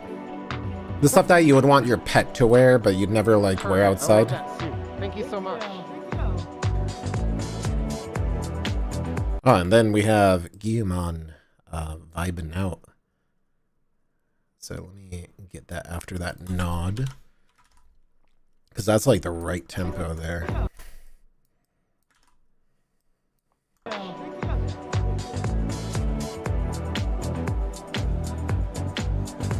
Awesome. Thank you so much.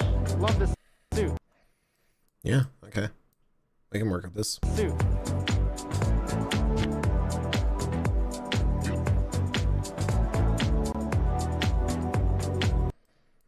That's funky.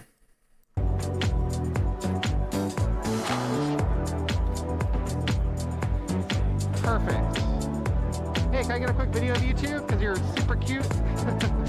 Just immediately go right into it. I like the bird. It's very rare to see like camo birds, you know? So that's actually really cool to see that. Like, even the outfit is pretty cool, but like seeing a kimono bird is so rare. Can I get a quick video? Yay! Awesome. Thank you so much. Awesome. Thank Let's see if I can cut this before I start the next word. See how that looks. Awesome.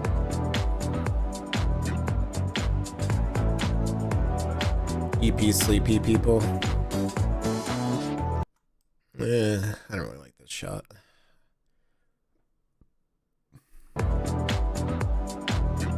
Unfortunately, like, I wish they didn't have their head off, because this is... Can I zoom this in? Or something. Magnification. No.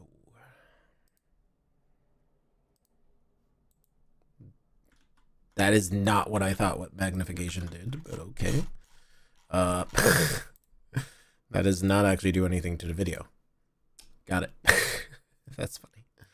All right, let's get back there. Unfortunately, I just undid something.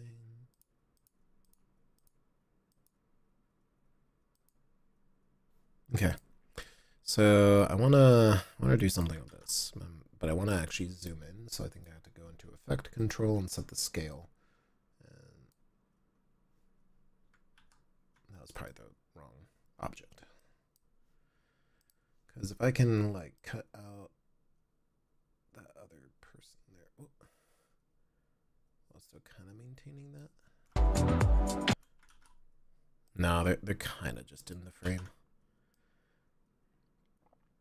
Dang. And there's like a person there and a person there. They have balaclavas on, but I think I'm not going to use that. Which is a shame. Oh well. Awesome. And go. Oh. How, what was I thinking with this shot? I just completely... I know I got a video of him elsewhere, but... What was going on here? What is this? What happened with my camera?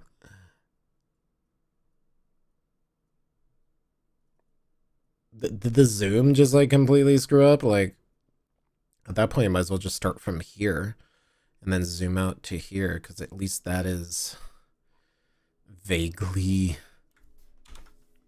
better than how I started. It's too bad because they have a really awesome outfit, and sometimes you just, I don't know what I was thinking with this composition.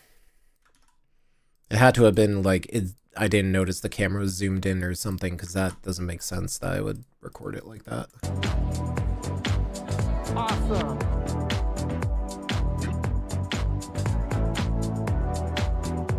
And we kind of saved it there, at least. So we can, you can always, like, you know, fix things, which is good. That's what video editing is for.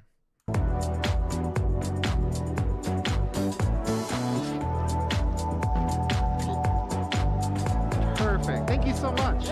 Love your suit. See that you're a fursuit inspector. Yes, I am. Hello, welcome. Do you work for OSHA? No, I'm an independent contractor. Ah, I see. I should just like cut it right there with the nervous laughter with the pause on the music. That'll work. It's a video. You can look at me too. You're good. All right, ready?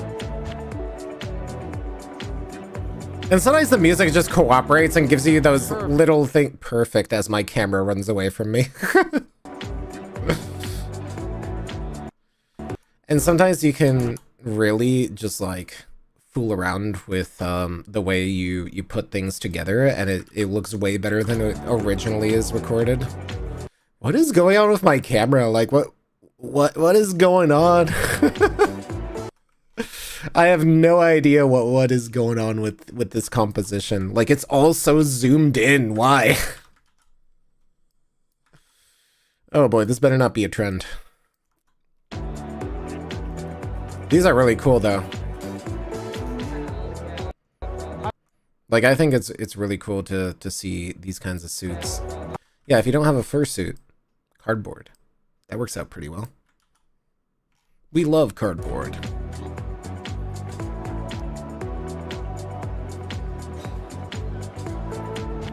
I think I was trying to zoom in on that. Yeah, something is not right. Because I'm pretty sure I meant to zoom in on that fursuiter there, but the like catch wasn't proper. Like these, I have no idea like why these are incorrectly composed. Maybe I was so exhausted that my brain just turned off. Huh. Yeah, I hope this isn't a trend, and this is just another thing I didn't notice. And could you spin around because you have like that backpack and the ears? Perfect. Thank you so much. I love your suit. It's so good. It's still centered, so it's usable, but I feel like if I step back a little, these would be so much better. I feel kind of bad. It's a really cute suit though. Oh, way overexposed. Yeah, it's not as auto, it just doesn't work. So if we brighten this up, increase the contrast just a little, drop the highlights.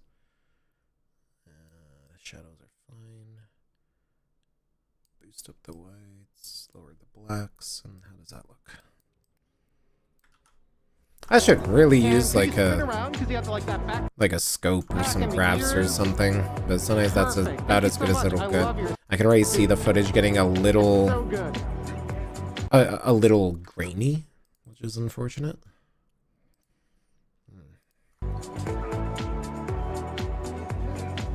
Yeah, what is going on here? Why is everything so zoomed in?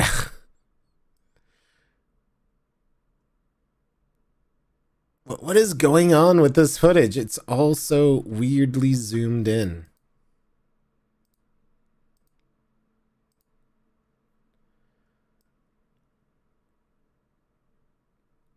Oh, there we go. Did I not properly set the magnification and that's why everything was like really weird?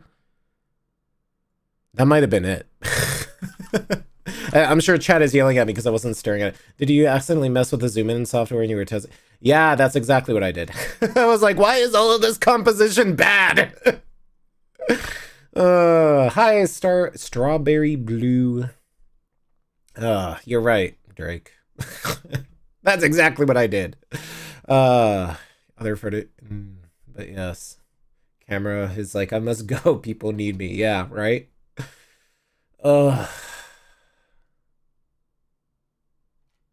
The worst part about it is that I would export this footage and then I would be like, why does this look okay now? And like completely edit incorrectly. Backpack and the ears. Perfect. Thank you so much. I love your suit. It's so good. I feel like it's getting too late for this. Yeah, like this is fine.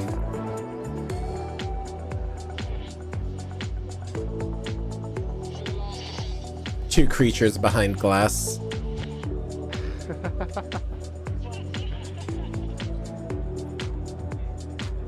And look at me. Perfect. Thank you. Yeah. We can kind of and cut it right there because at least we have a silly little audio thing.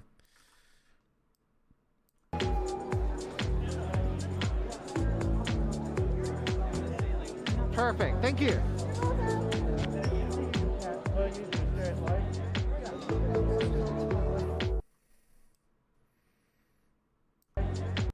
No, I'm like, end it there because there's people with their heads off. How dare they break the magic? Just to make it clear, I'm always joking about that. You look awesome. And turn your head towards me. Sorry, I can't hear much. Oh, that's fine. You look cool. It's always hard to hear in these things.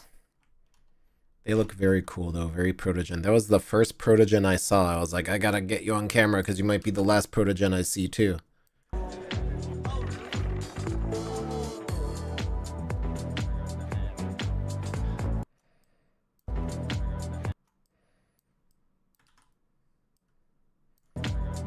And go. I love it. Thank you so much.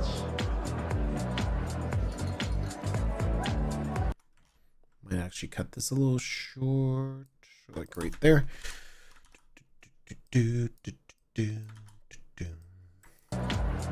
Now this feels much better than when it was zoomed in, that's for sure.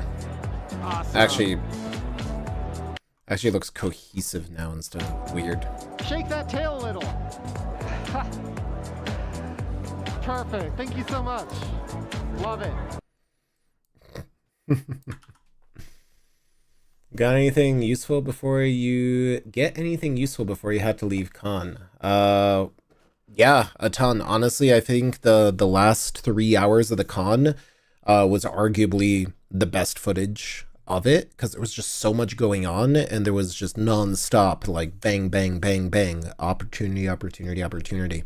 And everybody like on the last day like was just suiting all over the place, and I'm kind of sad that I left because it was just, I think in general that last 3 hours probably was better than the entire con combined in terms of just volume of stuff happening, which is ironic because usually Sundays are the dead day where nothing happens. This con, it was like Sunday, it was just one thing after another and I just had to keep going.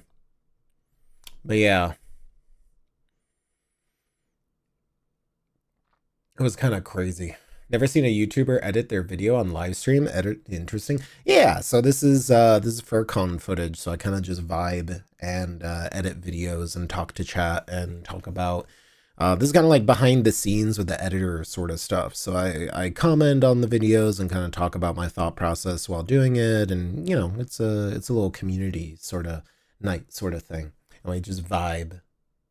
But yeah, welcome in if this is your first time here. Pizza.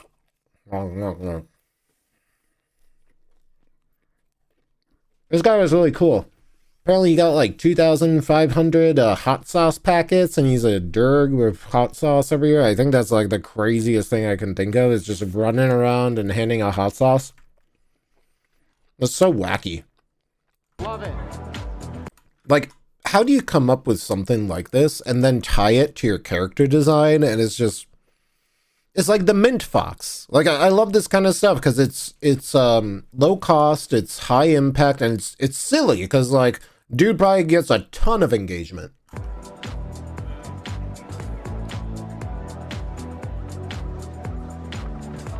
Let me get a close up on this Many hot sauces. Many of us. Many hot sauces. Many of it. That's one spicy derg. Yeah, we love gimmicks. Everybody loves hot sauce, right? That's one spicy derg. Let's see if we can recover this. We got this badger earlier. Oh, that's noisy footage.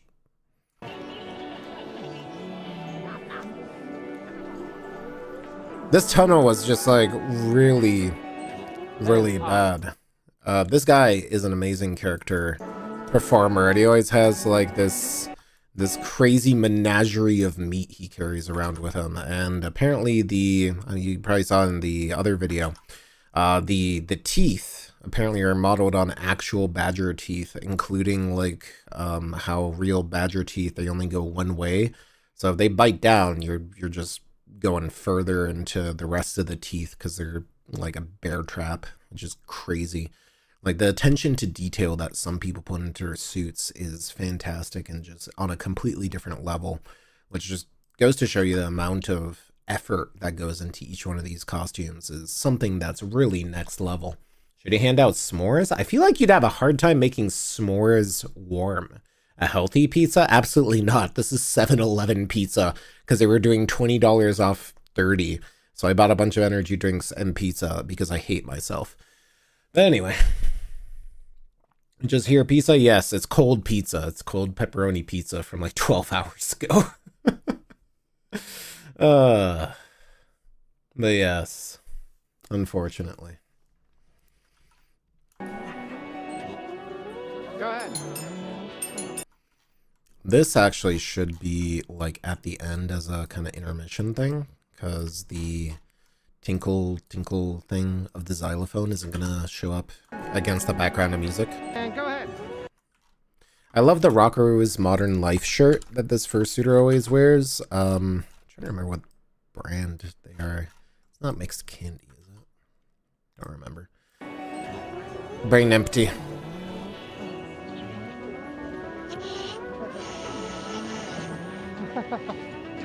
Everybody's here. Love it. Thank you so much.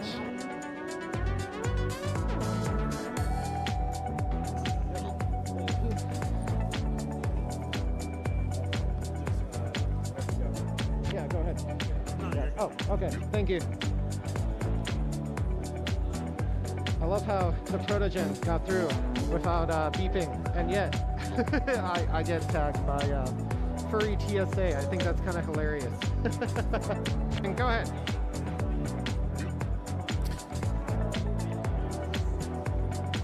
I always like this guy. Very He's cool. awesome. Thank you so much. See you at the meet. Go ahead. Ominous. Step. I think we can kind of cut this a little. I was trying to go to the Protogen meet, but then nobody showed up, which was kind of weird. Ominous. Steppies.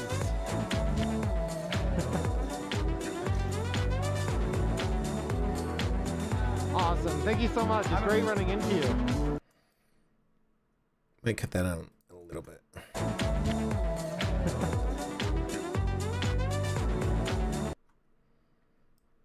Wish I centered the camera more on that one. Birds and taxes, two things that aren't real. Right? Awesome. Thank you so much. Air. I love air. We love air. I feel like I haven't run into them in forever. But it's a very cute suit, and they have a little plushie too, which is super cute. Love air.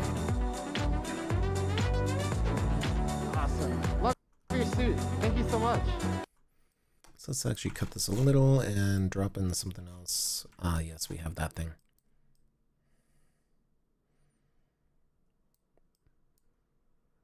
Man, I'm not looking forward to going through this one final time and picking out like my favorites because there's just so many good suits. It's gonna be hard.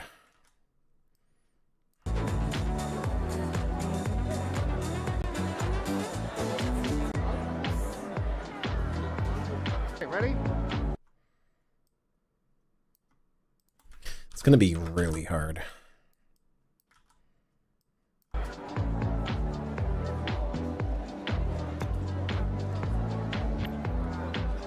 Awesome. Thank you so much. Love it. And go.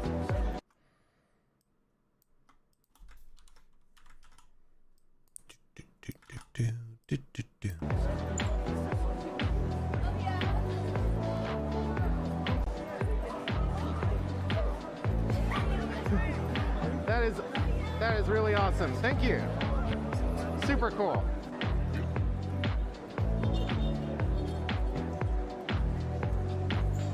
Very cute.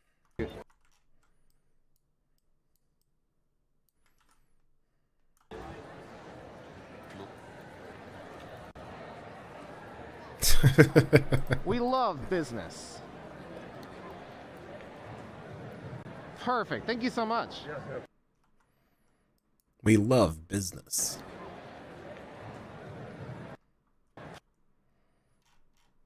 We love conducting business and making shareholder profits. Alright, so we'll put that kind of there because it's its own thing. And then we have another protogen that's covered in stickers. And then we're moving over there. Alright, so we're at 17 minutes. That's a really long convention, like really long video. Can we maybe make another video? Because this stuff was pretty cool. I think I might actually just release this. And because all this is like another day. If anybody has a good idea of what to call this other than this was the last day of further confusion or something, because this was basically the last day right here. And this was kind of the lead up. But there's a lot of kind of standout thing. And oh, of course, the Monster Hunter. And I can probably like pick out a bunch of stuff and make another clickbait thumbnail. So I think we might just release this and just call it 18 minutes. Because this is already a lot. And at this point, I think I can probably get another video or two out of this. Yeah, like honestly. I think we're going to just turn this into another video and edit this out tomorrow so I can release this tomorrow so we have at least something.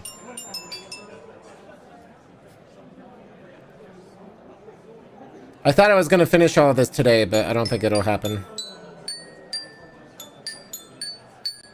I was playing Megalovania earlier, and I'm sad I missed that, because that would be like a lot funnier. But then they like did a very serious like concert for me, so I was like, oh, that's nice too.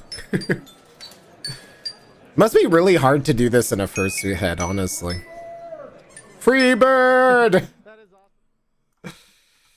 Free bird! Alright. I'm gonna export this. And we're gonna call it a night, because it is 10 p.m. and I wanna go eat my curry that I have sitting on my kitchen table. What about hunting the bargain of the end? What? Hunting the beginning of the end? I'm not sure what that means. Let's see, let me catch up on the chat. That little demo that they were doing was fun. I don't remember what demo. Oh, the Shibari demo thing? Yeah, I was there. Pizza. Hello, I am here to ask a few people to join your stream. Oh, well, unfortunately, that's not how you do it. Sorry. Anyway. How about McDonald's? I can't eat any more McDonald's. I would love a burger, but that's a little too much.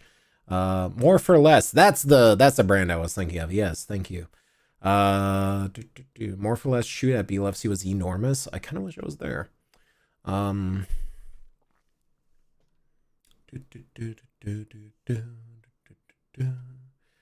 Good curry. I'm definitely gonna grab some of that. But yeah. Do you think you'll stream the editing for the rest of the footage? Yeah, probably. I'll probably stream tomorrow. I don't know when I'll start. But expect it kind of the usual time. Maybe I'll start a little earlier. I hate to like give an actual time because I feel like the moment I schedule something, the stream explodes or my internet explodes or something. So if I see you, that's great. If we don't see each other, well, there's always next stream. But thanks for spending some time with me and enjoying this videoing, and hopefully you liked all the head pats and belly rubs, because I sure did. And yeah, hopefully make sure to watch the video that'll go up. It'll probably go up noon tomorrow PST. I think that's when I'm gonna set it to go live. So I'd really appreciate it if you watch that, because the algorithm sucks. But yes, make sure to like, comment, and subscribe, because I am legally obligated to say that at least once a stream, probably. And hopefully everybody has a great night. And I'll be streaming in the future as well and doing other stuff. So even if you missed a stream, don't worry about it. The VOD will be up and everything will be there. And thank you so much for re-upping your membership there, Temporal Sunrise. I appreciate you. And I appreciate all of you who spent some time with me and enjoyed editing. So if you like that, hit subscribe, give it a thumbs up, leave a bunch of comments on my videos. You'd be surprised how much comments actually help the algorithm. So if you leave a comment that just says, I loved this video, it was amazing, or even something like that, you know, it actually helps out a lot. You'd be surprised, because the more comments on the video, the more people see it, and it means a lot. Yeah, I'll see everybody probably tomorrow. No guarantees, because every time I say I'll see you tomorrow, it's like it never works out, but I'll try. Worst case, there's at least one more video out of this footage. Then we have to pick the best footage and edit that. And then we have a hazy video on top of that. Wow, this FC, I think I got like 800 clips and there was just so much footage. We're going to have to crawl through that. After that is Anthro Northwest. And I want to spend a little more time on Anthro Northwest because I want to make a nice video for them like I did last year. I think last year I also released it like a month after because I was doing something special. And then BLFC, which is also its own thing. It just never ends. All these memories, somebody has to sort through them. But yes, we will see you another time.